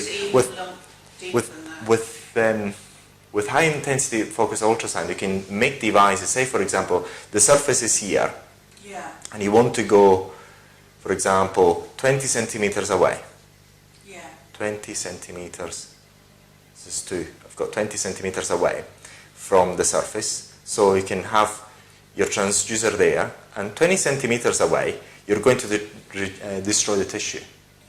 So instead of opening up, make a cut, insert something, a probe, and then go and burn it, you can use this technique to actually destroy everything from a certain distance that you set. So there's certain devices that use the same thing that we've got there, but you're able to change that distance. And to actually get to the target that you want. So you know that the target is around about, say, for example, 25 centimeters from the surface of the skin at a certain point. So you look at it using the ultrasound. Okay, you find the tumor, and then you focus that device, you set the device to focus at where that tumor is, and you start firing it, and then you destroy that cancer that way. So the high-intensity focused ultrasound has got many applications. It first was used for that. Then somebody came around and said, hang on a second, how about we use it for beauty therapy? And the good thing about the highly intensity focused ultrasound is that it destroys tissue and it doesn't actually impact on the epidermal layer if you don't want that to happen. So by destroying the tissue, then you have the collagen stimulation and regeneration, and therefore the skin rejuvenation. Beauty equipment comes from medical frontiers first, like the microcurrent. Oh yes. That was done from Bell's palsy, getting the muscles to react. So they refine them and use them in beauty. So that is, where a lot of the equipment comes from. So basically, we know that what we're doing with this sort of device that we've got there, we are destroying tissue in a certain way, and it's quite a powerful device. This is a small piece of kit, but it's a professional Hifu, and if you compare this to a larger one, say for example the one that you showed me, if you actually compare what this does to what that does, it's actually the same thing. And I'll demonstrate it to you using a piece of perspex, and then we're going to try on your skin and so on. So you're going to feel it as well. It's like, because it doesn't matter what the equipment visually is showing you. It's about the specification. It's about what gets out. And what is the specification required. And if you're meeting that requirement, then whatever machine you're using, as long as it meets the requirement, that's what's required from it, isn't it? Yes, indeed. And the physics are the same. What you find in these devices, in this particular device, what we've got is we've got 5 different cartridges. 3 are for face and 2 are for body. Okay. This particular, we've got 1,000 shots per cartridge. And there's 2 types of Hifus, by the way. There's the professional Hifus, this is one of the professional, and there's semi-professional home use and so on. I'll try at the end of this course to talk to you about the difference, because that's not very important at the moment, but I'll try to talk to you about that because it's a bit more technical. But once you've seen a few things, hopefully at the end it's going to click I don't have the, I actually didn't take the other ones, so I could actually show you the difference, but you're going to see a few things and hopefully it's going to click by the end. So we've got, with this device, so 3 heads. One is 1.5 millimeter. Yeah. What that means is that you place your, the transducer there, and you place it on the skin. Let's say the surface here is the skin. And then roundabouts, actually, 1.5 millimeter in depth, you have your ablation. Yeah. So that energy is at 1.5 millimeters from the skin. And whatever happens, whatever is on the skin from here to there is not touched. It's got no energy released onto it. It just so goes to the 1.5. 1.5 level. And then we've got, as a standard, 3.0 millimeter, the other cartridge. So instead of having a focus intensity energy at 1.5, we've got it at 3 millimeters. So again, it's not touching anything except at the layer of 3 millimeter. At 3 millimeter. Good. So what was there is not touched, but it's touched a bit lower. And then we've got the 4.5 millimeter. Instead of going at 3 or 1.5, you go at 4.5 millimeter in depth. And whatever is above or below is not touched. Right. And we're dealing with... So you're just targeting that specific depth on Depth. each of those 3. That's correct. So if you're using a 1.5, you know you're targeting the skin at 1.5 millimeter in depth from the skin level. Yeah. 3, you're targeting the skin at 3 millimeter in depth. 4.5 millimeter in depth. Then we've got another 2 cartridges with this device, which is 8.0 millimeter and 13.0 millimeter. So, and these ones that I've just talked about are for face treatment. Then we've got 8.0 millimeter. So what it means again is that we're targeting we're putting that energy at 8 millimeter in depth. And then we've got 13.0 millimeter, which means that instead of targeting 8 millimeter or any other depth, we're targeting again 13. So it's 1 centimeter, And they would be 0.3. those 2. Excuse me? Are those 2 for the body then? Yes, exactly. And you use first the 8.0 and then the 13.0. Yeah. And as a standard, these sort of devices for body contouring have got this depth. Yeah. So there's nothing much different. There's certain devices, for example, the multiline. In the multiline, we've got 6.0, and we've got other depth. We've got the 8, 13, 10. We've got different depths. So, but for body contouring, we're going to go a bit down inside the skin, more than the face. Yeah. That's the principle. So now we're going to, so do you understand the physics of what we're talking about? So the energy is ultrasound, and where the focus is, say for example, is at 13 millimeter in depth. At that point... Targets, as most devices do, that have come from the medical profession, where you're destroying those cells and the body is regenerating itself, and that's how that's how the results are obtained. Yeah, that's correct. So you've got the collagen regeneration, and then you have the skin rejuvenation and so on. Let's see whether I remember everything else. It's fine. I think that's really it. So yes, what I was actually saying before we go to the software. So at that point of focus, we have a lot of heat. So whatever is there is destroyed. Yeah.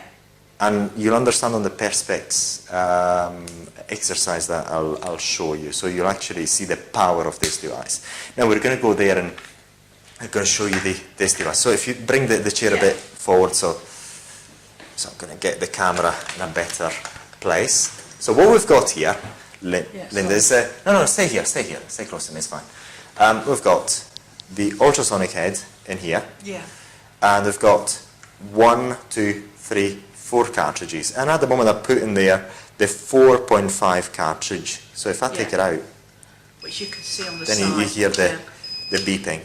Then if you stand up to have a look at the software, because then this is the user interface. Yeah. Okay.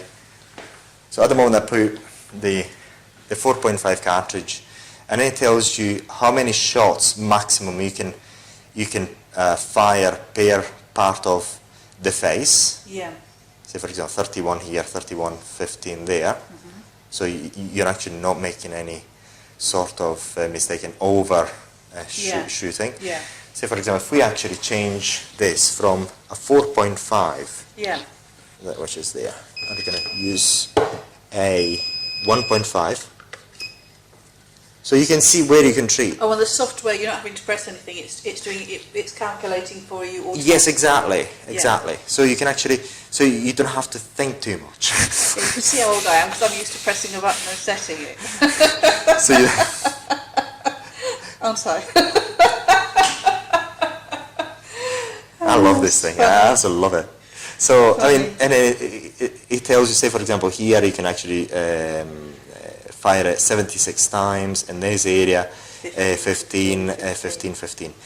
Say for example, why does it not actually allow you to show you to hit here? Because if in there's another nerve. Yeah. However, with a 1.5, you're very unlikely to hit it because the nerve is quite deep. But just for a caution, it doesn't actually show that area. And then I'll tell you which areas you've got to avoid when you're doing the treatments at the end. So this area is not there. That area is there, say for example that and that, which it wouldn't actually be with the 4.5. If you've seen the 4.5, doesn't allow you, it doesn't show you to place any spots in that area, because there's the nerve I was talking about. So that's the 1.5. 1.5. It's the same as basically my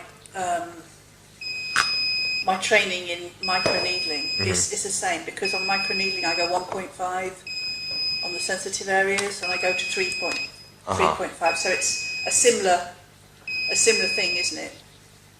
You know what I mean? I mean similar in which is the places that I can target the most and where you go deeper. Okay. And then in here, we have put the 3mm. Yeah. And now you can see that. Let's have a look whether it actually shows. It's showing 9, 10, 10, then 28, 28, and 11 and 16 underneath the jawline. Yeah. And then you've got the countdown. You see, DS4 3.0. So it actually detects what type of cartridge are placed in there. And it tells you where you can fire. And again, you cannot fire in this area. You cannot fire. I'll tell you more about that. Or this area here, because you've got another nerve in there. So it needs to be halfway along the eyebrow. So here, up until here, yeah, you're okay. If you go a bit inside, you shouldn't actually do it. But the other thing is just to avoid causing nerval damage. Even if you do, it's not permanent, but it's better not to do it. Yeah. So far it hasn't been. It's always better not to do the damage. Yes, exactly. Always. Yes. We've got this thing in writing, but it's better that we actually say it as well. Now we're going to show you the 13. Unfortunately, I don't have the 8.0. And then, say for example, they're 13, and you've got immediately, so you don't have to think. Actually watch the picture and you know where you can actually fire the 13. Yeah. It's so easy. Yeah. It's beautiful. And as you can see here, this place here, there's the number of shots. So I've got 9,999, which is in the almost 10,000. Yeah. And we've got the 5,000 shots and then let's see whether I can actually get a better view of this software there. I'm going to show you some advanced features. So we've got our name in there. Another advanced feature, say here what you do, like you've got the length, you can actually reduce the length to 5 millimeter, and then I'll show you what happens if I do that, what that length means. Then you've got the energy, which is the power level. You can, in this case, you can go up to 0.4 joule. However, you see the joule there, it's not exact science. It's just to give you an indication of what this rough power is going to be. But what you do is normally you just fire at the lowest setting, and then you adjust it up as long as your customer can tolerate it. Then you've got this key there, and then you long press there. This is something that actually shouldn't be. Oh no, this is the light, so I just got it. See whether I can press. Okay, beautiful. Now I long press that key, and I get into the advanced settings. So what I've got here, I've got the calibration of each cartridge, and here I've got the calibration of 1.5. I calibrated it previously to be 0.25, 25% above the normal power. Yeah. So you can actually adjust it. Let's have a look. Yeah. Up to 50% above its nominal power, and then you can adjust it down as well to be minus 50%. So we're going to go and do it at the top, and the reason for it is, see whether, okay, set. Then I'm going to do the same here. The reason is because I want to show you the maximum power of this device. I'm not going to do it at the 8.0 and the 13.0. The reason is because I don't have the right perspex in here. I've got the 1.5, the 3.0, and the 4.5. So I want to show you these particular depths, what happens there. So we're now, I think we're now clear about the main functions of this particular user interface. So you've got the time and everything. So now the next step that we've got to go through is the test of the device itself. That's the body one. That's the body. We've got the what do you call it, the gel for conduction. So I'm going to get the 1.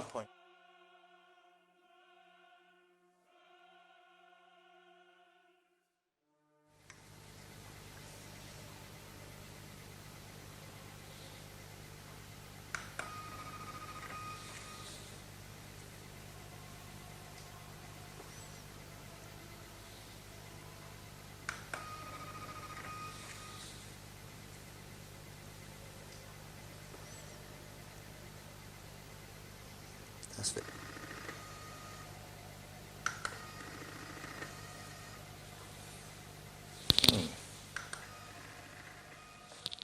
So you do the test on the perspex to make sure it actually fires. Because sometimes there's some troubleshooting. This is one of the reasons why you have the perspex. So you can actually see it before you fire it. This is why we give you this. There's a number of things that sometimes are not working quite right, so this is why we give you that, so you can actually test it. You can actually test it before you do the treatment.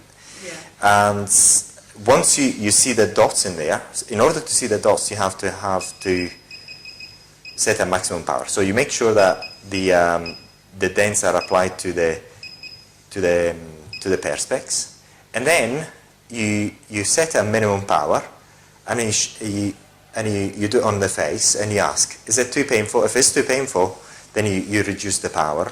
But normally, say for example, when we give it to you, this is set at 0%. This is set at 0% as well. So you have it this way when it arrives to you. This way. This is the way you have it. So you set a minimum power, you fire the shot.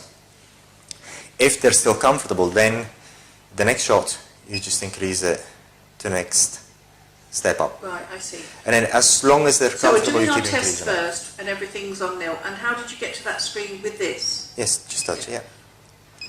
Then what you do is just press again, Okay, then long press on that. This one? Yes, and press. Okay, what are you doing? Okay, beautiful. Yeah. And then you can actually change the base level of the intensity of the device that way.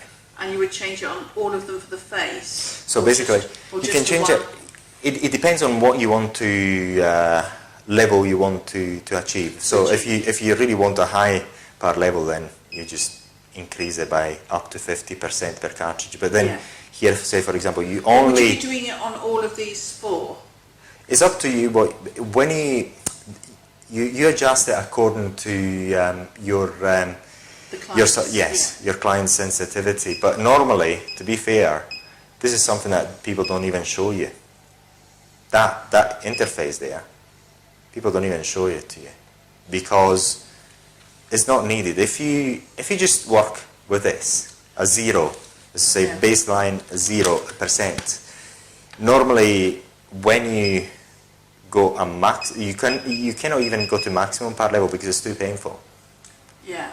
I've tried it myself. So basically, what you have there is it's a device that can actually fire really high intensity, but you're never going to be able to actually do it. So when you're unless you use anesthetics, but it's not advisable. There's doctors in the US, because of the ablating power of this device, sometimes what they do, they use anesthetics. They use lidocaine, injectable lidocaine. So they actually use anesthetics and then they fire a high intensity, well, a high level. So they don't actually look at the pain, the pain factor, and they can get bruising and so on. But it's a high intensity treatment, so they can get reasonably quite intense results. And then when you do a treatment, what you'll find is even if you don't use any anesthetics, then after a while you feel that the skin is becoming quite a bit warm, and then it looks a bit red as well as you carry on the treatment. So you start at 4.5, then once you finish the treatment at 4.5, so you cover these areas, so you do maximum 15 shots in that area, 31 shots in that area. But generally, just to be clear, so when you've got the interface as it is, when you're putting the cartridge in, the computer software reads what cartridge you've got. That's correct. And everything is at the minimum amount. And really, if you were to do that, unless there was some reason for you to want to alter it to a higher thing, there would be no reason to do it because it adjusts to the cartridge that you've got. Yeah, or no? Can you repeat the question, please? So I want to make sure I understand it really well. So, when you have your client here and Yes. your interface you've just opened up, if I'm putting the cartridge in at Yes. 1.5, without using this, it will give me 1.5 at the 0%. Yes, when you first receive it. Which is adequate. Yes. Which is adequate. Yes. It's the required amount, yeah? Yes. So and really, then there you have the what minimum. I'm saying to you, Andreas, is generally, a beauty therapist like myself, it's nice to have the knowledge that you could alter it for whatever reason, but really, because you're doing 1.5 and it's hitting the required amount, when I change the cartridge, the software changes the depth, and the amount's always the adequate amount. So unless there was a specific reason, you wouldn't need to change it, would you? No. All you change is the energy here, the intensity. When you put when you first put the cartridge on, say for example, I'll just remove it. Okay, now let's put it back in. I put a maximum, okay? Just remove it. Put it back in. It goes again at minimum energy. But then, that baseline advanced setting, when I just manage to, now that's the lighting, is whatever I've left it before. So say for example, if I change say 1.5 at plus 50%, and I switch it off, I get return, switch it off. If you then had someone come in, it would still be at 1.5, 50%. Look, until I'll show you you change it,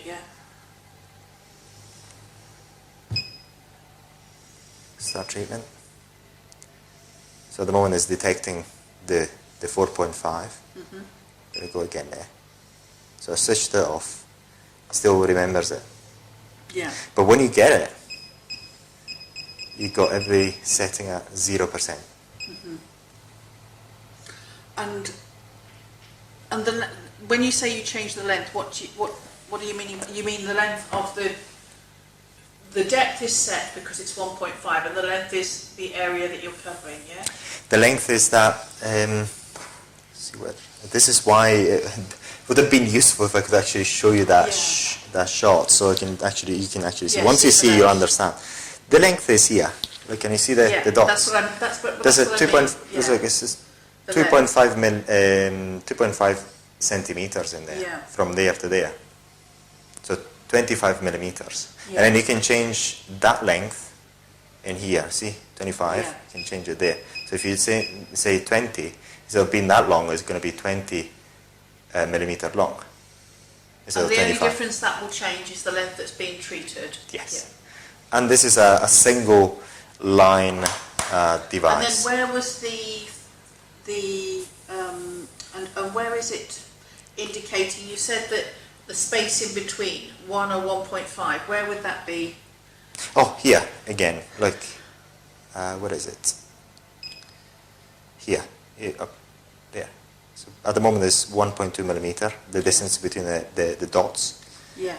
If you want to increase it, okay, maximum 1.6 and minimum 1 millimeter. You know, the more that affects the intensity as well, because the nearer. So the closer the distance between, the closer the difference, the higher the intensity. The higher density, and the more the dots you're going to apply. And what would you have normally to start with? You just have 1.2 normally. 1.2. 1.2, but then you can adjust it according to what you want. And would the reason for adjusting that be? What would be the reasons for adjusting that to 1 rather than 1.2? Just to increase the intensity of the treatment at that given power setting. And what dictates that is if the client feels comfortable. Yes, yes, you can just increase the density that way. I think that's pretty much everything about the user interface that I can remember. Yes, if you don't have any other questions, then we're going to pass on to the adverse reactions. Okay. So the adverse reactions are marginal mandibular nerve paralysis. So we've got 2 nerves. One is there, it's not called that, what I just called it. One is there, and this is why on the user interface you never have it. You just got it up until here. You can actually shoot up until here, and never in this area.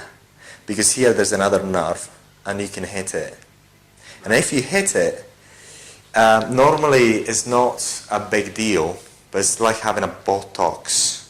So basically you cause an injury to that nerve. It's not normally, we haven't found a permanent injury, because a permanent injury to the nerve is only when you just cut it.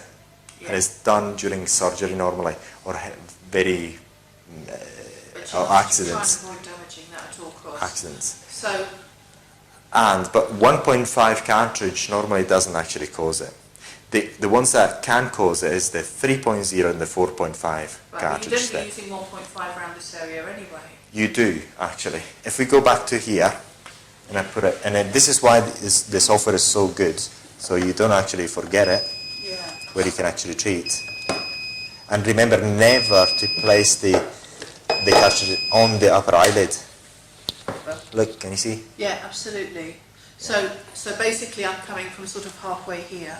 Yes, that's right. Almost the arch of your eyebrow, really. That's right. That's right. Where the arch is. That's right. That's right. And then coming down, you know the Aurea region, you can feel your bone. So really, you don't want to go above that bone, do you? You know your bone? No, you don't. Exactly. So make sure you stay away from the eyes. Yeah, exactly. The reason is because you're actually, whatever you're hitting actually hits inside. So if you go close to the eyes, you can think about it. then you can cause some problems. On the side, so the eye is really important to know the safety. So the safety from the top of the eyebrow, and I would say from the arch on, that's right. Safe. So when you're going to the side of the temple, where would you say is safe? To the end of the eyebrow? So it's just the same area as you see there. Yeah. It is safe. That is to say, that area that you're seeing there. And then here, I think that's sitting on beneath the bone here. It's still okay. Yeah. It's still okay. Yes. It's still okay. So then what you normally work at is 4.5 first, you finish your 4.5, then you go to the 3.0. So on here, so this is set at 1.5, yeah? Mm-hmm. So on here, I can press and have the shot, and I'll see the shot 15 times. Maximum. Maximum. For that area. And am I just counting it, which it will show me on here that it's done 15, yeah? Yes, look, if I... Because it will go down, yeah, the amount. Like, if you've got 1, so you can actually see the number. Yeah. 2. Brilliant, yeah. So you can actually, you can count it. And it's deducting it Actually, from the shots. the total, seeing. yes. You don't need to count it because you can see it on your screen anyway. That's right. But That's you would right. count it anyway, just because you do. Don't But you you? can actually still see it, so you don't really need to count it. You can if you want. So yeah, you, but you do. It's just the way. It's just some sort of psychological thing. Yes, if you want, but that counts it for you, and then you can reset it. Brilliant. Yeah. So once you finish that area, then you say boom, reset. Yeah. And then it does the counting for you, so you don't have to remember. And every now and then you look at it. And so it's 15, 15, 15. This can take, and this Up is in to- one session. Yes. Up to 76. 76 shots. So would you do the 76 because it's indicating 76, or Mhm. would you do that? You would always do what is indicated on here. That's the Yeah. maximum. That's the maximum. You can do less. You can do less. So say 50. Depends on what you get. Because after... And say- just say to the client at any point, please inform me if it's becoming uncomfortable. That's right. That's it. Okay. Because when you As I start... would normally anyway. Yes, with because anything. then once you finish so you do the 4.5, 3.0, you're actually doing a lot. 4.5, 3.0, and you move to the 1.5.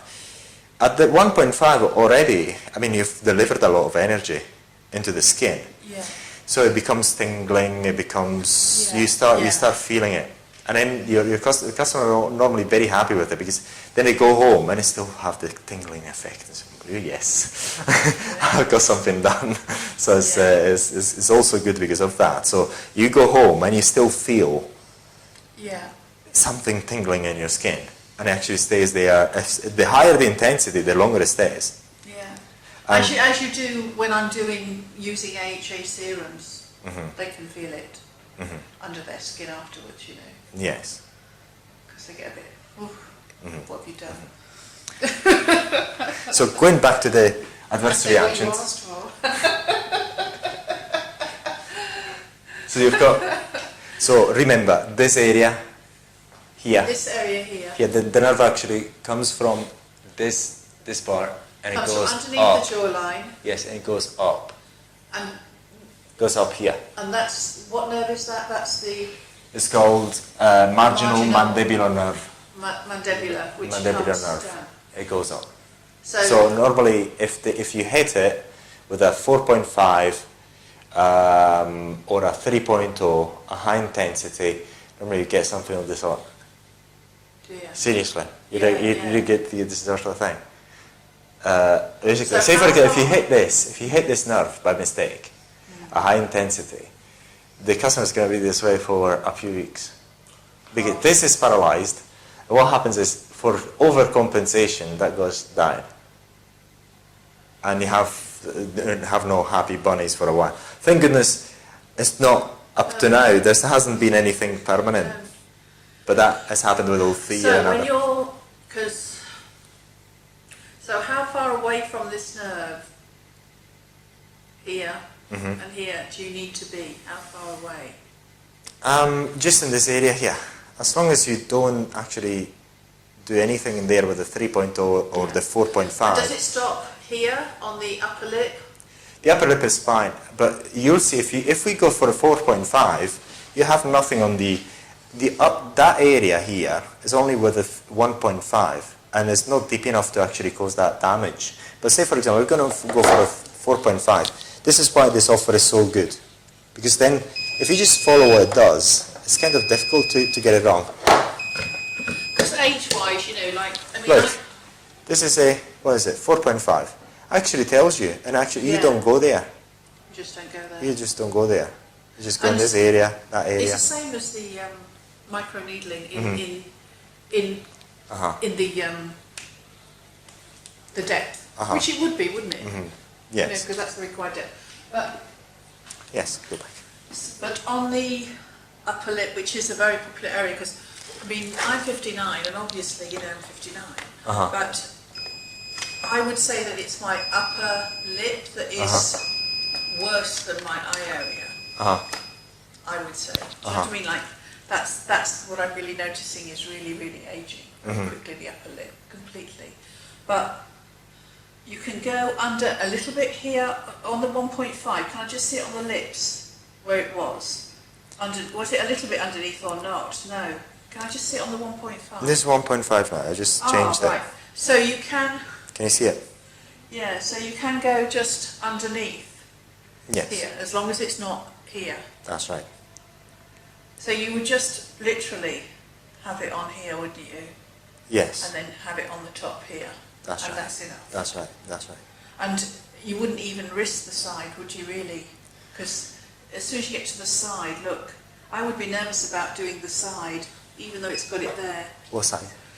The side of the lip, because it's showing the side of the lip there, but I would be nervous about that.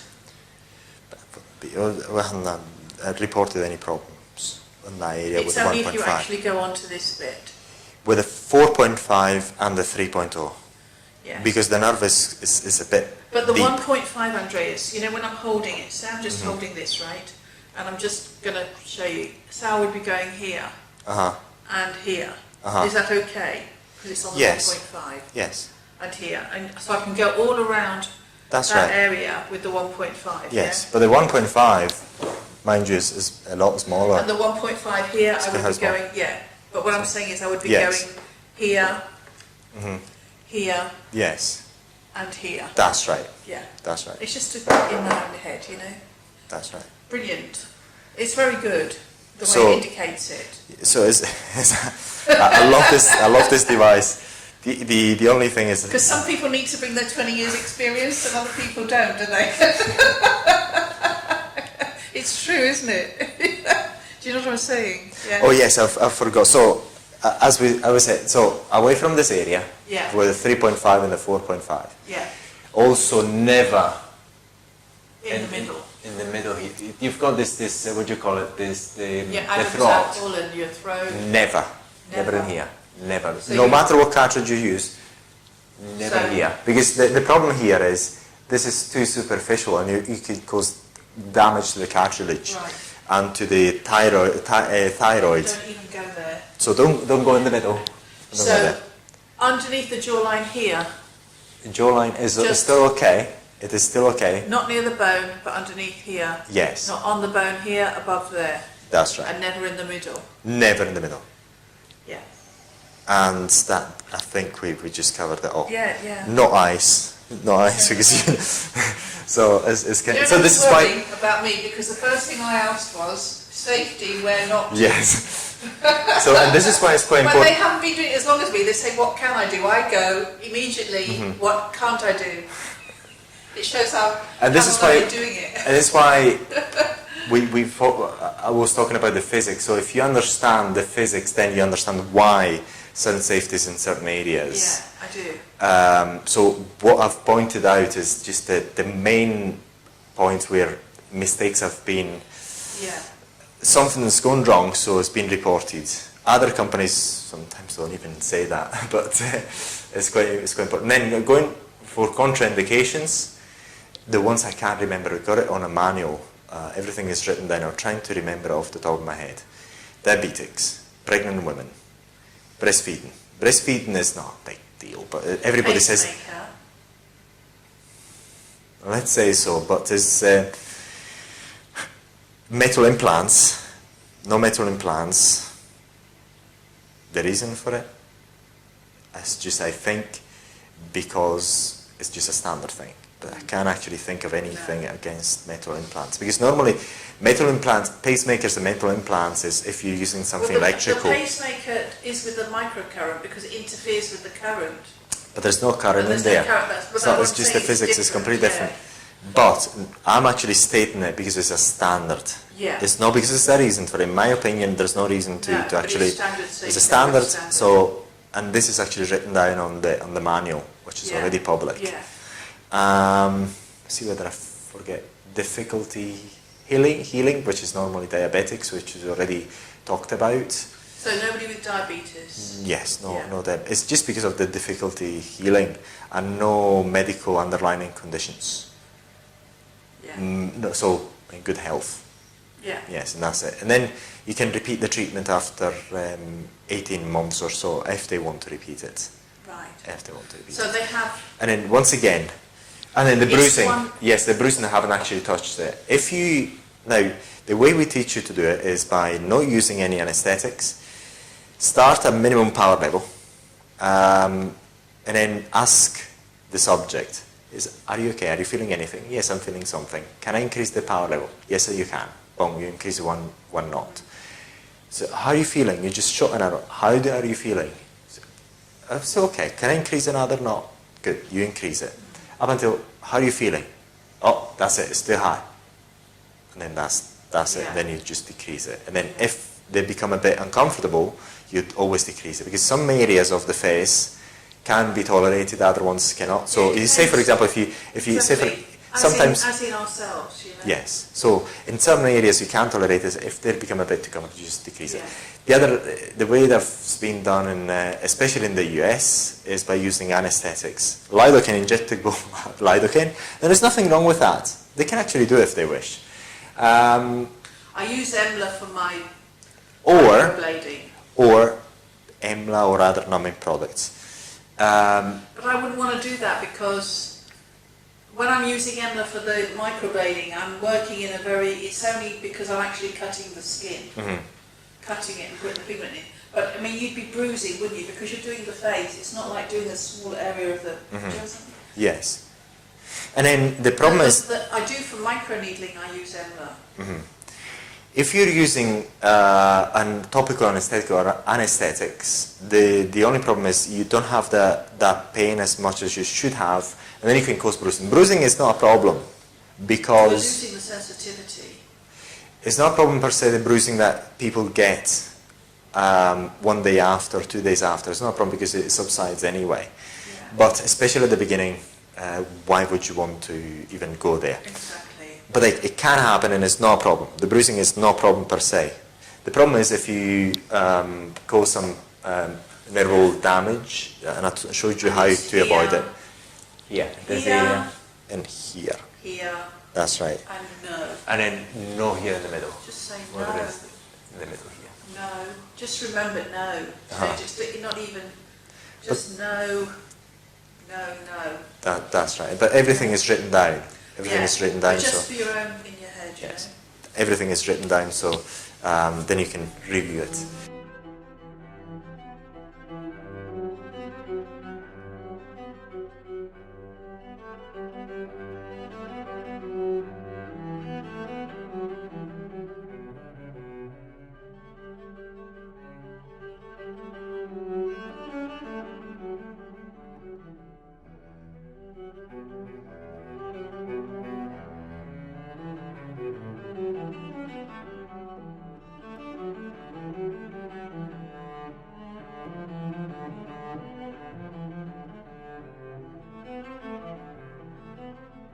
In this video, we're going to talk about how to remove seborrhoid keratosis by using AC electrical arcing. Although seborrhoid keratosis may seem quite sinister to the untrained eye, in reality, seborrhoid keratosis are completely benign and removed for cosmetic reasons only. Now, they are very superficial and therefore they're easily removed by using AC electrical arcing. When you use our device, set a minimum power when you start using the device for seborrhoid keratosis removal and gently spray on top of them. And what you'll find is that after a gentle spray, when you wipe off the residues, they usually come away very easily, leaving you very, very good results. Also remember, once again, that the aftercare is fundamental. Although the immediate effects are extremely good, the aftercare is always very important. Seborrhoid keratosis are very superficial and they normally sit on top of the skin, on top of the epidermis. Therefore, a gentle spray operation is is normally enough to carbonize the lesion and have it to detached from its base, and therefore when you wipe off the carbon residues with a cotton pad impregnated with non-flammable antiseptic, you're normally able to remove them completely, and you're going to have immediate, very good aesthetic results. But once again, always remember that the aftercare is very important and the clients are completely in charge of it. Therefore, always apply an antiseptic product at the end of the treatment, as well as a soothing product. Right now, we would like to leave you with a few clips showing how seborrheic keratosis are removed by using AC electrical arcing.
If you suspect that a lesion could be, instead of a seborrheic keratosis, an actinic keratosis, it is better to refer your client to a specialist, because the specialist will very likely take a biopsy of the suspected actinic keratosis, send it to the lab for a histological examination.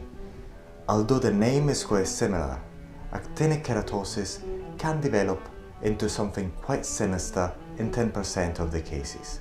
Therefore, if you suspect that a keratosis may be actinic, always refer your clients to a specialist. What we're doing today, we're performing the treatment on this area of the body. As you've seen, there's stretch marks over there. So what we're doing, first of all, we're setting up the intensity of the treatment.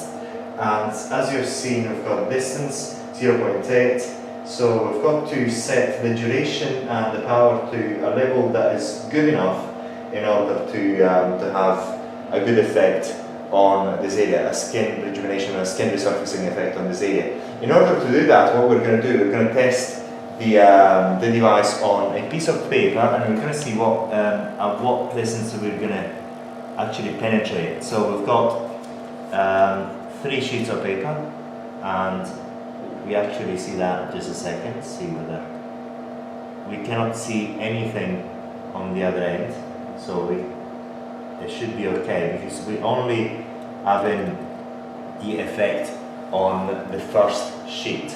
So this is a test that you can do, but just a second. So what we're going to do, we're going to change the settings here, the power settings to 20 watts, just to show you. Just a second, just to try. Just on the sheet of paper to show you what happens if we change the settings. There.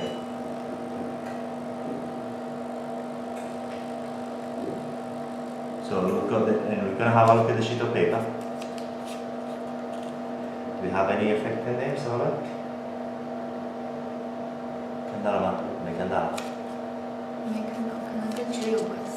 Okay, so what we're going to do is just going to change the duration.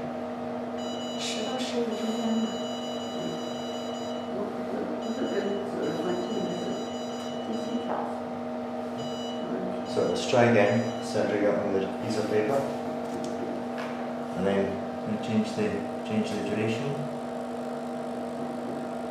See what we're going to get. And there's nothing there yet. So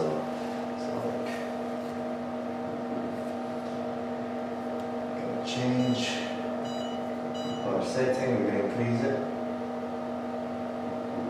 Just the maximum, just to try. Try now. You can try now. So look.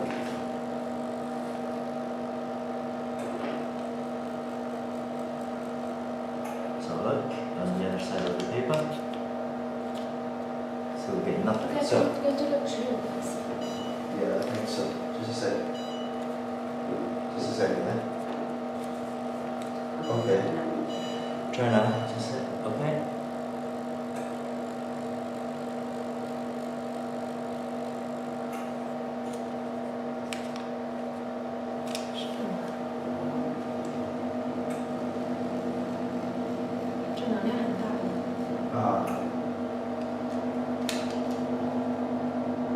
Okay, there we have it. So we were looking at the wrong place actually. Looking at the wrong place. So what we can see is going through 3 pieces of 3 sheets of paper. So that's a bit too much. So what we're going to do is just going to get to 10 watts. So look, 10 watts we were having originally.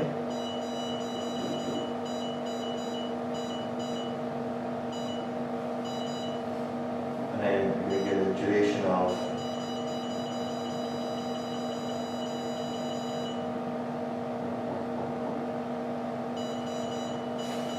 5 milliseconds. We'll try now. Try the piece of paper. Ready? So look at the result in between. So look, what is it? There's nothing else. So look, it's in here. There's nothing there. Is that okay? Okay. So look.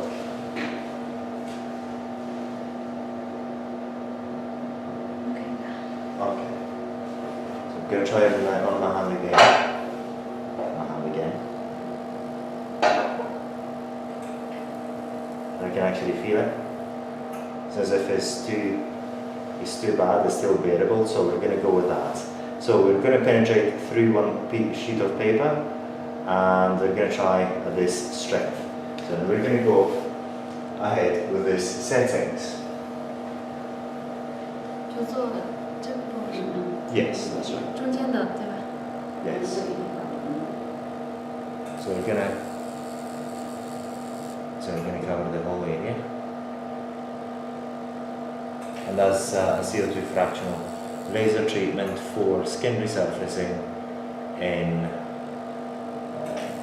for the application of the stretch marks attenuation.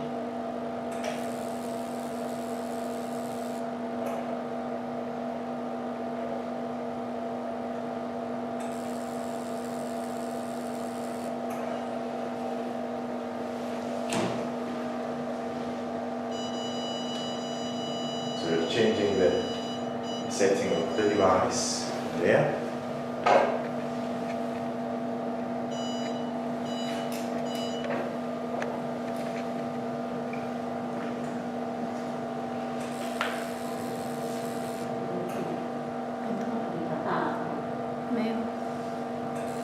Making a good coverage of the area.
Carrying on without using any topical anesthetic. It's a bit uncomfortable, in fact.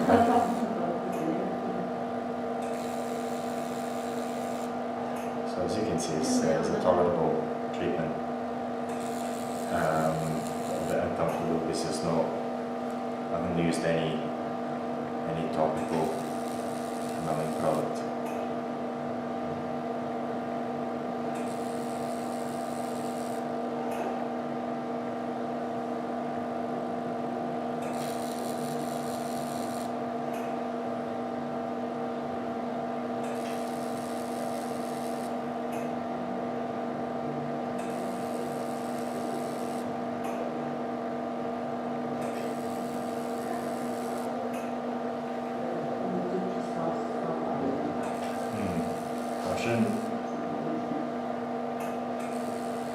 Yeah. Barbecue.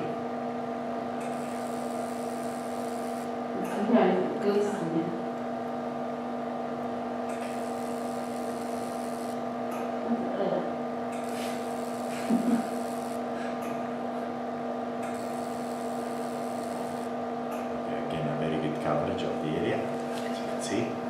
So we finished? Yes. Finished on the area. Yes, I've got the video here. You can actually watch it.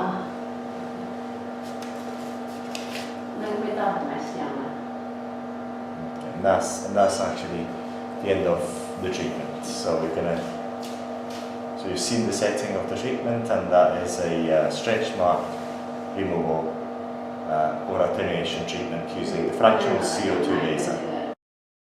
So we're placing a sterile numbing, a sterile soothing product on the area that we've just treated.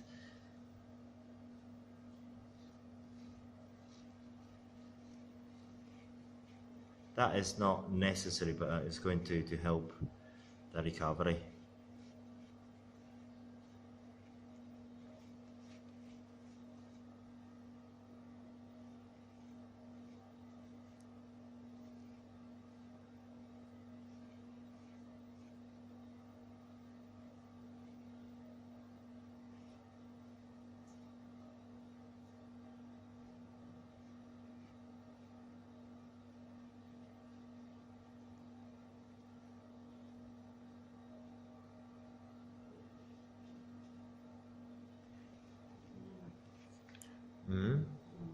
Clear.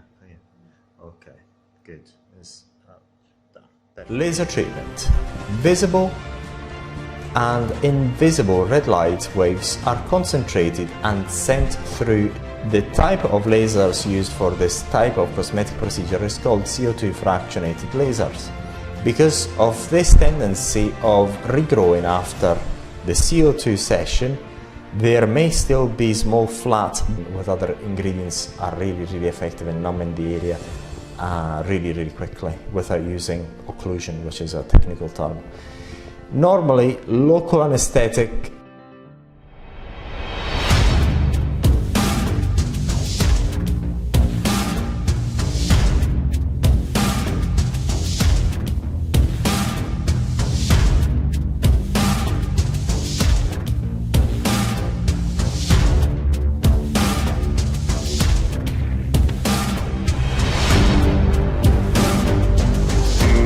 This is a readout of the page syringoma and laser. Syringomas can be removed by using lasers, and this is what this web page is about. And I'm going to just do a readout with some commentary, which you may find of interest.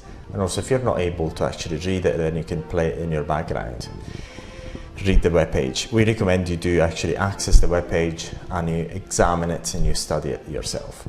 So syringoma laser treatment is very effective in removing syringoma, but it is very expensive. The syringoma laser removal method is similar to electrolysis or electrical arcing to removing the syringoma, but slightly more difficult to perform and also more dangerous. There is a video on the topic. Laser treatment. Visible and invisible red light waves are concentrated and sent through a laser aimed at the syringoma, destroying its tissues.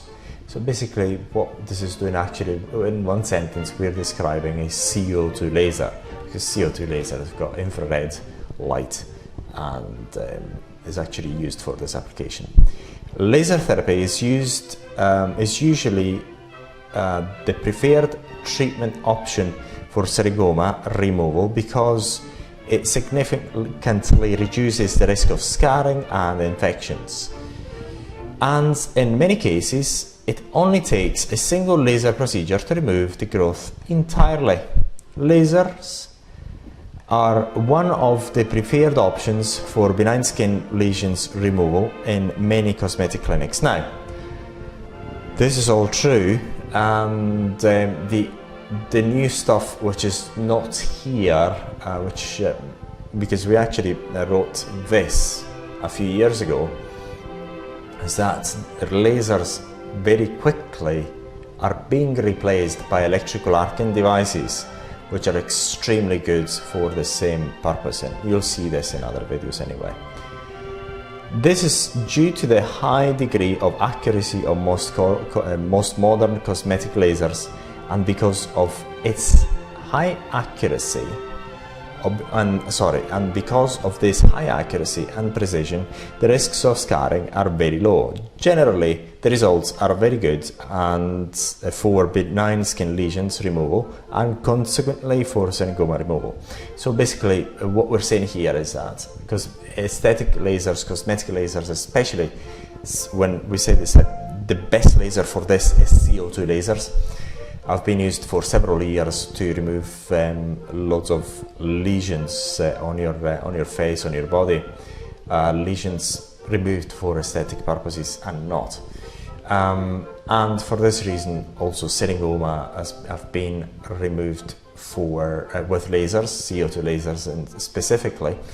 However, nowadays, as I just mentioned before, due to the lower cost of electrical arcing devices and the fact that their training is much easier to get than with lasers, and the fact that they're much lower cost than lasers, makes arcing devices easily accessible by cosmetic clinics. Now more and more people in cosmetic clinics are using electrical arcing devices, which actually achieve the same accuracy and the same results in lasers, but at a fraction of the cost. Lasers for syringoma removal. Welcome to the state-of-the-art technology for cosmetic treatments.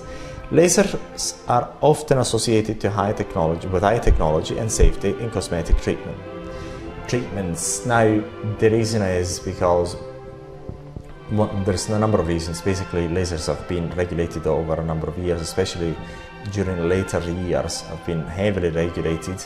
Therefore, you associate lasers with safety because of the high regulation, and also high regulation means high costs. So if somebody wants to remove your syringoma by using lasers, make sure that, well, you're going to be billed much more than you would have actually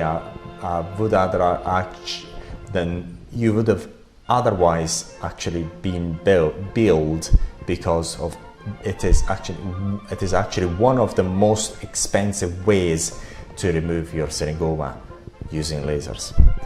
So I'll just repeat, lasers are often associated with high technology and safety in cosmetic treatments for mole and benign skin lesions removal in general. The perception is not mistakenly placed. Lasers are very effective in removing little moles and birthmarks with a high degree of accuracy. This means that if used properly, laser syringoma removal can have excellent results in one session only.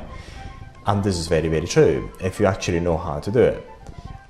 The type of lasers used for this type of cosmetic procedure is called CO2 fractionated laser.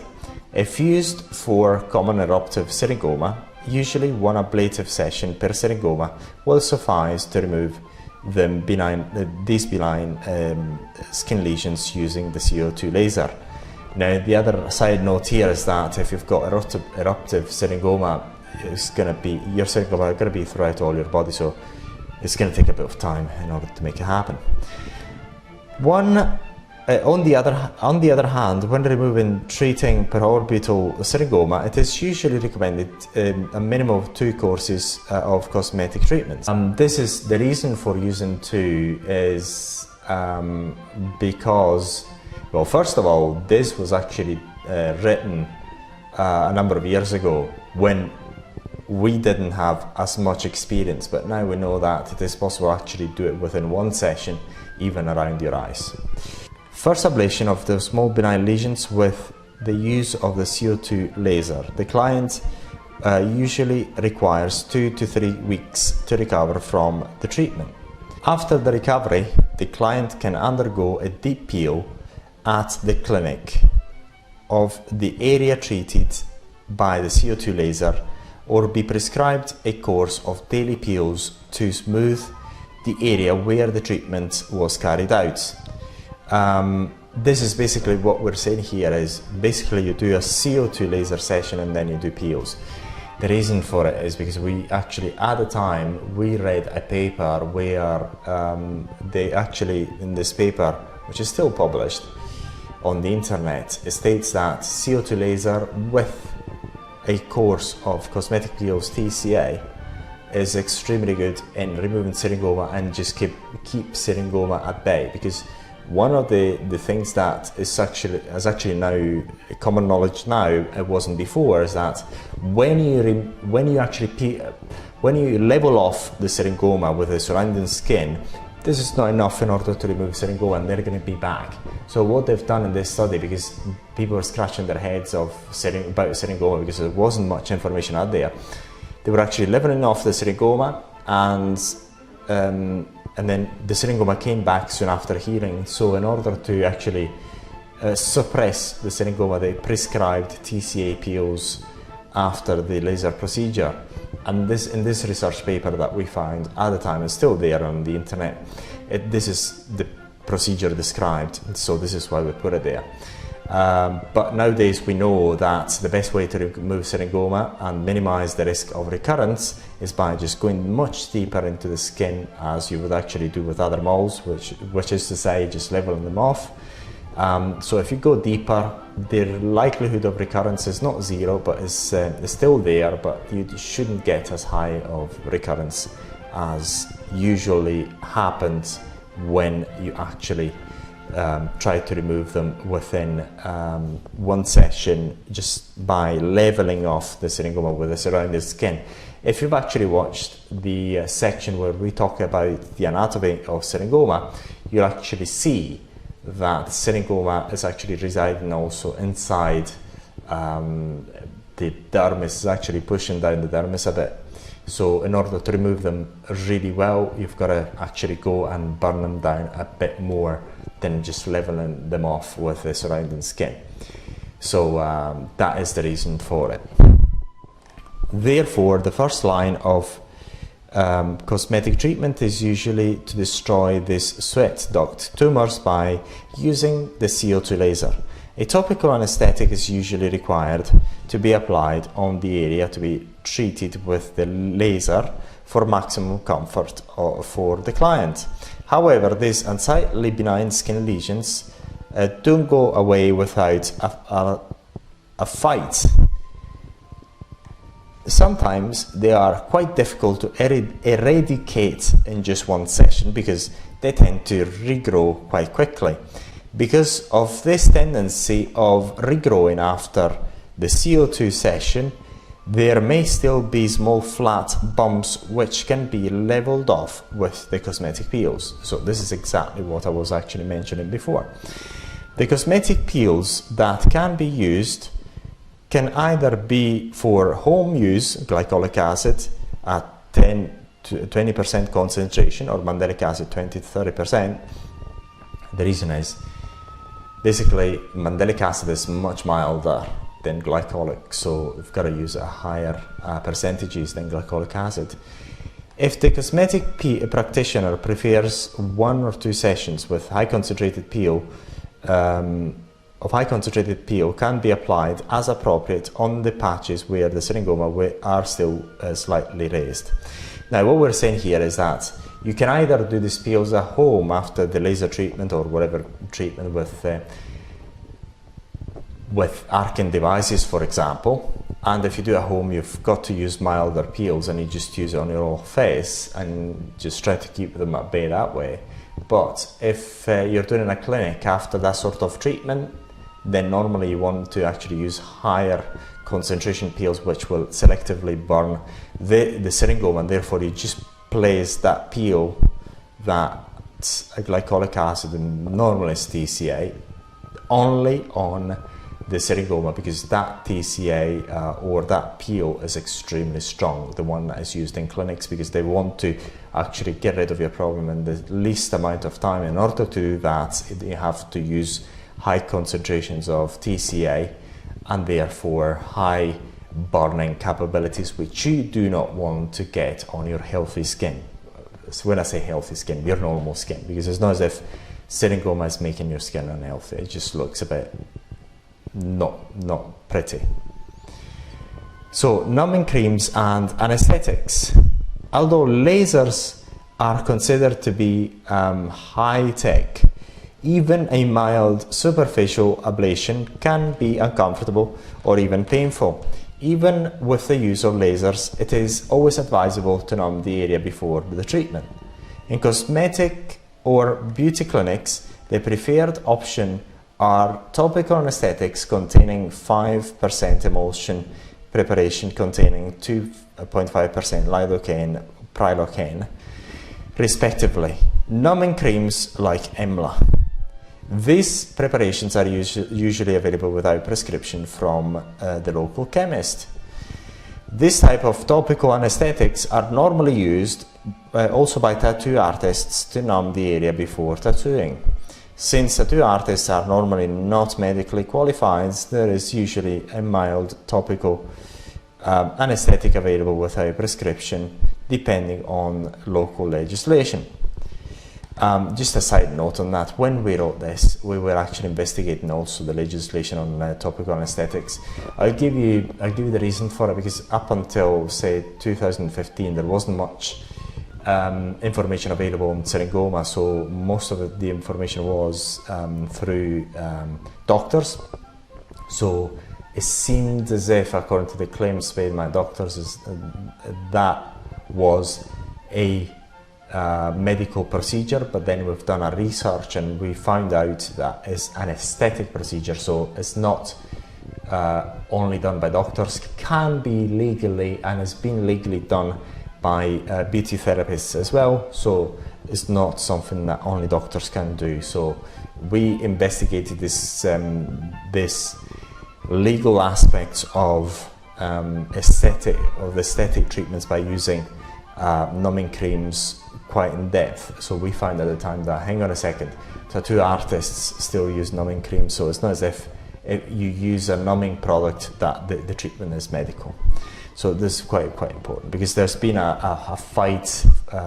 Doctors haven't actually given up on the fight in order to keep their market to themselves, especially for this sort of problems, because now, especially due to the internet, all this information is dumped down to the public, so people get more and more information, so doctors are finding more and more difficult to charge a high price in order to remove these simple lesions.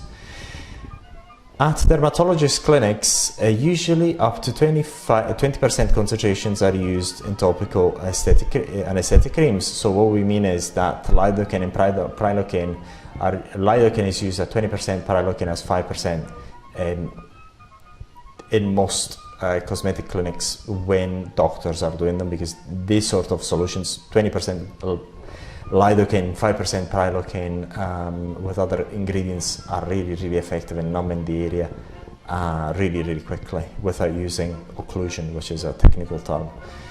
Normally, local anesthetic injections are not required for the simple procedure. However, some doctors accustomed to administering injectable lidocaine can opt for local anesthetic, and this has actually happened in South Africa when I've done a syringoma removal myself on a gentleman, which is actually on this website.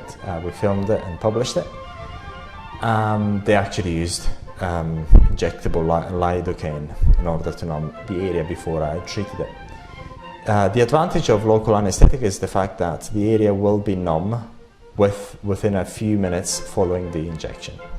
Aftercare. The aftercare is similar, is minimal after this type of procedure, although the risks of infections are very low after a superficial cosmetic procedure.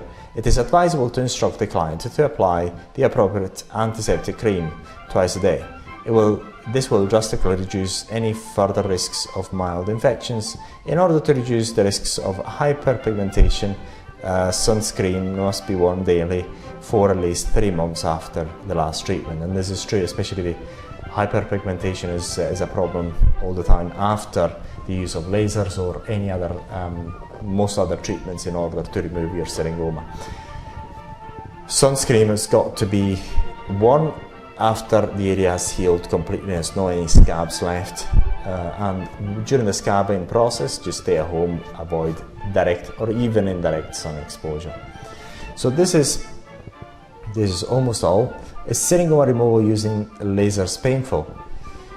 In general, a laser treatment is not painful or causes very little pain, that it is manageable for most people. However, some treatment that do involve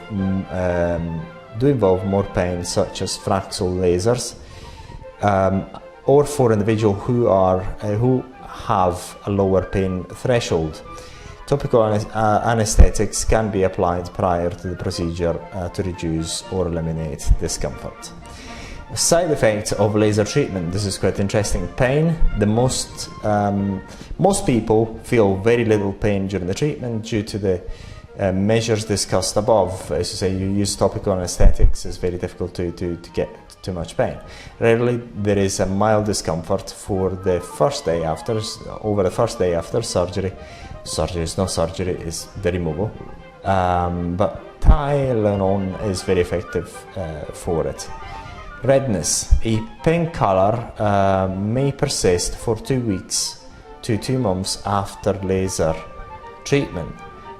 In rare instances, it may last 3 to 6 months.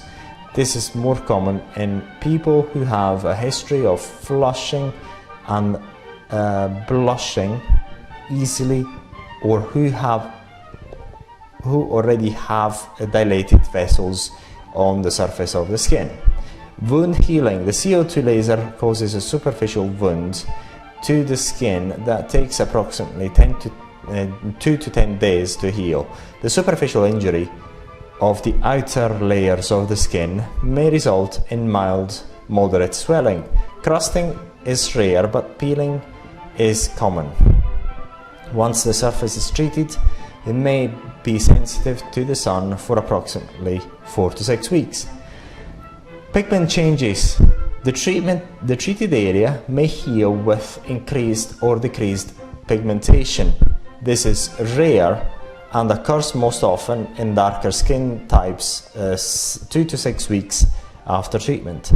Hyperpigmentation usually fades in 3 to 6 months, though rarely pigment changes can be permanent. Now, hyperpigmentation is a problem that, if it's not tackled, is going to stay there. But if you tackle it with certain products, then it can actually be removed. So it's not a big deal. What is a big deal is hypopigmentation of skin types 4, 5, and 6, because hypopigmentation pretty much there's almost nothing that can actually resolve it. Excessive swelling. Immediately after the surgery, there will be swelling of the skin. This is a temporary condition and will resolve in 3 to 7 days. Especially the first and second day after the treatment, the swelling is going to be quite significant to the upper eyelids, and then it will actually move to the lower eyelids the second, third day. So it's sometimes so severe that people cannot open their eyes, and that can happen. It's like TCA. Scarring. There is a very small chance of scarring. This includes hypertrophic scars or atrophic scars, very rarely keloid scars. Keloid scars are very thick, raised scars formations. But basically, if you have never had any keloids, therefore it's quite difficult that you're going to get scarring, this type of scars anyway. To minimize the chances of scarring, it is important to follow post-operative instructions carefully. It is important that any prior history of unfavorable healing be reported to your beauty practitioner. Do not pick the scabs. Eye exposure. There is also a risk of harmful exposure to laser surgery, to laser light of your eyeballs. It is important to keep your eyes closed and have protective eyewear at all times during the laser treatment. Basically, it's not eyewear, eyeball protection, titanium eyeball protection, ideally. Infection. Occasional infection can occur if not treated promptly. This could result in scarring. So, pretty much, laser treatment hasn't had many scars reported, thank goodness. So, scars and infections.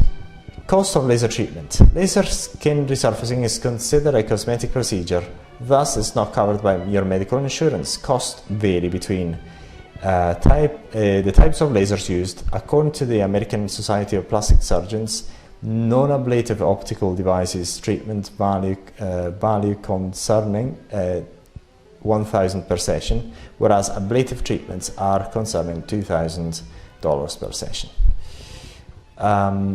And that's pretty much it for this article. So laser treatments are not the cheapest at all, and we advise you to actually seek other type of treatments, which we actually talk about on syringomaremoval.com. So thank you very much for watching. In this video, we're going to read out from the page TCA peels in clinics for xanthelasma removal. and this is a page from sanphelasmaremoval.com. TCA is a non-toxic chemical trichloroacetic acid, which has been used to perform skin peels for over 20 years. It is a relative of vinegar, acetic acid. When TCA is applied onto the skin, it causes the top layers of the cells to dry up and peel off over a period of several days to a week.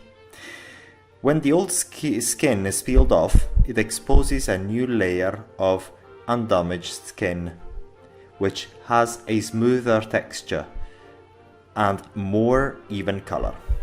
Some dermatologists, in fact, still prefer TCA peels for treating some damage or melasma, usually in a combination with prescription creams. TCA peels are safe in the hands of experienced dermatologists and specialists. TCA peels may be a good option, particularly if you have sanphelasma, for their removal. Usually, the main choice for sanphelasma removal in cosmetic clinics is the use of TCA-based peels. This is because if used properly and at the right concentration, TCA allows removal of sanphelasma in 1 or 2 sessions only. This is ideal to both cosmetic clinics as well as the customers, because this achieves the best possible results within 1 session or 2 sessions. However, if the concentration is too high or the application of TCA is not done appropriately, the cosmetic procedure could result in mild scarring, a very rare occurrence. On the other hand, if the concentration of TCA is too low, the results will not be apparent and the client will not be satisfied. So, by using the right concentration of TCA, it is possible to remove the sanphelasma in 1 or 2 sessions. TCA is the best choice in cosmetic clinics because results are achieved and appreciable in a short time frame and few sessions. TCA drawbacks control. However, the use of TCA requires a certain experience in order to achieve good results. This is because TCA is very effective but not as easily controlled, and for this reason neutralizers sometimes need to be used during the cosmetic procedure. The main reason for the sort of control difficulty of TCA is that it is not easy to neutralize by using water as alternative glycolic and mandelic acid. These are some of the effects of TCA for sanphelasma removal. Excessive eyelid swelling. This occurs 1 or 2 days after the application of TCA on the upper eyelids. Stinging, numbness and burning of the skin. Skin peeling, including excessive peeling if you have a medium depth or deep peel. Redness, which can change from the color of a mild sunburn to a deeper and to a deeper red depending on the peel. Crusting or scabbing of the skin due to skin cells being removed. Increased photosensitivity, sensitivity to the sun that can lead to hyperpigmentation. In some cases, when someone has some sensitive skin, scarring or dermatosis pigment problems can also potentially occur. Additionally, as stated above, TCA is not only easily controllable, and the most effective way to stop if acidity is to use a neutralizer. Please note that rinsing with water and drying the area can help but will not stop the effects of TCA immediately. How do TCA peels work and what are the different depths of peels? All peels work by removing a layer of sun-damaged skin. Superficial or light peels remove only top layer of the skin, mostly the layer of dead skin called stratum corneum. Progressing from medium to deep peels, the layer of the skin removed is greater with each increase in strength of the TCA peel solution. The stronger the TCA peel solution, the greater the risk of complications like uneven pigmentation or even scarring after some melasma removal. TCA peels can be performed at different skin depths from shallow to deep. Most dermatologists now are using lasers technology instead of deep TCA peels for some melasma removal. Now, the point here that we're making with this is that TCA have been used for several years to remove some melasma. And it's not as if we just say it. There are so many studies that document its success, the success of using TCA peels to remove some melasma. And they've been extensively used the world over in cosmetic clinics for some melasma removal. Now, the problem is as stated as above, that is to say, TCA peels are not easily controlled. Therefore, they can cause a few problems if you do not know how to use them properly. And namely, a neutralizer is very advisable to be used if you're using TCA peels. Whereas if you use other peels, glycolic acid, mandelic acid, and other peels, you may get the same effect, but they're much more easily controlled and they do not have the same side effect that TCA has. TCA, for example, is quite hard to be used on skin type 4, 5 and 6 because it can lead to hypopigmentation. And this has been demonstrated in a number of cases. This is why on type 5 and 6, which is the darker type of skin, normally the only peels acceptable are mandelic acid, are peels that are much milder than TCA. TCA, namely, is unforgiving as a peel. Once it starts its effects, oh god, it will go down like no other. So it is not the best solution for home sun melasma removal. This has got to be very, very clear.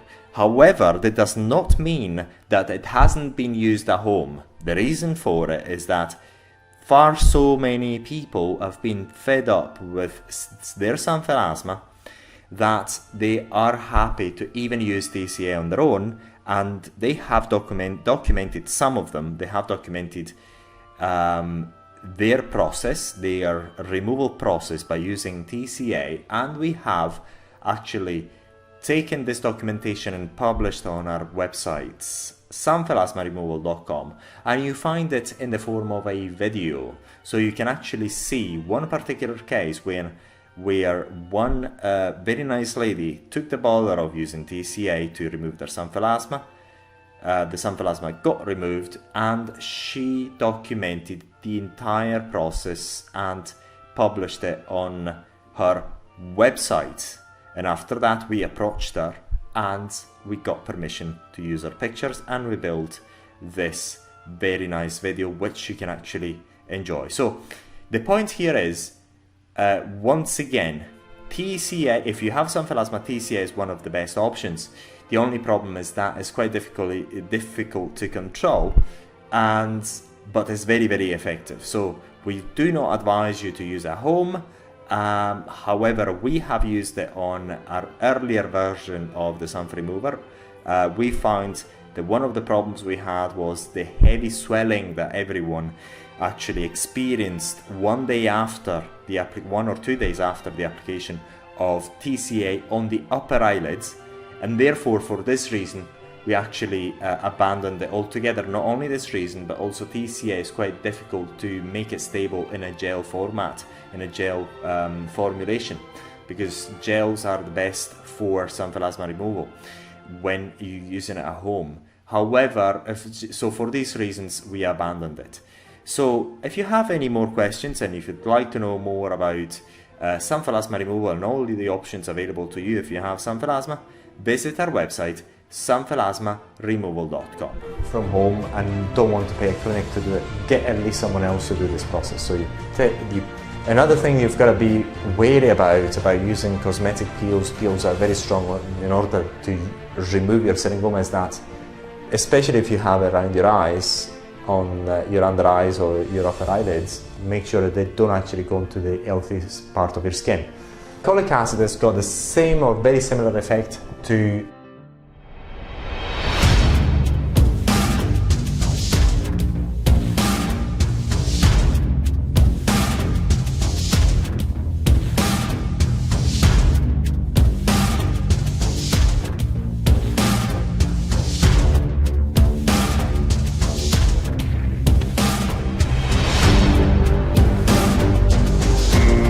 In this video, we're going to talk about the cheapest and easiest way to remove your syringoma. The cheapest way to remove your syringoma is by using TCA, trichloroacetic acid. Very simple. Now, what type of trichloroacetic acid and where to buy it? Now, the type of trichloroacetic acid is a TCA. Trichloroacetic acid has got a concentration from 50% above. Again, I repeat it, 50% or above. So you go onto the internet and you buy a trichloroacetic acid solution that has got a concentration of TCA, trichloroacetic acid, of 50% or above. Bit of a disclaimer here. We don't advise you to do it. However, many people have done it very successfully. So we give you the details of how to do it. But it's not extremely advisable because of the fact that TCA is a bit unforgiving. But we're gonna tell you exactly how to do it. So that if you want to actually go and do it anyway, you might as well get the very best possible advice on how to do it. So what to do is just go onto the internet, go buy this 50% TCA or above concentration TCA of 50% or above. When they get to your home, then use a toothpick, dip it on inside this TCA and carefully place it on your syringoma, selectively on your syringoma. The best thing that you can do if you really want to do it on your own from home and don't want to pay a clinic to do it, get at least someone else to do this process. So you take the toothpick, dip it into the TCA and get this little bit of TCA onto your syringoma selectively. Make sure that they don't actually go into the healthiest part of your skin because they actually going to burn your skin as well. So selectively do that and keep it there. Keep it there.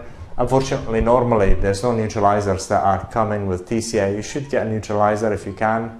Search for TCA neutralizer, and then after a certain amount of time, normally between 10 to 15 minutes, then you neutralize the solution and off you go.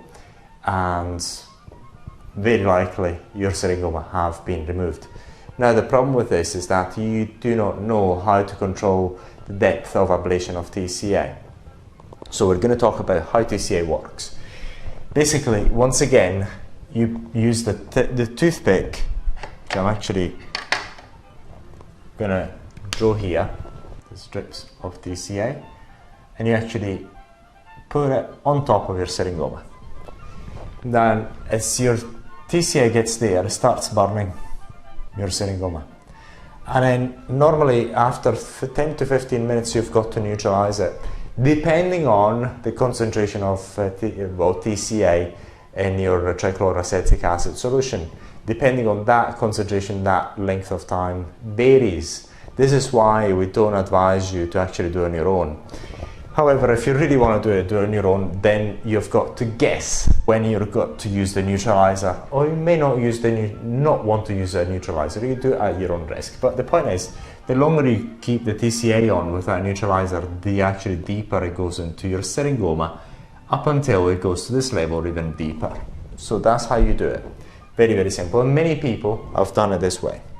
So basically, once again, you place your TCA with a toothpick on it, on your syringoma. Over the course of minutes, it goes down, it goes down, it goes down, it goes down, up until it gets round about this area if you don't actually neutralize it. And that's it. Very, very simple. As this happens, this area here where you put the TCA is going to become black. Don't get worried about that. It's okay. It's normal. And then it's going to heal, and after it heals, your syringoma should be taken care of, should actually have disappear, depending on how you do it. So there's many things. This is why we don't advise people to do it on their own, because there's many variables which you cannot control, and we don't even know what concentrations you're using.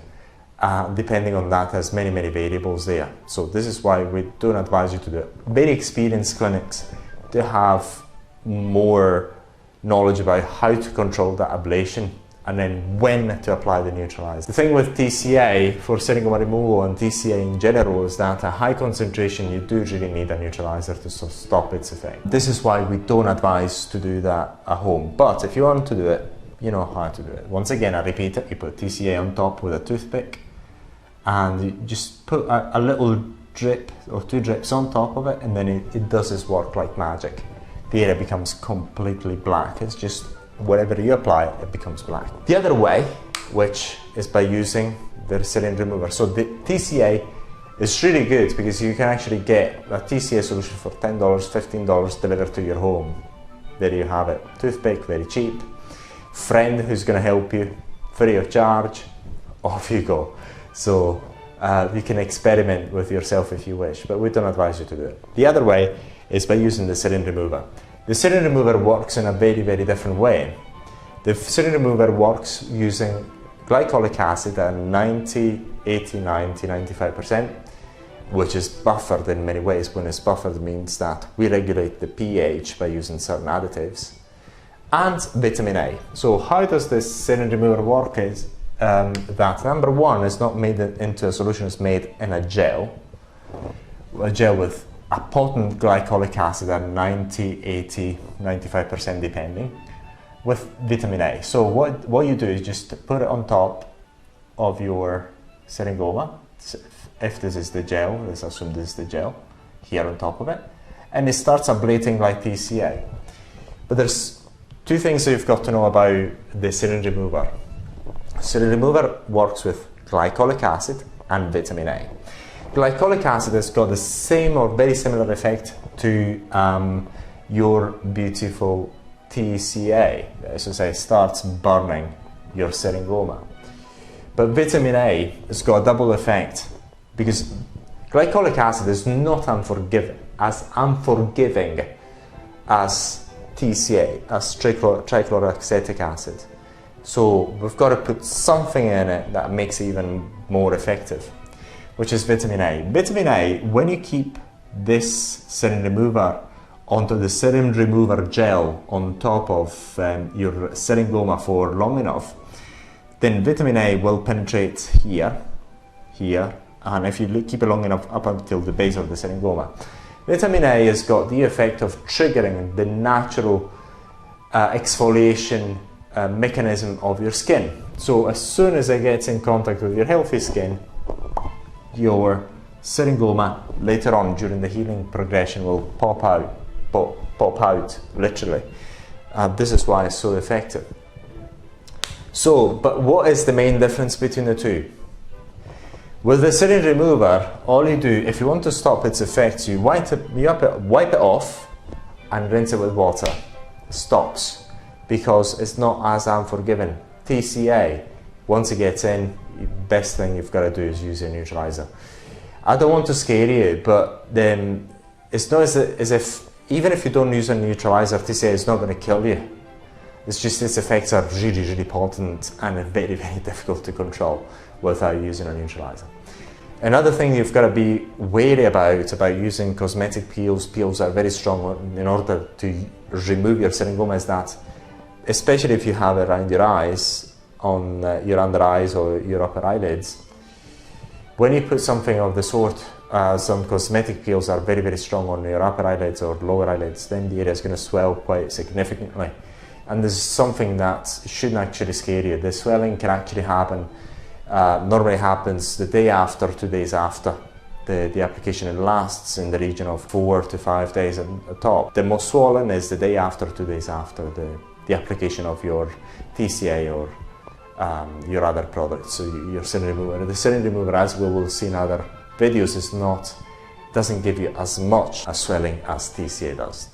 So this is all. So to recap, if you want to rewind this video, you actually got the solution in order to, for $10, $20 or so, remove your seringoma at home, which comes with a number of variables which is quite difficult for us to tell you, to actually direct you on, because it really depends on the type of TCA that you buy, where you buy it from, and the concentration of the TCA.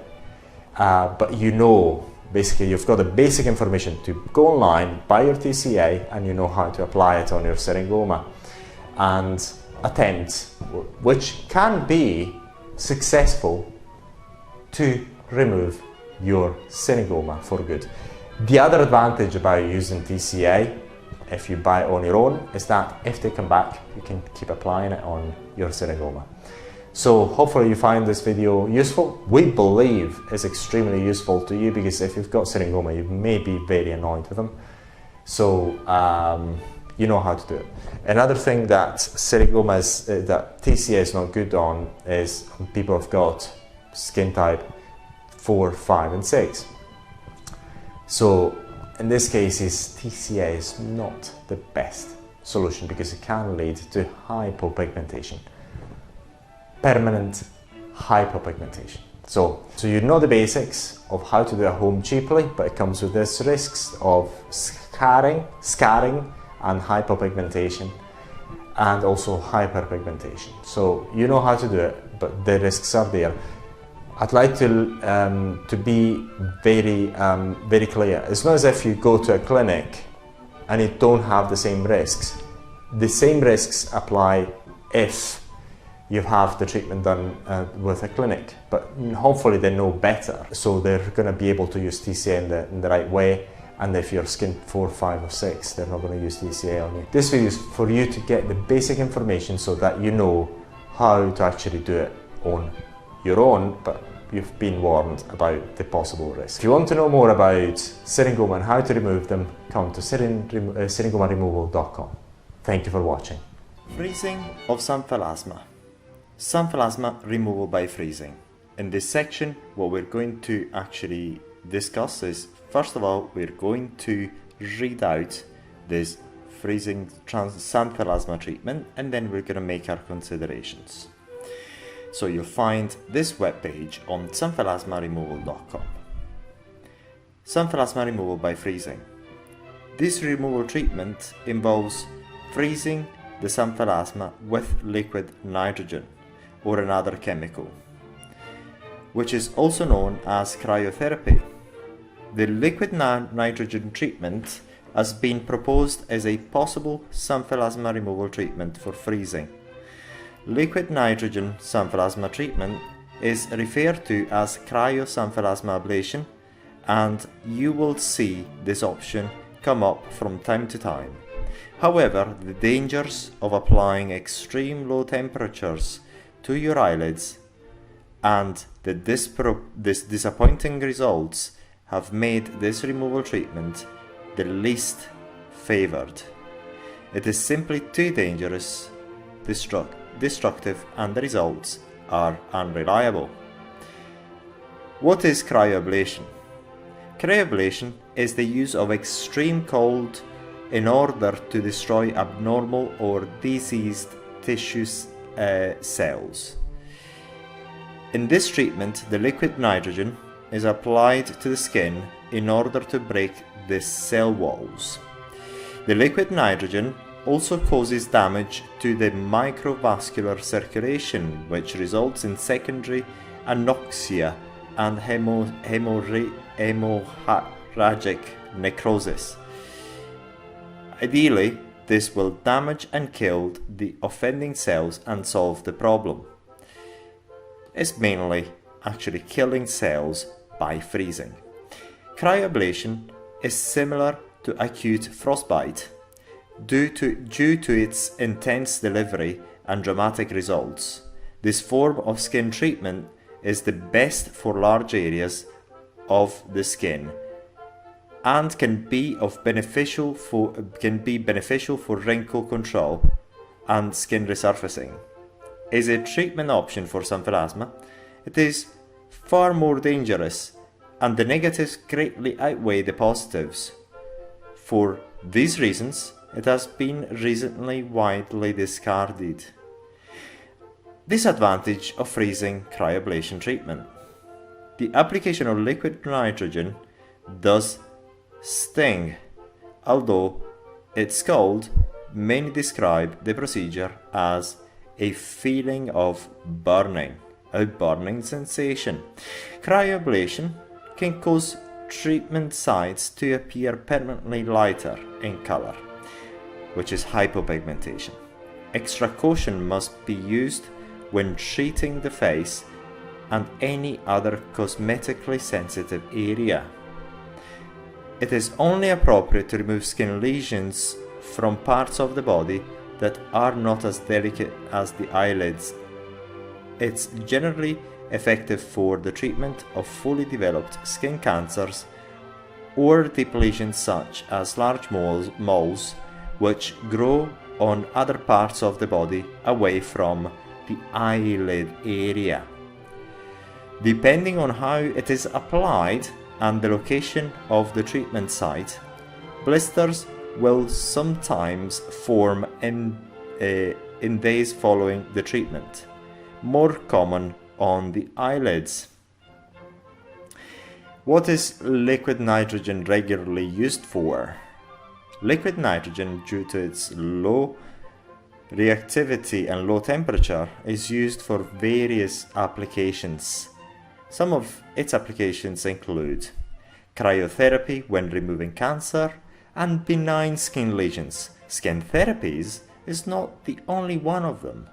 For example, freezing and transportation of food product, cryopreservation of biological samples like eggs, sperm, animal genetic samples, coolant for computer, vacuum pumps and other equipment, preventing of materials from oxygen exposure, quick freezing of water or pipes to make working on them easy when valves aren't available, is a source of very dry nitrogen gas, for branding cattle, cooling material to enable easier machining or fracturing, science projects like freezing of flowers, liquid nitrogen, ice cream, and then watching them shattered when tapped onto the hard surface to make nitrogen fog.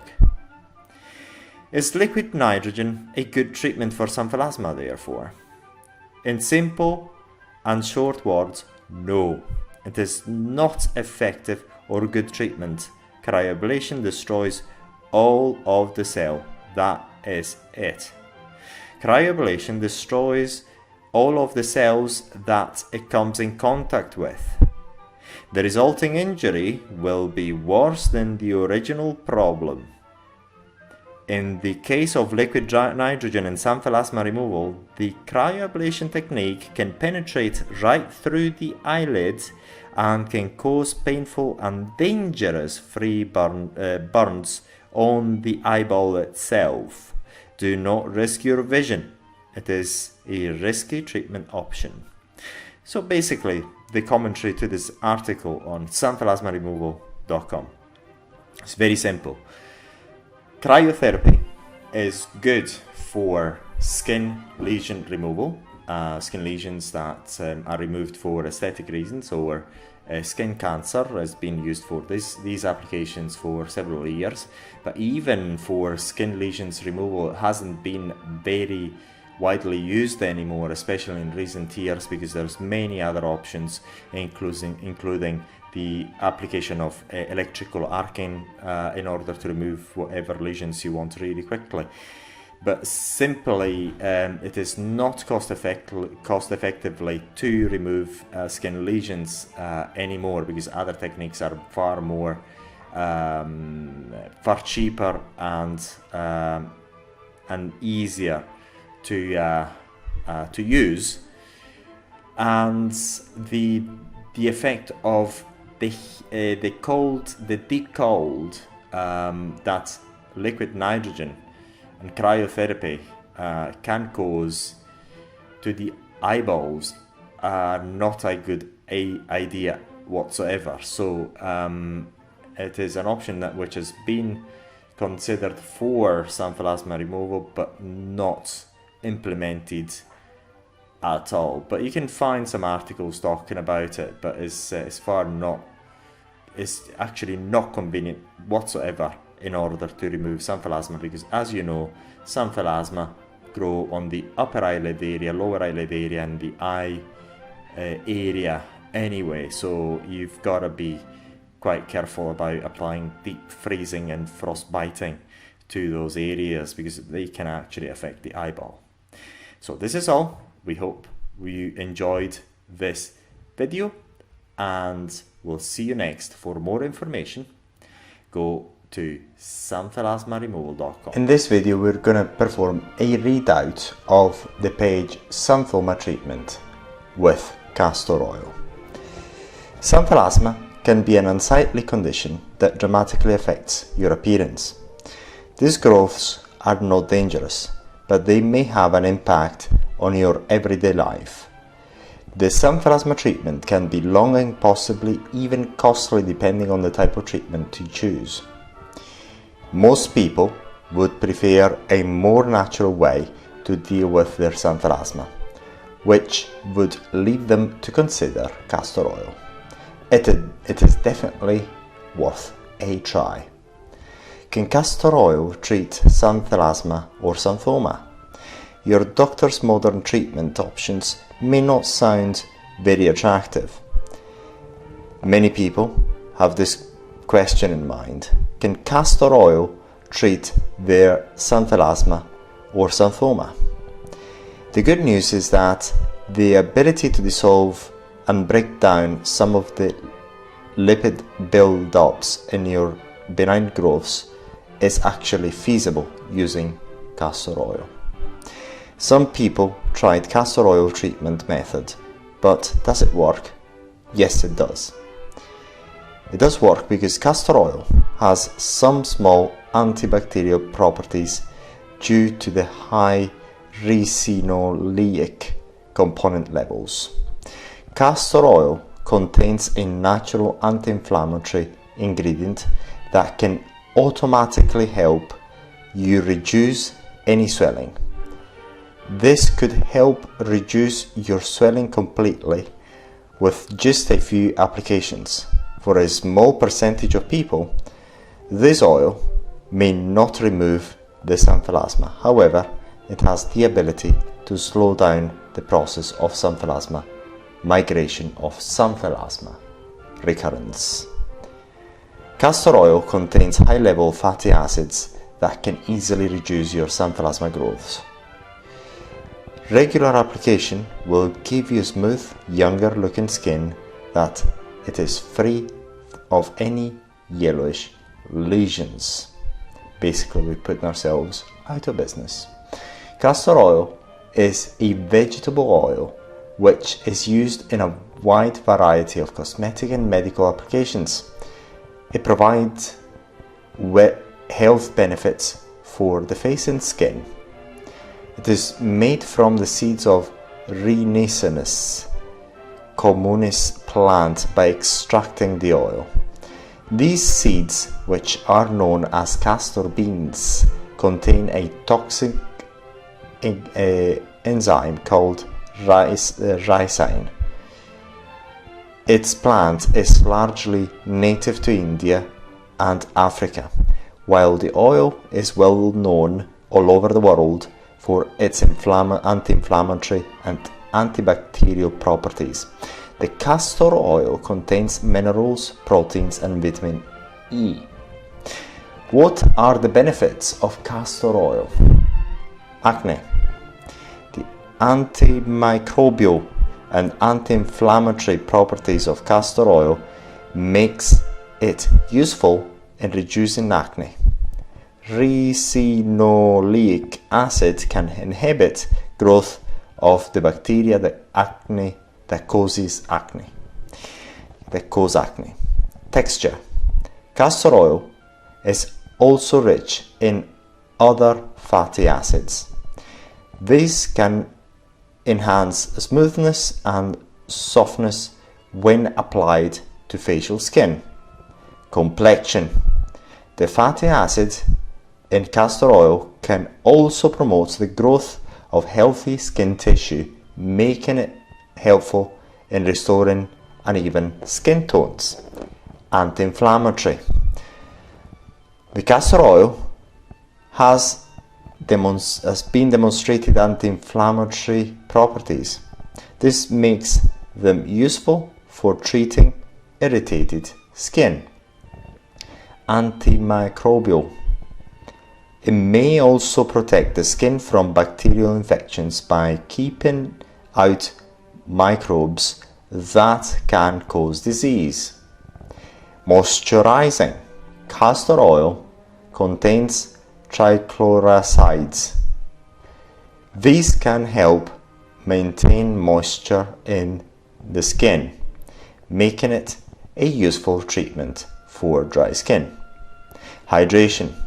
Castor oil may have humectant properties, which means that it can draw moisture from the air into the skin, keeping the skin hydrated. Cleansing.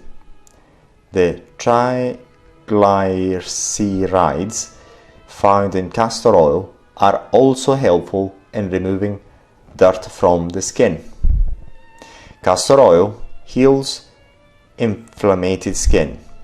The castor oil is the perfect answer if you are looking to heal skin inflammation that can be caused by sunburns, acne, and dry skin.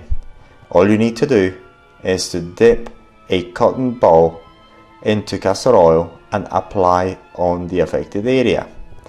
Apply it to prevent stretch marks. Stretch marks usually occur during pregnancy when the skin on the abdomen experiences drastic stretching.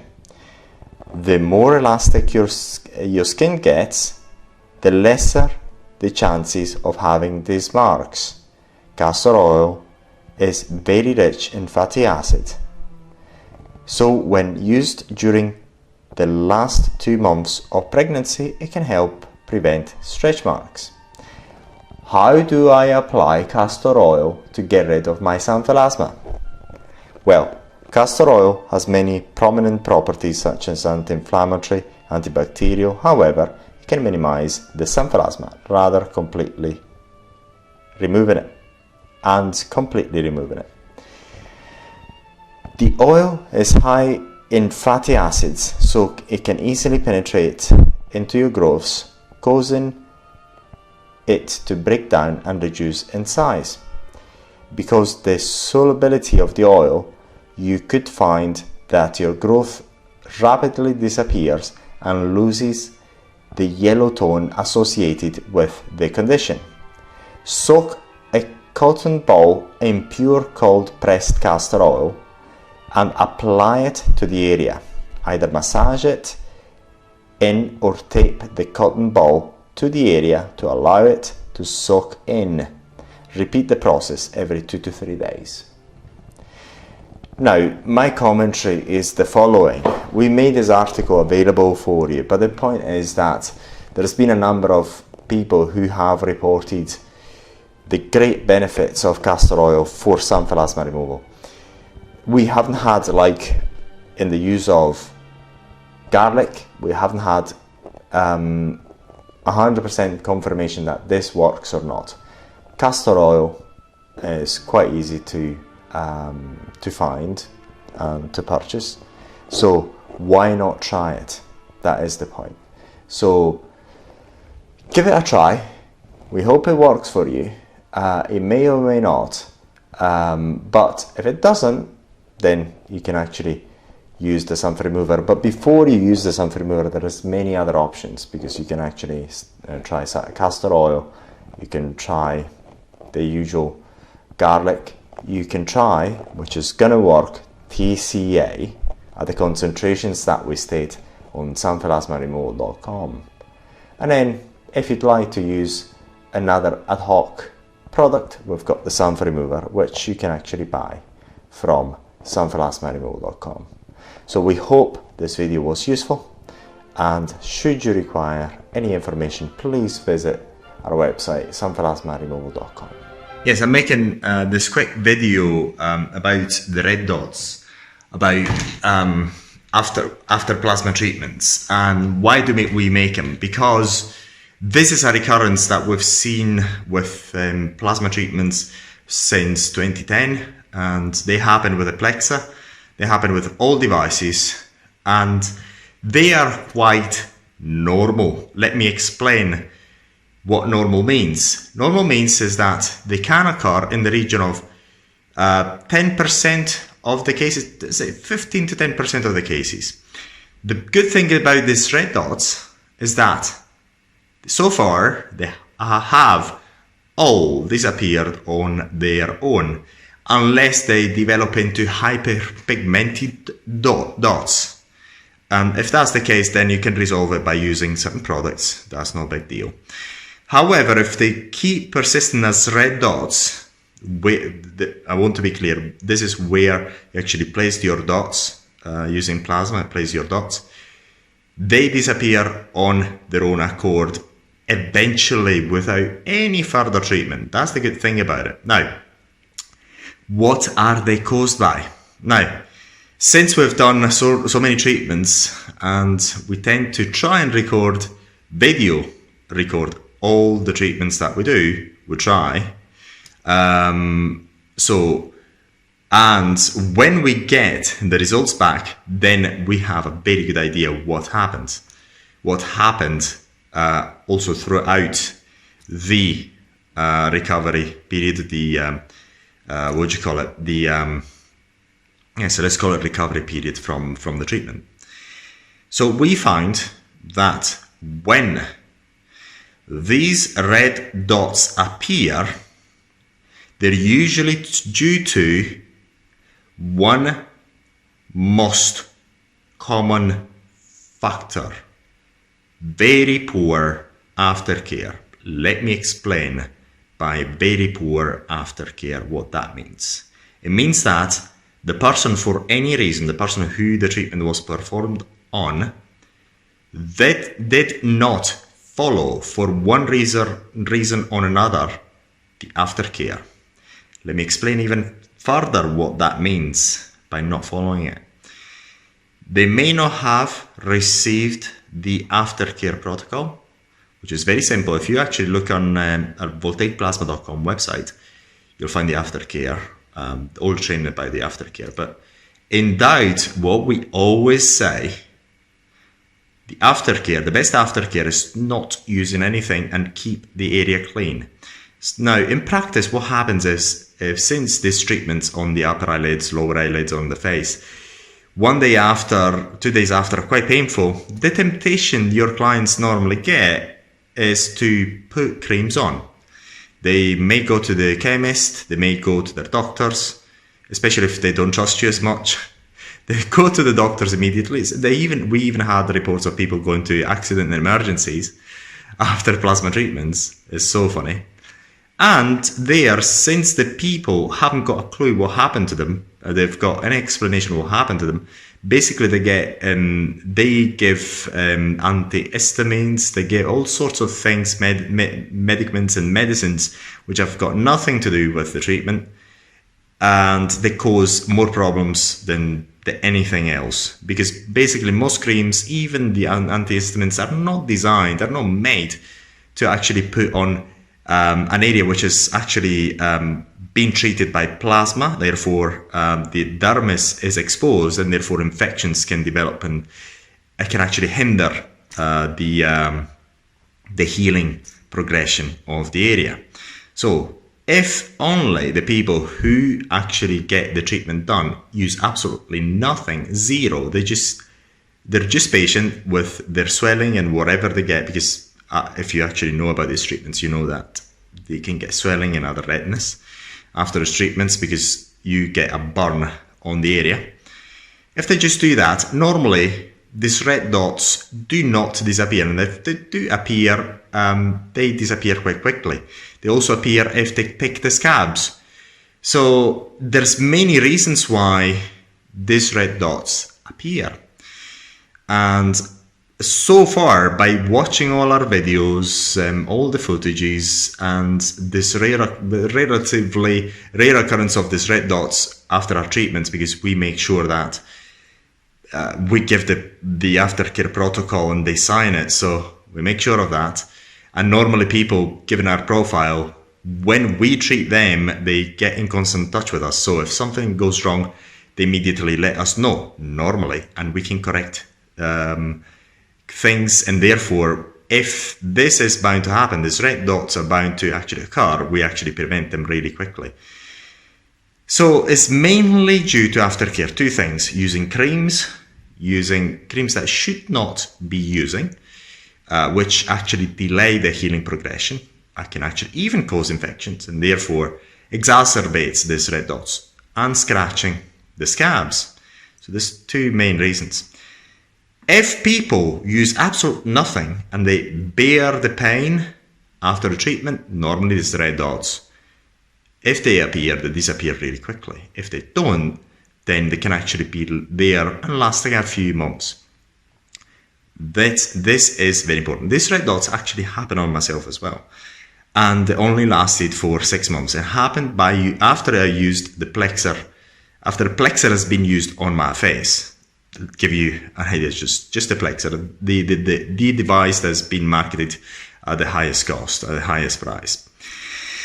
So the other good news about this is that these red dots, in all cases, in myself and every other cases that we know, they do disappear in all cases on their own accord. So you do nothing and they do disappear. So this is very important as well. Now, in order to prevent these red dots, what you can do is something extremely simple. Get the consent form signed. And it couldn't be easier nowadays. We've got, I think it's on voltaicplasma.com, we've got the consent form, electronic consent form available on voltaicplasma.com, which also includes the aftercare protocol. And you only go on Voltaic Plasma, find it should be somewhere easily found, and then you use your mobile phone to sign the consent form with your client, and you both get a copy and they get a copy over an email. Off you go. Dead easy. It couldn't be easier. It takes only a few minutes and it takes all the headaches out of the treatments. So hopefully this clarifies the position on the red dots. So once again, I repeat it. They are due to the poor aftercare. So far, all the data that we have suggest the same thing. Not only all the data that we have, and also the other people who've done these treatments before us. And they have collected data, and they all say the same thing. When do these red dots become a bit of a pain in the neck? They only become a pain in the neck is when they are converted into hyperpigmented dots. So if they're red dots, they will disappear on their own. If they're becoming hyperpigmented, they can be a pain in the neck, because then what you have to do is just use some other products to depigment the area. However, even in this case, by using the right depigmentation products, the hyperpigmentation goes away as well.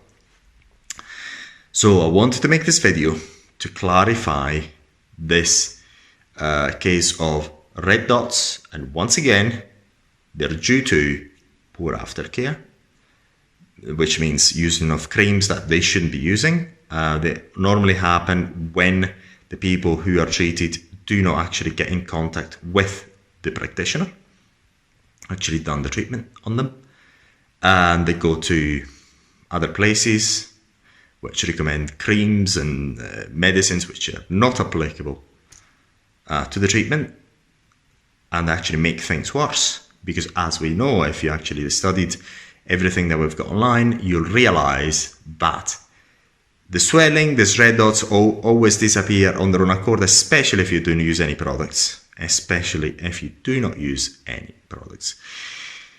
And if they pick the scabs. So these are the two main causes of these red dots. Said that, you can actually prevent these problems by having the consent form signed. Take before pictures, and always 100% film your procedures, because if these things become a claim at a later stage, you've got an insane amount of documents to fight it back. So very important, these two things. Number one, consent form. Number two, take before pictures. Number three, film your procedures religiously. Refuse 100%, categorically 100% to perform these treatments unless you are allowed to film it. This is 100%, because the amount of headaches that it resolves is incredible. In our case, we've done so many treatments the world over, and in those rare cases when something goes a bit sideways, we're always in the clear because we've got the consent form, we've got the everything filmed. So there's no claims of saying, well, you've done things wrong and wrong. We've got everything. So, and this is extremely important. So if you're doing these treatments, we've got voltaicplasma.com. There's a ton of information there. It's the online training, but those people who actually charge you for this training are using themselves in order to learn. So use it. It's there, voltaicplasma.com. Use it, use it, use it. It is free, and we've got so many videos. They're all accessible. So go and use the free platform. It's going to save you time and money. It's going to make you money as well. So, and it's free. So use it. Learn and use all the tools that you actually think are good. And if you want more tools, we can publish them and put them there up for you. So hopefully you found this video useful, and please use voltaicplasma.com for your plasma fibroblast training, which is free. So every time we go somewhere, we actually go there, film it, and always try to give it to you free of charge on Voltaic Plasma, our YouTube channel.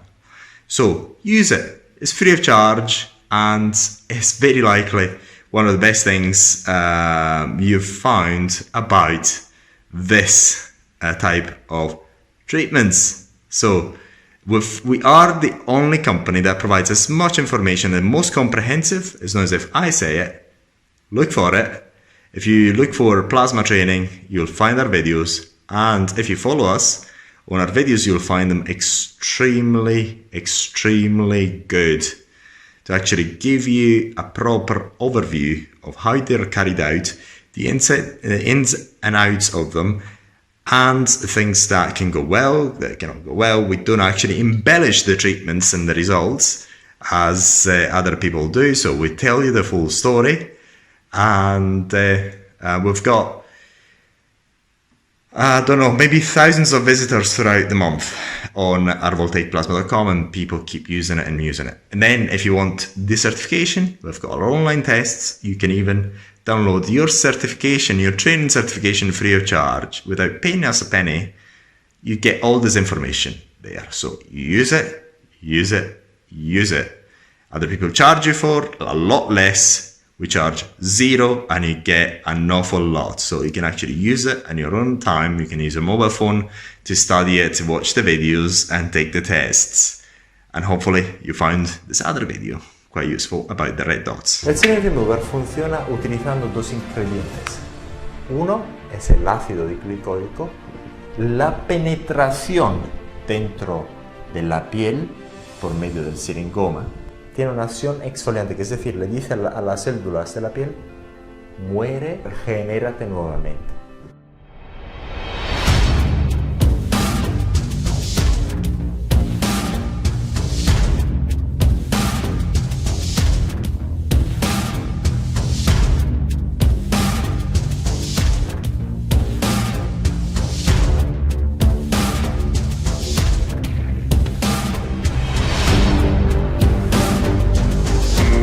En ese video vamos a hablar de cómo funciona el Serum Remover. El Serum Remover funciona utilizando dos ingredientes. Uno es el ácido glicoico en concentraciones entre el 80 y 95% en ácido glicólico en formato de gel, y también con vitamina A. Entonces vamos a ver cómo se aplica y los efectos en la piel. Aquí tenemos antes que todo que aplicarle la vaselina por alrededor en la piel sana. Le aplicamos vaselina para proteger la piel sana del producto, por el producto, y le aplicamos un velo de gel sobre el siringoma. Eso es lo que hacemos. Ahora el Serum Remover, que es eso, empieza a quemar el siringoma por arriba. El efecto de quemadura química depende del tiempo de aplicación del producto. Si, por ejemplo, lo aplicamos durante 1 minuto, la quemadura va a ser mucho menor que si lo aplicamos durante 10 minutos. Entonces, el efecto de quemadura nuevamente es dependiente del tiempo de aplicación. Eso es muy importante, que es muy diferente de cómo se utiliza el ácido tricloracético, porque el ácido tricloracético, una vez que lo ponéis en contacto con el siringoma de la piel, quema todo hasta el dermis. Entonces eso funciona de manera completamente diferente. Y es dependiente del tiempo de aplicación sobre el siringoma. Muy importante. Pero conforme que lo apliquéis durante más tiempo, entonces la quemadura va a ser más y más profunda. También la penetración dentro de la piel por medio del siringoma de la vitamina A va a ser más profunda. Por ejemplo, si colocamos este gel durante 1 minuto y después lo secamos, por ejemplo, podríamos ver una quemadura muy superficial del siringoma y la vitamina A va a estar muy superficial aquí en este borde. Pero si lo tenemos durante 10 minutos, la quemadura, el producto, el Serum Remover, la quemadura va a ser más profunda. También la vitamina A va a entrar más profundamente dentro de la piel, por ejemplo, este punto, este punto, este punto. Y si lo vamos a dejar, por ejemplo, durante media hora, lo mejor, la vitamina A va a entrar hasta este punto. La quemadura va a ser más profunda. Ahora, ¿por qué es importante la vitamina A? La penetración de la vitamina A. Porque la vitamina A tiene un efecto exfoliante. Tiene una propiedad exfoliante. Una vez que entra en la piel, tiene una acción exfoliante, que es decir, le dice a las células de la piel, muere, genérate nuevamente. Eso es lo que dice. Entonces, lo que pasa desde el punto de vista práctico, si entra hasta la base del siringoma, la piel sana se va a generar y el siringoma se va a salir de su base. Eso es como funciona desde el punto de vista práctico el Serum Remover. 3 acciones. Una de temporizada, que no tiene el TSA. Tenéis la acción de quemadura química con el ácido tricloracético. La acción exfoliante, que le va a dar 2 o 3 días después del contacto de la vitamina A de la piel, que tiene la vitamina A.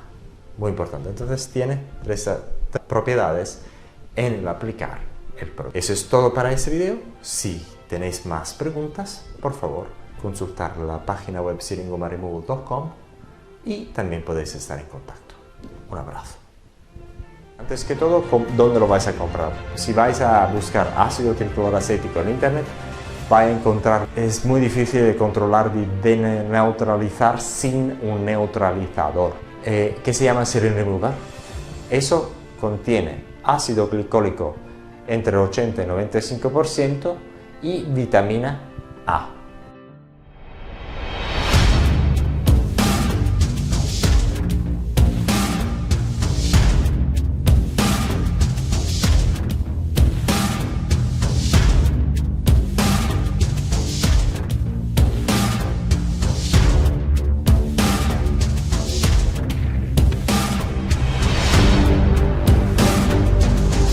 En ese video vamos a hablar de cómo eliminar los siringomas en casa, cuáles son los productos que tenéis que comprar y cómo funcionan.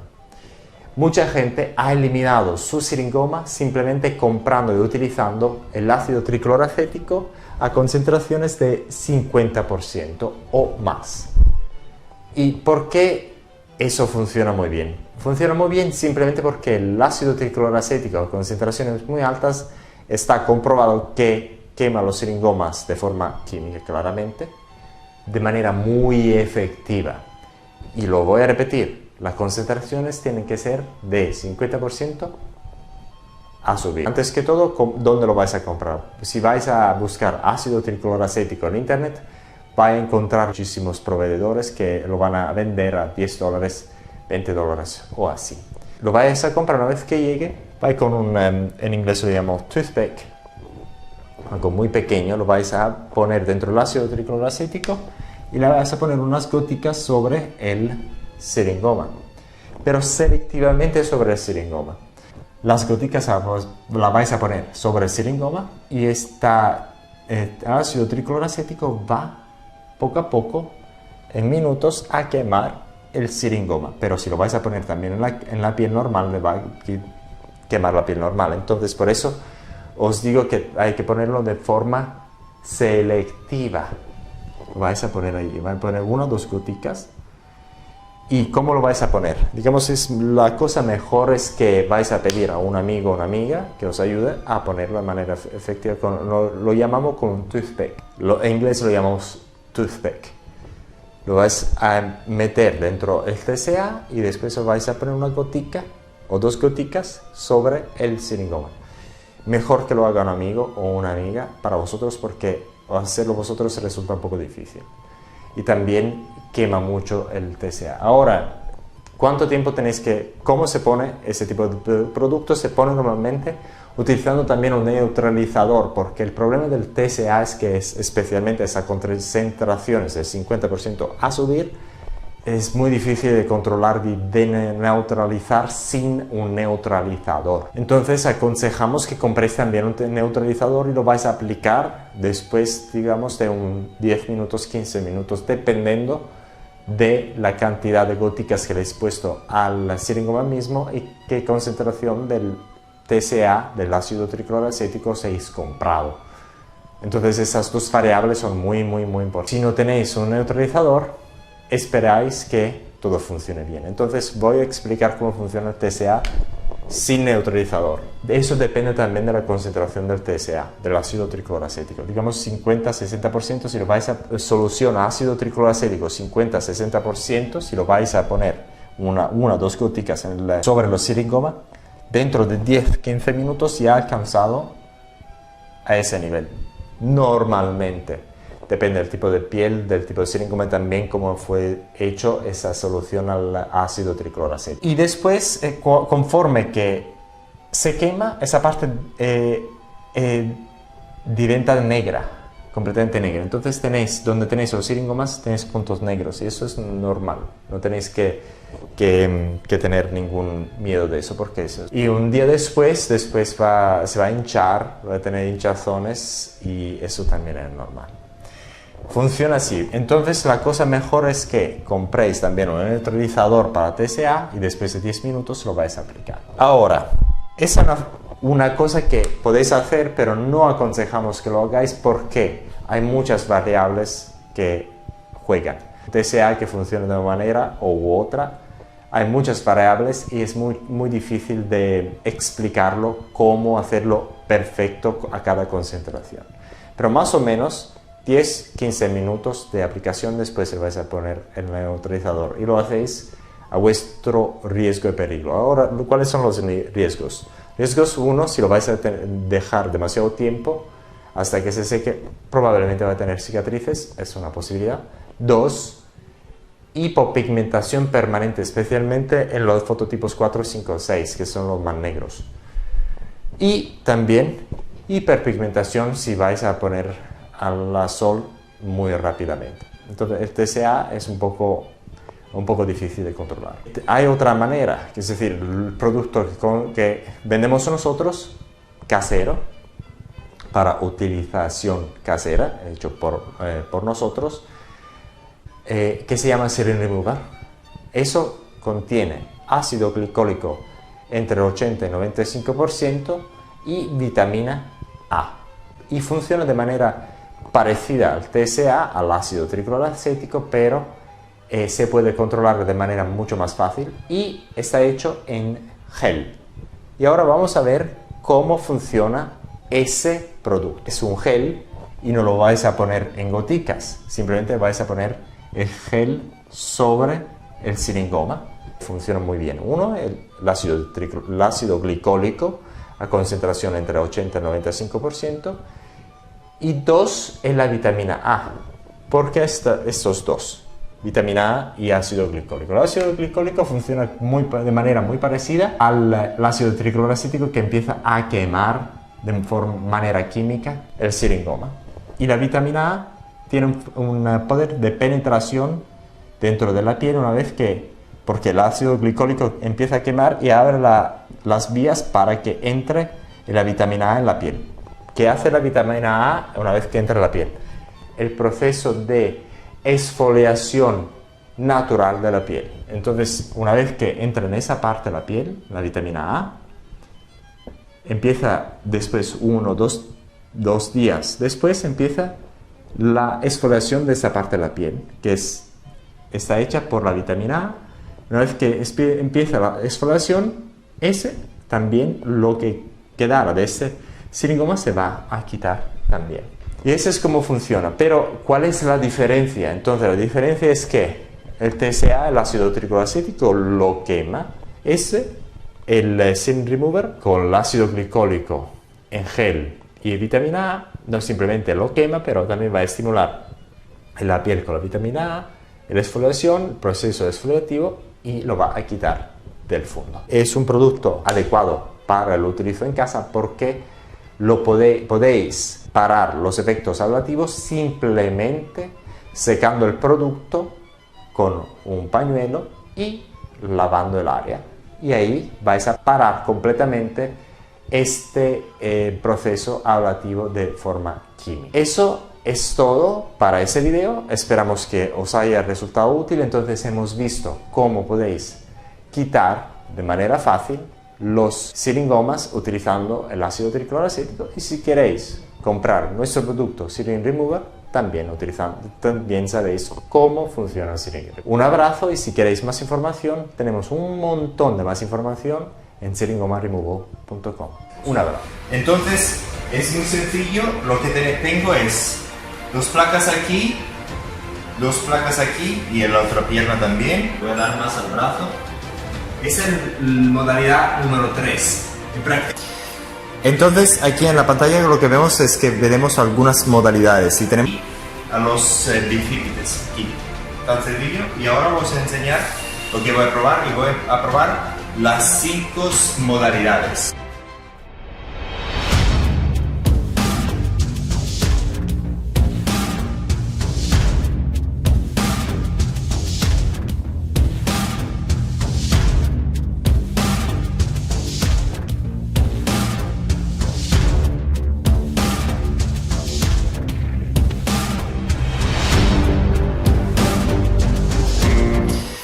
Entonces aquí en la pantalla lo que vemos es que veremos algunas modalidades, y tenemos 5 modalidades por área. Y ahora lo que vamos a, una vez que lo tenga ahí ya todo puesto, os voy a enseñar lo que voy a probar con cada modalidad para que tengáis una idea. Entonces estamos poniendo esas bandas. Entonces es muy sencillo. Lo que tengo es 2 placas aquí, 2 placas aquí y en la otra pierna también, 2 placas aquí, 2 placas aquí y a los bíceps aquí. Tan sencillo. Y ahora vamos a enseñar lo que voy a probar y voy a probar las 5 modalidades. Entonces, de momento ya está encendido y cómo funciona es muy sencillo. Aquí, por cada puerto, 1, 2, 3, 4, 5, 6, 7 y 8, tenemos 8 controles. Entonces, cada uno lo puedes controlar de aquí. Entonces, digamos, normalmente el deportista tiene que estarse sentado. De momento, estos movimientos son involuntarios causados por el equipo. Es muy, muy guay. Entonces, otra cosa muy importante para tener los mejores resultados, mejor afeitar el área donde vais a poner estos contactos. Y vamos a tener 4 modalidades de funciones. Y voy a enseñar el primero, que es decir, aquí lo que hay en la pantalla son los 8 coplas de electroestimulaciones, 8 pads de electroestimulaciones, y lo puedes controlar una cada uno, que es muy, muy sencillo. Y ahora voy a dar una idea con el brazo, le voy a dar más al brazo. Es la modalidad número 3. Y prácticamente la modalidad número 3, como ves cómo se está funcionando esto, a ver, es prácticamente la función que tenemos. De momento es que está encendiendo y se apagando con ese ritmo. Ahora es que es muy intenso. De momento estamos más o menos al 30%, pero te lo digo que es muy, muy intenso, que es bárbaro. Y ahí es la modalidad 1, modalidad 2, nuevamente modalidad 3 y ahora modalidad 4, que es continuo. Y es que sí, es un poco doloroso porque el músculo te lo contrae continuamente. Voy a aumentar 3 y voy a bajarle porque es muy bárbaro. Entonces, digamos que ese es muy sencillo de utilizar. Yo aconsejo que si queréis este tipo de equipo, tenéis la modalidad de electroestimulación para deportistas de 2 maneras. Uno, para entrenamiento después del deporte muy intenso, que es decir, le vais a hacer una electroestimulación muy fuerte si queráis, o simplemente para relajación. Para relajación yo diría que le vais a utilizar la modalidad 3 y a muy baja intensidad. Para utilizarlo de la mejor manera hay que afeitar la parte donde vais a poner esos contactos eléctricos. Eso es muy importante para tener un contacto eléctrico bueno, para tener unos resultados buenos. Y también es que yo lo estoy sintiendo, por ejemplo, aquí, en esas partes donde tengo mucho pelo que no me lo he afeitado, el contacto no es muy fuerte, entonces tengo que darle más fuerza al equipo para que yo sienta algo. Pero donde no hay pelo, el contacto es muy bueno, la electricidad es muy, muy fuerte. Entonces, esta electroestimulación la vais a hacer antes de hacer el masaje con calor. Y es un equipo excelente que no tiene nada de peligro, entonces lo podéis dar a cualquier persona en tu clínica. Es un equipo profesional y os va a resultar muy bueno, muy cómodo, y los clientes os van especialmente los deportistas, van a retornar porque el tratamiento es muy cómodo. Y también podéis hacer 2 tratamientos, uno de relajación y otro de entrenamiento, porque es un equipo muy, muy fuerte. Y después 1 hora o más de relajación con el masaje con el calor, que es una barbaridad de bueno. Entonces también tenemos ¿cómo se llama? Ese pads, no sé cómo se llama, es para los abdominales. Y de momento está ya encendido y lo tenemos, digamos, al 25%. Y lo tenemos en modalidad 3. Os voy a inventar la modalidad, madre mía. Ya veis el tipo de trabajo que os hace hacer el equipo. Es un equipo profesional porque la fuerza que te da es maravillosa. Voy a hacer modalidad 1, modalidad 2, Candela, modalidad 3 y modalidad 4 que es continua. ¿Veis cómo está vibrando? Pero es que lo siento, es un abdominal muy fuerte. Es tan fuerte que tengo que balancearlo con los músculos de atrás. Que sí, es una cosa increíble, la verdad. Entonces lo voy a apagar. Entonces eso también lo podéis tener como opcional, que lo voy un poco a hacer en modalidad 3, así, que lo podéis tener también con el equipo. Es que es un equipo excelente, especialmente porque tenéis una Ferrari de electroestimulación, es bárbaro. Ha habido muchos estudios en el mundo que han demostrado cómo el ácido tricloracético es muy efectivo para quitar los antelasmas. Es un ácido que no perdona. Funciona muy bien y os va a quitar los antelasmas de manera muy eficaz, pero tiene riesgos, porque podría causar muchísimos daños. Entonces, si tenéis antelasmas,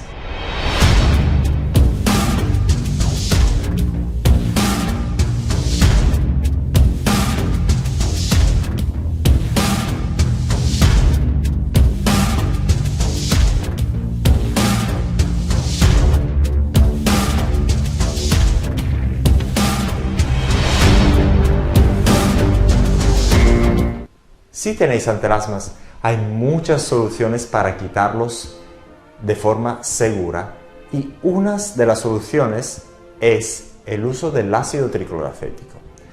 Si habéis investigado cómo quitar los antelasmas, habéis visto que lo podéis quitar con bisturí, con láser, con arco eléctrico y muchas otras maneras. Pero todas estas formas son un poco caras. Pero ha habido muchos estudios en el mundo que han demostrado cómo el ácido tricloracético es muy efectivo para quitar los antelasmas. Y no solo nosotros que decimos que el ácido tricloracético es muy efectivo para quitar los antelasmas.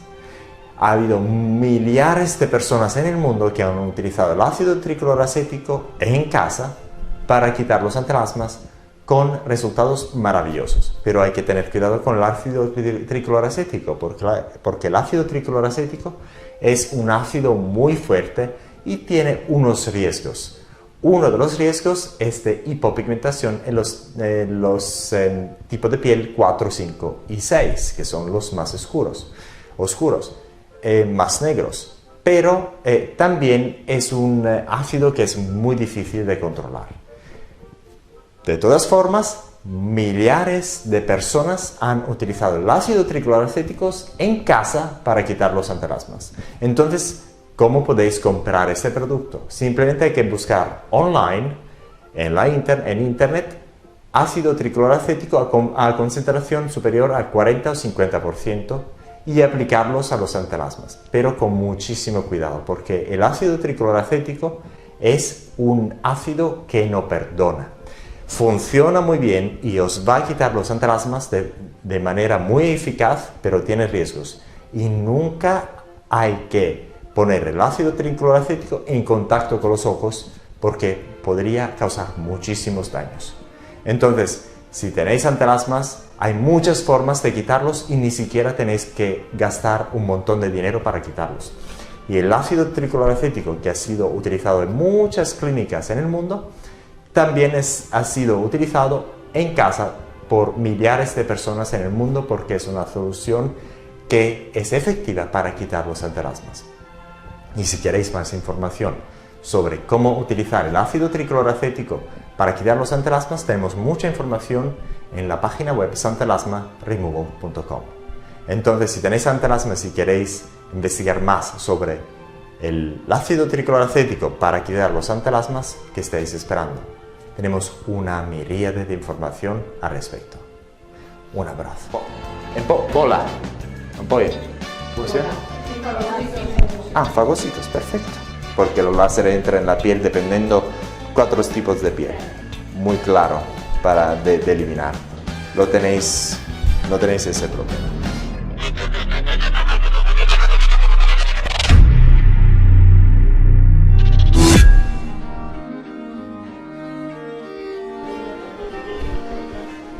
Entonces, esa fotografía ya la vimos.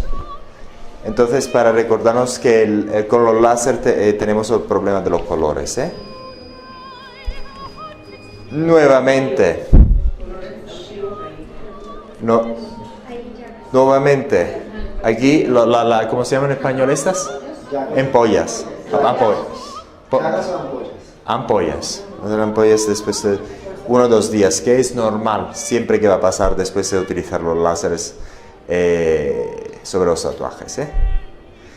Ya le hemos visto eso. Otro ejemplo de ampolla. Después, eso lo sacamos de un jornal científico, porque ese es normal. Algo que nadie os explica.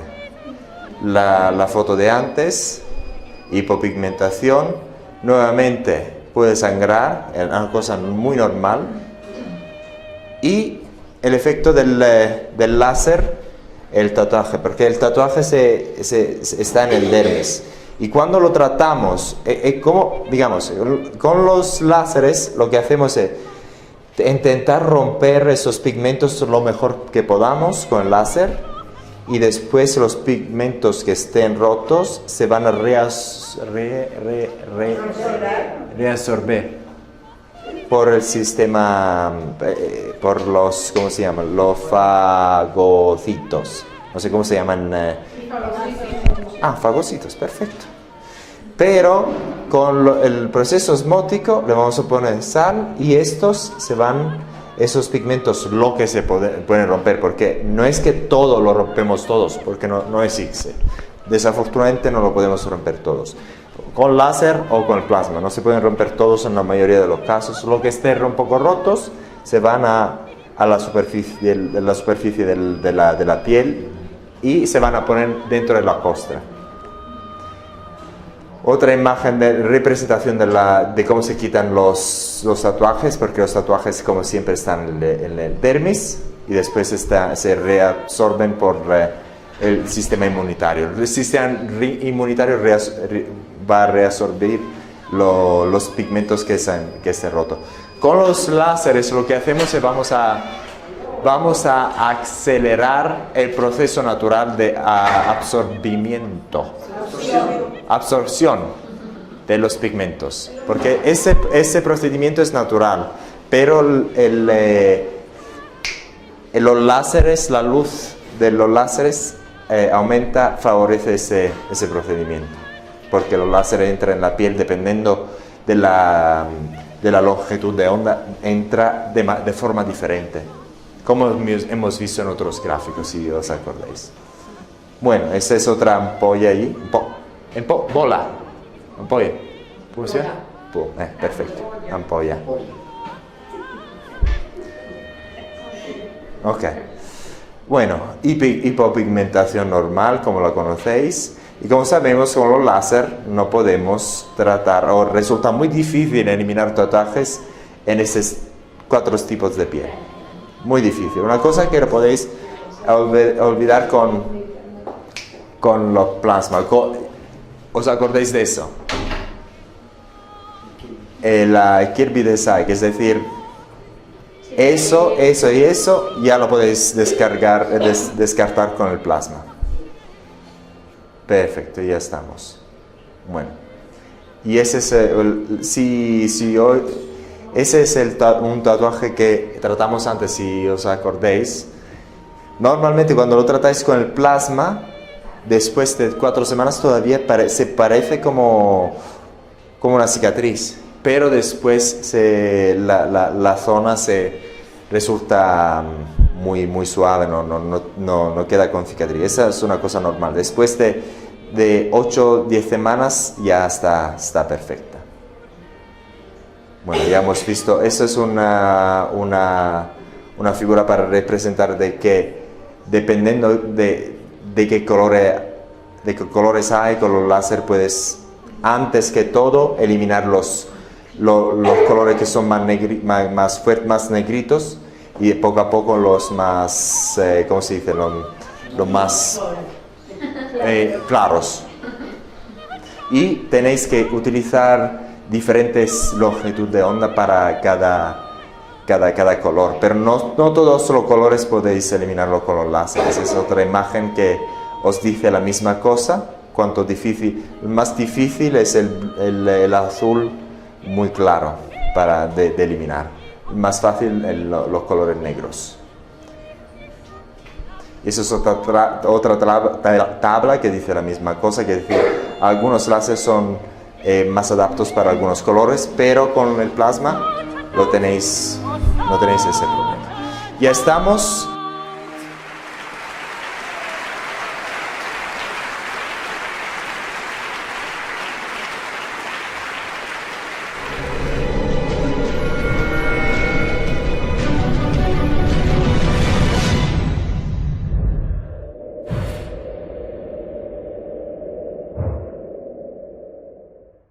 Doctor, ¿qué le ha parecido el evento en el día de hoy, esta actividad que se lleva a cabo con todos los esteticistas a nivel mundial?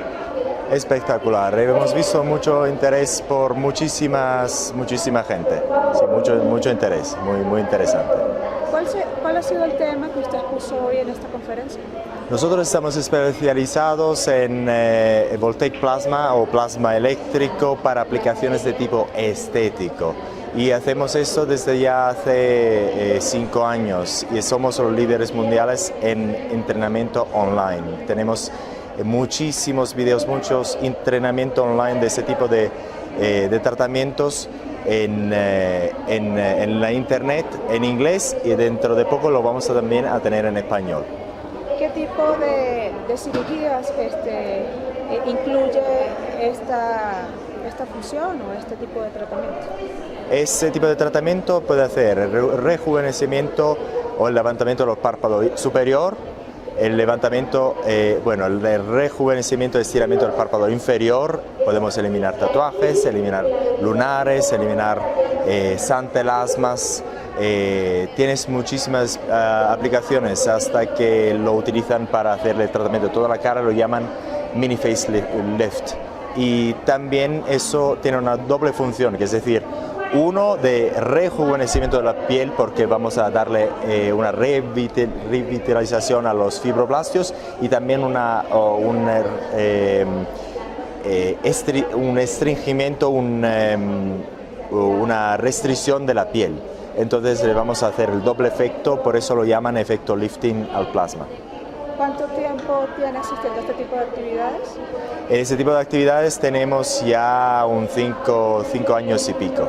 5 años y pico, y tenemos equipos en todo el mundo, toda Europa, Estados Unidos, Canadá, también en mucha parte de Latinoamérica, en Australia, en Asia, muchísimo también en África, en muchas partes del mundo, y siempre que damos entrenamiento en inglés, español, en muchos idiomas por todo el mundo.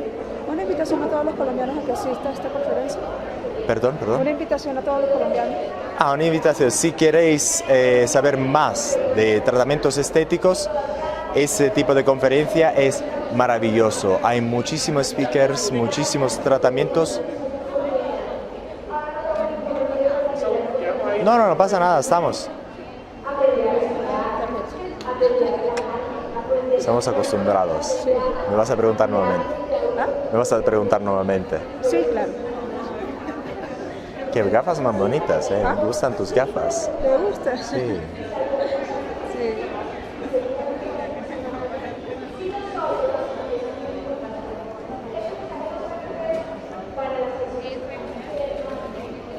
¿De qué parte de Europa? Soy italiano y también inglés. Inglés. Pero nací en Italia, Sicilia. Entonces eres italiano. Una invitación a todos los colombianos para que asistan a este tipo de eventos. Si vais a Aesthetic Class, vais a aprender muchísimas cosas, en muchísimas aplicaciones de tipo estético, y hay muchas oportunidades. También podéis conoceros muchos de los profesionales en ese campo, y vais a tener muchas conexiones y vais a tener muchas oportunidades de conocer mucho en el campo estético, en las novedades, las últimas novedades del campo estético. Entonces os aconsejo a todo el mundo que participéis en ese tipo de evento, porque de verdad merece la pena. Vais a tener un valor añadido a tu negocio de estética. Gracias. Nada, un abrazo, gracias. Perfecto. ¿Foto? Cara, con la...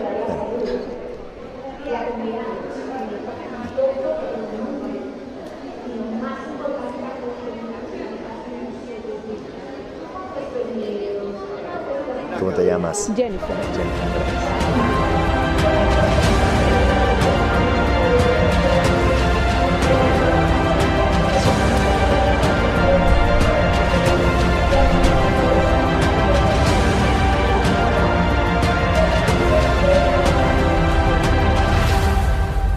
De las soluciones naturales para quitar los antelasmas dicen que es el aceite de ricino. El problema del aceite de ricino es que ha habido gente que dice que funciona para quitar los antelasmas, pero nosotros no tenemos prueba de eso. Pero si tenéis acceso al aceite de ricino, ¿por qué no intentarlo? Entonces, es simplemente que colocar el aceite de ricino sobre el antelasma y ver los resultados. Pero nosotros ya sabemos, después de muchos tentativos, de que no funciona muchas veces. Pero como es un producto natural y no cuesta nada, podéis intentarlo. Hicimos este breve video simplemente para que vosotros sepáis que hay mucha gente que dice que el aceite de ricino funciona para quitar los antelasmas, entonces podéis también probarlo. Nosotros aconsejamos de intentar los remedios naturales. Si no funcionaran, que es muy probable, después podéis utilizar las técnicas normales para quitar los antelasmas. ¿Cuáles son las técnicas normales? Las técnicas normales hasta ahora para quitar los antelasmas son láseres, arco eléctrico y ácido tricloracético. Esas son las maneras tradicionales que funcionan para quitar los antelasmas. También hay cirugía, pero ya la cirugía con bisturí ya no se utiliza más. Y también, si queráis, hay el Sand Remover que vendemos nosotros por la página web santelasmaremoval.com. Y si tenéis el Sand Remover, vais a tener nuestro soporte para quitar vuestros antelasmas.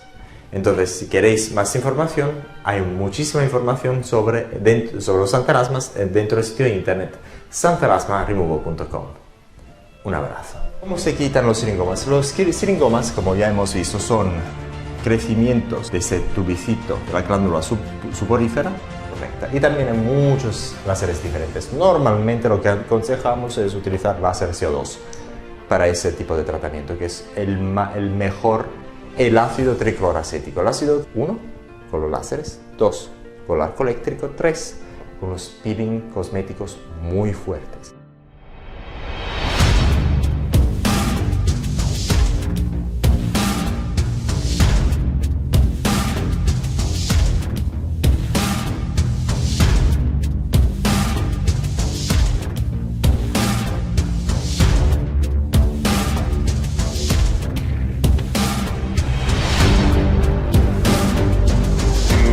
En ese video vamos a hablar de los métodos para quitar los siringomas. ¿Cómo se quitan los siringomas? Los siringomas, como ya hemos visto, son crecimientos de ese tubicito de la glándula sudorífera, y para quitarlo simplemente hay que quemar esa parte del siringoma. Si este es el siringoma, hay simplemente que quemarlo. Pero ¿cómo se queman?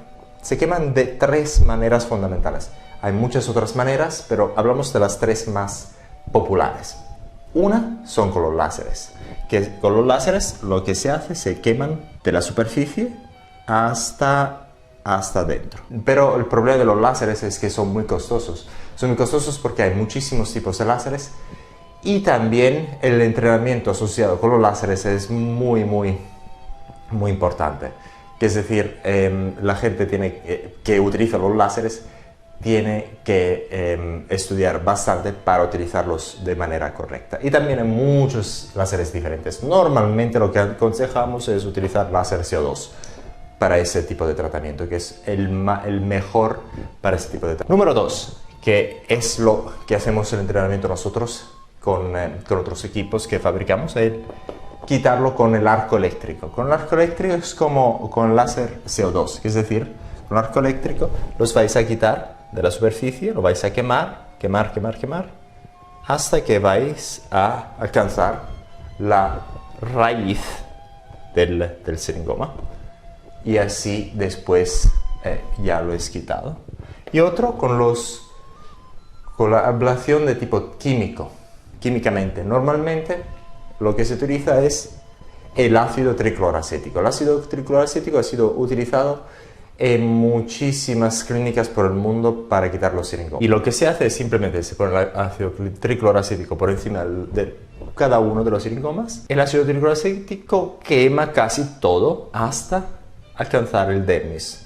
Entonces el ácido tricloracético, más o menos a concentración de 50% o más, funciona muy bien para quitarlos completamente. Pero el problema del ácido tricloracético es que es muy difícil de controlar. Por eso no aconsejamos que la gente lo haga en casa.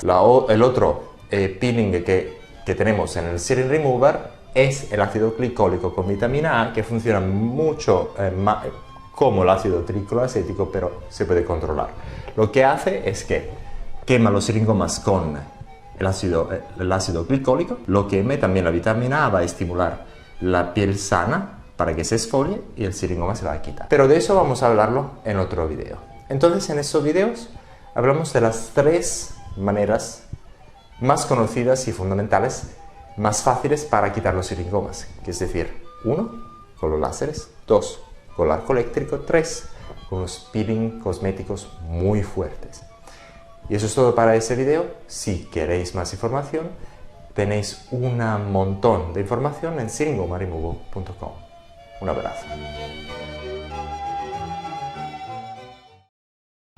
Nesse vídeo vamos a falar do plasma positivo e negativo. O plasma positivo e negativo é uma novidade simplesmente para ter outro nível de marketing. Então, para ter uma coisa nova no mercado, mas não temos resultados que podemos confirmar até agora.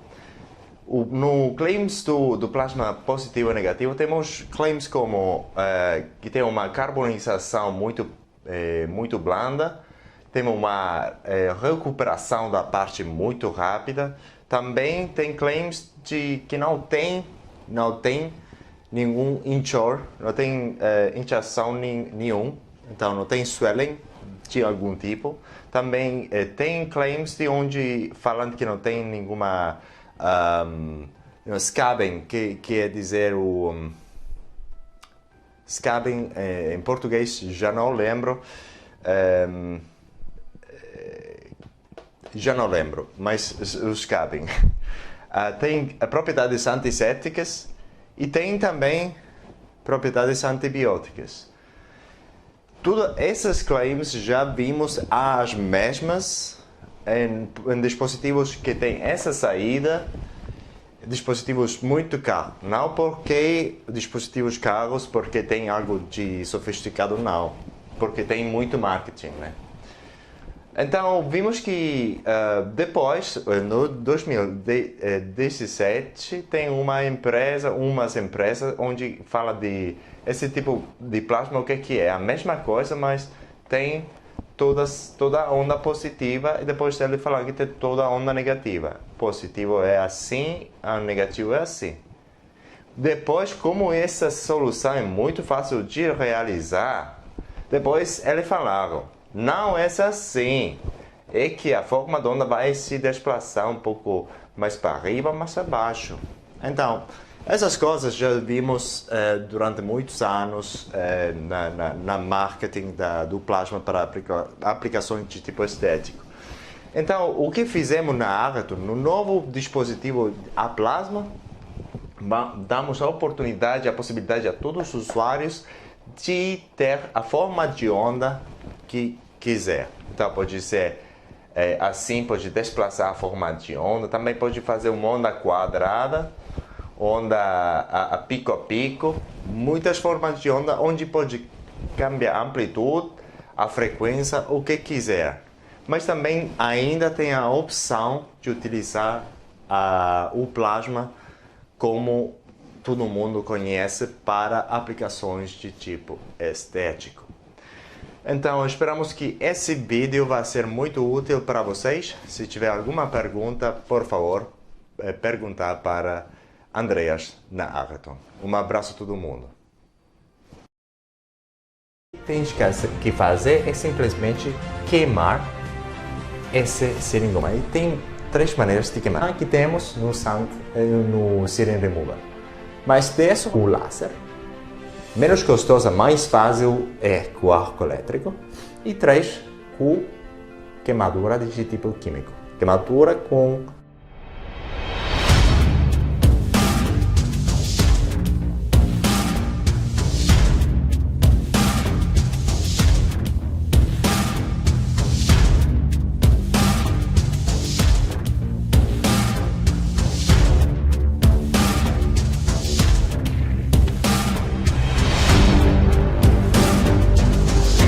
Nesse vídeo vamos a falar de como vais a quitar, a remover, eliminar os seringomas. Então, o que tens que fazer é simplesmente queimar esse seringoma. E tem 3 maneiras de queimar. Com a luz muito forte, 3 com descargas elétricas, 4 de forma química. Uma é com o laser. O laser é a maneira que custa mais de eliminar o seringoma.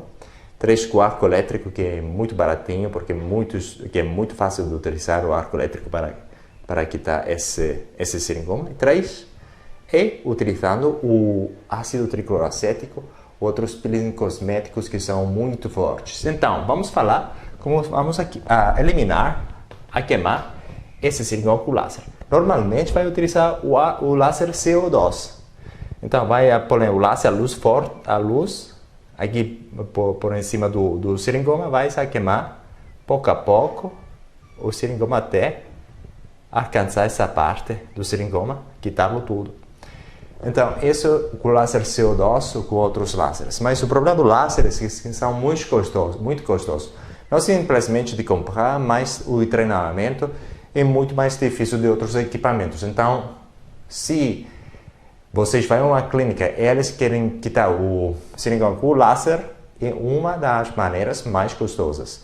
Então, 3 maneiras quitam todos os seringomas, mas a mais custosa é com o laser. A outra maneira é com o arco elétrico. O arco elétrico é muito mais fácil do laser, porque o treinamento associado com o arco elétrico é muito mais rápido que com o laser. Então, com o arco elétrico, o que tem que fazer é a mesma coisa com o laser CO2, mas agora vai utilizar descargas elétricas para queimar esse seringoma. Então, com a pontinha do dispositivo vai dar descarga elétrica, pouco a pouco vai eliminar tudo o seringoma.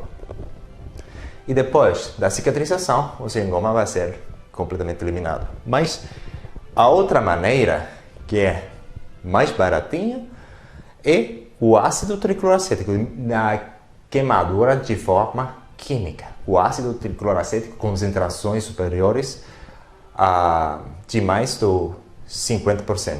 Por quê? O ácido tricloracético com concentrações superior aos 50%, se vai colocar esse ácido tricloracético, ele vai queimar tudo até alcançar o dermis. Então, com essa forma, o ácido tricloracético também pode queimar, pode eliminar os seringomas. Mas o ácido tricloracético é muito difícil de controlar.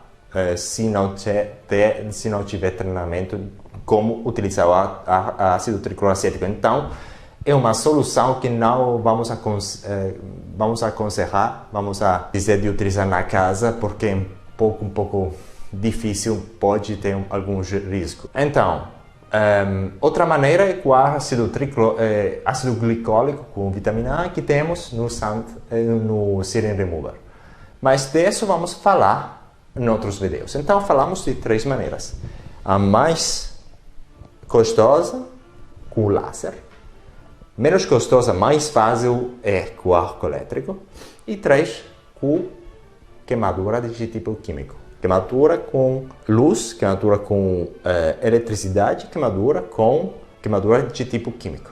Então, nesse vídeo falamos dessas 3 coisas e depois vamos ver queimadura química, como se vai fazer isso em outros vídeos. Un abbraccio. In questo video parleremo delle cause di questo problema, perché succede questo, come minimizzare o con altri metodi semplicemente appiana questi siringomi. Il problema è che, come sappiamo dall'anatomia del siringoma, il siringoma va dentro, si è eliminato. Quindi se andate con l'arco elettrico, andate proprio in fondo.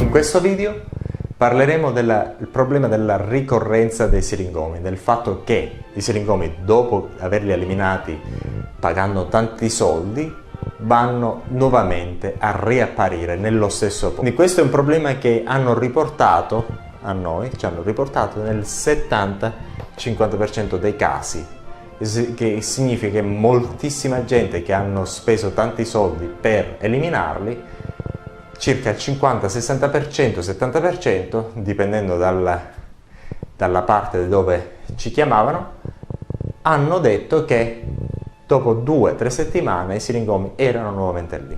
Quindi in questo video parleremo delle cause di questo problema, perché succede questo, come minimizzare, una volta lo ripeto, come minimizzare questo problema della ricorrenza dei siringomi dopo il trattamento. Come abbiamo visto nell'anatomia dei siringomi,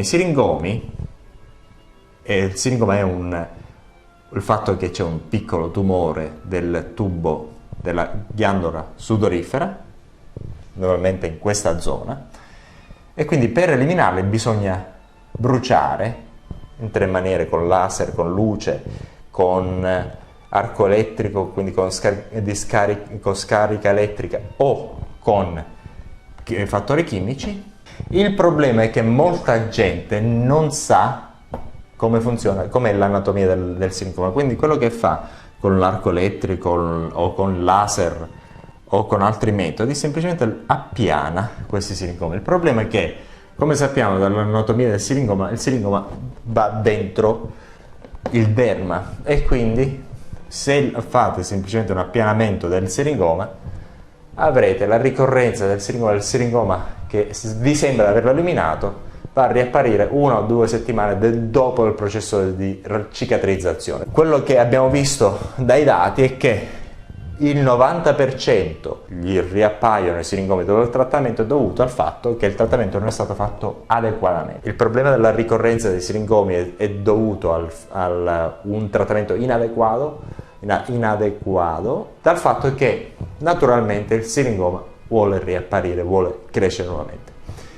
Ed è molto semplice: se il siringoma, una volta del processo di cicatrizzazione che dura circa 1 settimana, 10 giorni, riappare esattamente dove era, molto probabilmente è dovuto al fatto che il trattamento è stato fatto male, perché hanno semplicemente appianato un po' il siringoma, sono andati un pochettino dentro senza toglierlo completamente, e quindi il siringoma ritorna quasi per com'era.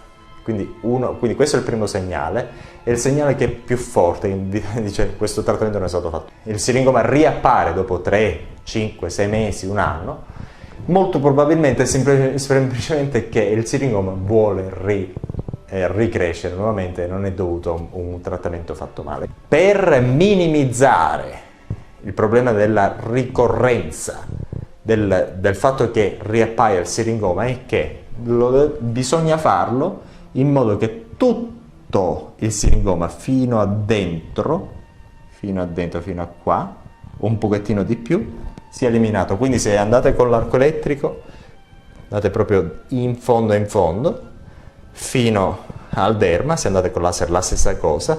Col TCA lo lasciate lì senza neutralizzatore fino a che... Questa è la maniera più efficace per minimizzare la probabilità che il siringoma non vada a crescere nuovamente dopo il trattamento. Speriamo che questo video vi sia stato utile, e se avete bisogno di altre informazioni ne trovate una marea in siringomarimuvo.com.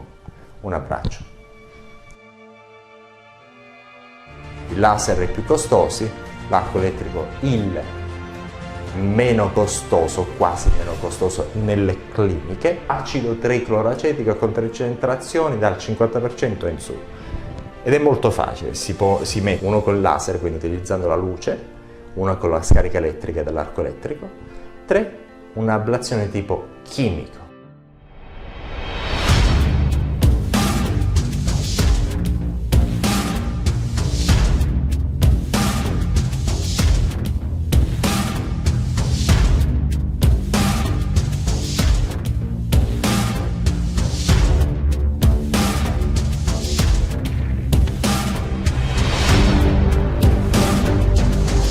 In questo video parleremo di come si eliminano i siringomi, questo dal punto di vista proprio pratico, e parleremo di 3 metodi. Innanzitutto come si eliminano? Semplicemente bisogna bruciarli, i siringomi. Se questo è il mio siringoma, questa è la glandola suporifera, tubicino che fa uscire il sudore, l'ablazione bisogna bruciare questi siringomi. Questi siringomi si possono bruciare in maniere differenti. Quelle che sono più popolari sono 3. Uno con il laser. Normalmente il laser che si utilizza è il laser CO2. Come funziona è che con laser semplicemente li andate a bruciare dalla superficie fino al fondo tutto il siringoma e lo eliminate in questa maniera. È un processo molto laborioso, però funziona. Il problema dei laser è che sono costosi, 1, 2, training che dovete fare per utilizzare un laser bene è abbastanza impegnativo e quindi il costo per togliere i siringomi utilizzando i laser è uno dei più alti, quindi non lo consigliamo perché ci sono altri metodi che sono molto meno costosi e molto più facili, di cui ora parliamo. Quindi i laser funzionano, assolutamente sì, però sono la maniera più costosa di togliere i siringomi. Quindi ci sono molte maniere di fare le frittate, questa frittata è la più costosa. Parliamo delle maniere efficaci, un altro trattamento tipo efficace che è con l'arco elettrico, come lo chiamano, il plasma e altri nomi molto, molto interessanti. Arco elettrico. Quindi con l'arco elettrico quello che si fa con la punta del dispositivo, siccome con il laser, si fa passare sopra fino a bruciare tutto il siringoma e quindi in questa maniera toglierete i siringomi. L'altra maniera è con il peeling cosmetico, peeling cosmetici molto potenti, quindi un'ablazione di tipo col peeling cosmetico di tipo chimico. Quindi quello che abbiamo fatto con laser, l'arco elettrico è un laser con la luce molto forte, con l'arco elettrico con elettricità, con scariche elettriche, e con il peeling cosmetico in maniera chimica. Ok, quindi quello che si utilizza normalmente per togliere i siringomi con metodo chimico è l'acido tricloracetico a concentrazioni dal 50% in su. Ed è molto facile, si mette l'acido tricloracetico sopra il siringoma e l'acido tricloracetico automaticamente lo va a bruciare e lascia questa parte completamente scura e nera, per poi, una volta che l'area si cicatrizza, normalmente il siringoma sparisce. Un'altra maniera, un altro tipo di prodotto che noi utilizziamo, il syringe remover, è l'acido glicolico con vitamina A, che funziona quasi nella stessa maniera dell'acido tricloracetico, però questo ne parleremo in un altro video. Quindi abbiamo esplorato 3 maniere, uno con il laser, quindi utilizzando la luce, una con la scarica elettrica dell'arco elettrico, 3 un'ablazione tipo chimico. Quindi se avete siringomi sapete come eliminarli, quali sono le opzioni. Il laser è più costosi, l'arco elettrico il meno costoso, quasi meno costoso nelle cliniche, e 3 con l'acido tricloracetico anche nelle cliniche. Lo consigliamo che lo fate solo in una clinica perché l'acido tricloracetico a alta concentrazione sono molto potenti. Quindi questo è tutto. Se avete bisogno di più informazioni, abbiamo moltissime informazioni in syringomaremoval.com.